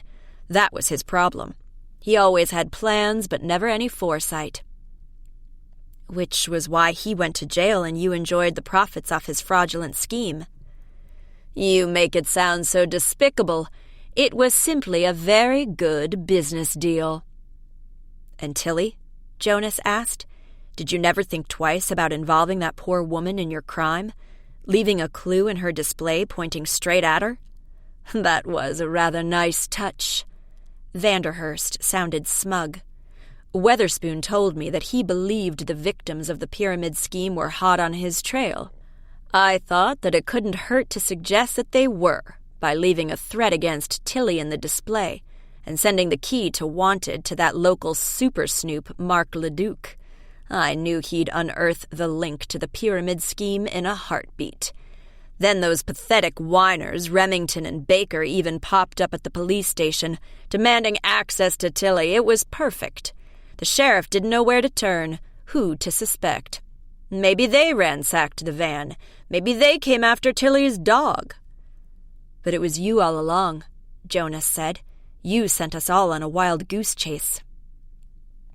Delta assumed the faint note of awe in Jonas's voice was part of an act to reassure Vanderhurst and then overpower him. "In the end, I always get what I want," the banker said. "Money does that for you. It can buy reputation, support, friends. Do you never crave money? I bet you do. You tell yourself you're happy with what you got. Your little home, your old car, your time off in the woods." Again, he sounded disparaging. "But you have no idea what real life is. Having yachts, houses in all major cities, being able to buy what you want whenever you want it, hop on a plane and see the sunset in Paris. Freedom." "I have freedom right here," Jonas said. His voice was passionate. "In the forests, with the deer and the birds walking around, listening to the sound of the rain on the leaves." Vanderhurst laughed. "Great, and I will gladly leave you to it. I don't want to hurt you, but you're letting me go." He gestured with the gun to the van's open door. "In there." Jonas hesitated. Delta could feel his muscles tense, as if he got ready to jump his opponent. Her breathing grew shallow. If he did act, Vanderhurst would shoot. Jonas would get hurt. He would be injured right in front of her eyes. Did she have to release Spud? She knew the dog would come to his human's aid, but then Vanderhurst might shoot Spud. Could she live with the dog dying because she had made the wrong decision? What did Jonas expect her to do? Why hadn't they agreed on an emergency plan? "In there," Vanderhurst snapped. Jonas took a step forward, but the man wasn't stupid enough to let him get close and risk a struggle and loss of the gun. He moved back and gestured again. "Get in. Now, before I get impatient and give you an incentive." "You won't shoot. The sound carries far. Nice try, but this gun has a silencer, as you've already seen. Stop bluffing me and get moving." Jonas stepped up to the van and put his foot inside. He grabbed the doorframe with both hands. Delta was certain he was ready to execute some plan, maybe swing his weight up and attack Vanderhurst, but the investment banker wasn't close enough to disarm him in a single movement. No doubt he would fire, and it would be a matter of luck whether Jonas got hit or not. Delta's hands were slick with sweat. She had to release the dog, but the idea that Vanderhurst would shoot Spud, Jonas might never forgive her. Why didn't she know what to do? Suddenly, a dark figure appeared around the side of the van behind Vanderhurst. He yelled, "Down!" to Jonas, and at the same time hit the gunman with something. A shot popped, faintly, like a cork escaping from a bottle, and Vanderhurst sagged to the ground. At the yell, Jonas had thrown himself into the van. Delta stood there with her eyes wide, not believing what had just happened. Had Jonas gotten someone to help them? A deputy? Why had he not told her? She might have made a move and spoiled the plan. The figure leaning over the fallen assailant called to Jonas. "Lend me a hand tying him up, will you?" Jonas appeared from the van and said, "Major Buckmore? What are you doing here?" Delta couldn't believe her eyes. She rushed over with Spud pulling ahead of her, eager to be reunited with Jonas. "Are you all right?" she asked him breathlessly. "Didn't you get hit?" The bullet went wide. Jonas sat on his knees beside Buckmore, helping him tie Vanderhurst's hands with a length of rope. Beside Buckmore was a piece of wood he had used to strike at the killer. Jonas took a deep breath before asking again, "What are you doing here?" Buckmore said, looking up at Delta, "Your Gran was worried about you. She thought you might do something silly to find the killer and clear Tilly Tay's name, because the atmosphere in town had turned against Wanted. I promised her I'd keep an eye on you. I've been following you all day. Actually, I've been following this investigation this whole time. I bet you never noticed." Delta shook her head, still in shock. Buckmore said, "It might be a while ago that I was in active service, but I still remember how to take down an enemy." He looked at Jonas. "It wasn't very smart of you to assume he'd be unarmed." Jonas looked annoyed. "I've done this before." Buckmore rose to his feet. "Of course." He flicked some dirt off his trousers' knees. "I do want to thank you," Delta said, to make up for Jonas's brusque approach. "You came at the exact right moment." Buckmore smiled at her. "That's the secret of any good military campaign. Timing." Jonas pulled Vanderhurst to his feet. He stood swaying. Jonas said softly, "You love your money because it can buy you what you crave most in life. Freedom. But it's over now. You will have to give back what you took, and you will never be free again." The man held his head low and didn't reply. Buckmore picked up the gun, which had fallen from his hand, and put the safety on. "Nice little toy," he observed. "Shall I call the police?"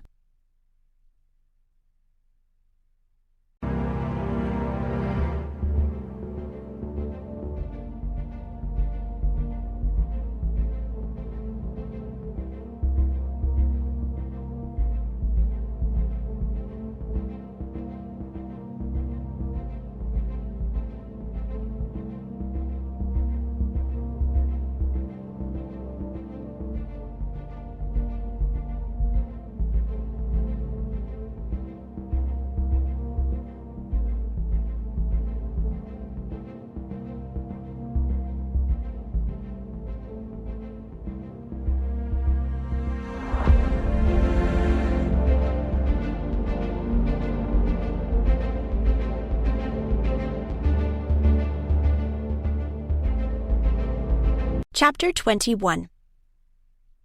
I still can't believe it was Buckmore who saved the day, Hazel said with a sour expression, after all the bad things we believed about him. Because one woman told us that he might be a danger to little old ladies. Delta pointed a finger at her. It goes to prove that you should never believe a single story. I still have no idea why she said that, but... She leaned closer to Hazel and added, I'm not 100% sure, either, that Buckmore can be trusted. But he saved Jonas's life, so I do owe him for that. I want to give him a chance and see what he is about. Gran likes him so much. She cast a loving look at her grandmother, who was walking around the display with Buckmore by her side. The light from the lamps above shimmered in the diamond earrings she wore and the glass of champagne in her hand. The exhibition of Tilly Tay's work had been reopened tonight, festively at the lodge, with drinks, snacks, live music, and dancing. Ray had said it was fitting, as Tilly deserved a nice night out after all she had been through. She was allowed to live in her van on the lodge's grounds and have breakfast at the hotel each morning. She had more color on her cheeks now that her troubles were over, and Buddy was tripping along cheerfully by her side. Every now and then, he dashed off to find Nugget, and they chased each other under the display. To think we believe it held a precious secret, Hazel said with an eye roll. Delta laughed. It might have. Vanderhurst certainly suggested it by ransacking the van and coming to Mrs. Cassidy's house once Buddy was there. We all believed that Tilly held something valuable and was somehow connected to the pyramid scheme. She bit her lip a moment, sadness washing over her as she remembered Vanderhurst's callous words when he had been caught by Jonas. He used the pyramid scheme victims all over again by letting the police believe the murder might have been an act of revenge. He knew victims were on Weatherspoon's trail because he had told him so before he died. Poor Cheryl Remington and Adam Baker, playing right into his plan by their appearance at the police station to find out what Tilly knew about the money. But at least with Vanderhurst's arrest, they have a real chance of getting their money back, Hazel said optimistically. That should be some consolation. I only hope it doesn't take ages. Bureaucracy can be a real pain, Delta observed. But still, the prospect of finally reaping the reward of all their efforts must cheer them up. And Mrs. Cassidy told me that Marjorie Brenning wants to support them, free of charge. I hope that with the right help, they can put that dark time in their lives behind them. Sven Leduc appeared by their sides and toasted them with his half-full glass. I just had a lovely chat with Tilly Tay, he said. I'm running her life story as a special feature for the next 3 Saturday editions. She has been to so many fascinating places, and she also told me she puts clues in her work. I want to know all about that. Before they could even respond, he walked off to tell his news to someone else. Ray passed him with a short greeting and extended a hand to Hazel. Care to dance? Hazel flushed and looked at Delta. Delta pulled the glass from her friend's hand and said, Off you go. She smiled as she watched Ray guide Hazel to where other couples were swaying to the music and put his arms around her. It seemed Hazel was a bit more open to the idea of a relationship. She checked her watch. It was close to 10:30. Jonas had texted her that he was busy with preparations for Paula's wedding and couldn't make the exact opening hour, but he would do his very best to drop in later that night. Now she had a sinking feeling he wasn't coming at all. What a wonderful night! Gran stood beside her. George is off to top up our drinks. Champagne goes to your head, you know, Delta said with a smile. Gran held her gaze. I know what you're thinking. What is this, with a man suddenly stepping in and taking my grandmother away from me? But I will always love you, Delta, no matter what happens with George and me. I do want to find a place for us to live together. I'm not moving in with him or marrying him. At least, not right now. Delta's eyes widened. Marrying? Was Gran really thinking about that? She took a deep breath. I think the Major is wonderful after he saved Jonas's life. But he did say something once I found rather peculiar. I mean, we hardly know him. It's best to be a little cautious of who you let into your life." This wasn't coming out the way she had planned it. She had meant to talk to Gran about it in a loving tone and show she understood but was also concerned. Gran's eyes stayed tender. "I do appreciate your concern, Delta, but I know the full story. George told it to me." "What full story?" "Of this woman who spreads rumors about him, who is convinced he's some trickster after old ladies. He said it's sad that she believes that, and won't be persuaded otherwise, not even after the police told her that she is wrong." "They didn't tell her she is wrong," Delta corrected. "They told her that they had no evidence of his involvement in anything shady." "That's the same thing to me," Gran nodded firmly. "I implicitly trust George. He's a good man, else he would not have risked his own safety to protect you and Jonas, for my sake." Her smile deepened. "He's a wonderful man, and I feel very lucky I met him." She reached out and caressed Delta's cheek. "Enjoy tonight, honey." Then she turned away. Delta watched her walk off, light on her feet, rushing toward the man, who handed her a fresh drink and offered her his arm. It was nice to see Gran well cared for and happy, but deep down inside, Delta knew that what her grandmother had said wasn't true, that even without evidence, people could be criminals. Just think of the decent investment banker Virgil Vanderhurst, who had been free, living a life of luxury all those years when his brother-in-law had been in prison for the crimes they had committed together. Surprise, surprise! A hand covered her eyes a moment and then pulled away. She turned to face Jonas. He smiled at her and held something up with his other hand. It was a long paper-wrapped parcel. "A present for you." "For me? Why? It's not my birthday." "But you got Shopkeeper of the Season. You got it, and then you earned it again by exposing the real killer and clearing Tilly Tay's name." "I did that with a lot of help from others. You foremost." Jonas put the parcel in her hands. "Open it." He seemed a bit nervous, moving his weight from one foot to the other. That rubbed off on Delta, and her mouth was dry as she folded the wrapping paper away. It was a long, dark box with a jeweler's name on it. She opened it and saw a silver necklace resting on blue cotton wool. On the end was a small pencil with a single clear diamond forming the tip. "I thought it was very appropriate for the owner of a stationery shop," Jonas said. Delta looked up with a wide smile. "It's so pretty. Thanks. But you need not have—" "Shh, don't say it." Jonas picked the necklace from the box and held it up. "May I?"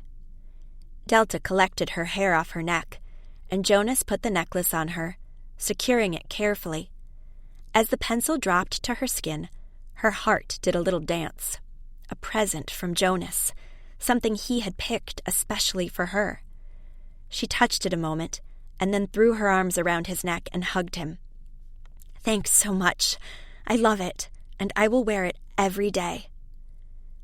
As she stepped back, there was a moment of breathless silence between them, as if there was more to be said, more to be done as well. Jonas leaned down and brushed his lips over hers very gently. He inched back to look her in the eye and wait for her response. Delta reached up to run her hand down his cheek. "I should have done this when we were at the cabin, but I didn't have the nerve. You're amazing." And she kissed him. Everything around them faded, and it was just the two of them, finally giving in to what they had known much longer, that they shared a special connection, that they were meant to be together. Something bumped against Delta's legs, and she woke from a daze, tearing herself away from Jonas with difficulty and looking down. It was Buddy, scratching his paw across her leg, asking for attention. Oh, yes, she was at a party with people around her, laughing and talking and celebrating Tilly Tay's success. Flustered, She scooped up the chihuahua and said to Jonas, "Let's find Tilly. She's the guest of honor, and I have barely spoken to her." Putting his arm around her waist, Jonas walked beside her, and Delta felt like everyone could see she was wearing his necklace. It wasn't a ring or anything, and it didn't mean that he would, but still, it made her very happy. Standing in a corner with Noel by her side, Tilly welcomed them, reaching out for Buddy. As she took him in her arms, he rested his head in her neck and licked her. Tilly sighed in satisfaction. "You have made everything right. The display looks perfect here, and I love being able to use some of the hotel facilities. Noel offered to play tennis with me sometime when it doesn't rain for a change." "And I'd love to show you deer." Jonas winked at her. "Might inspire some miniatures." Tilly grinned. "I'm certainly inspired by my stay here." She put her hand in her jacket pocket and pulled out something she handed to Delta. When it rested on the palm of her hand, Delta saw it was a mini version of Wanted's sign. "That's too cute! Thanks so much." "Thank you for all you did. You helped me come to terms with part of my past I had never fully dealt with. I'm sorry my husband died. I hadn't wanted Bob to be killed, and I don't want to think of his final moments. But it always bothered me the money had never been recovered. Now, with Virgil's arrest, it will be, and can be given back to his victims, and people won't whisper any more that I had anything to do with it. A shadow that hung over me for so many years has been lifted, and I can't thank you enough for that." "We just did what we had to do," Delta said, "because we're friends here, and we stand together." She let her gaze wander the crowd, detecting the Paper Posse members and their families. Yes, she had so many friends here, and she felt right in place. She was hopeful about the future, even if it was the dry season for a bit. They would make it through together. They would enjoy life in their little town with the heart of gold. The end. This book was read for you by Sandy Rustin, a member of SAG-AFTRA. We hope you have enjoyed this production of The Glitter End, a Stationery Shop Mystery by Vivian Conroy. Recorded books are available wherever audiobooks are sold. Thank you for listening to Recorded Books.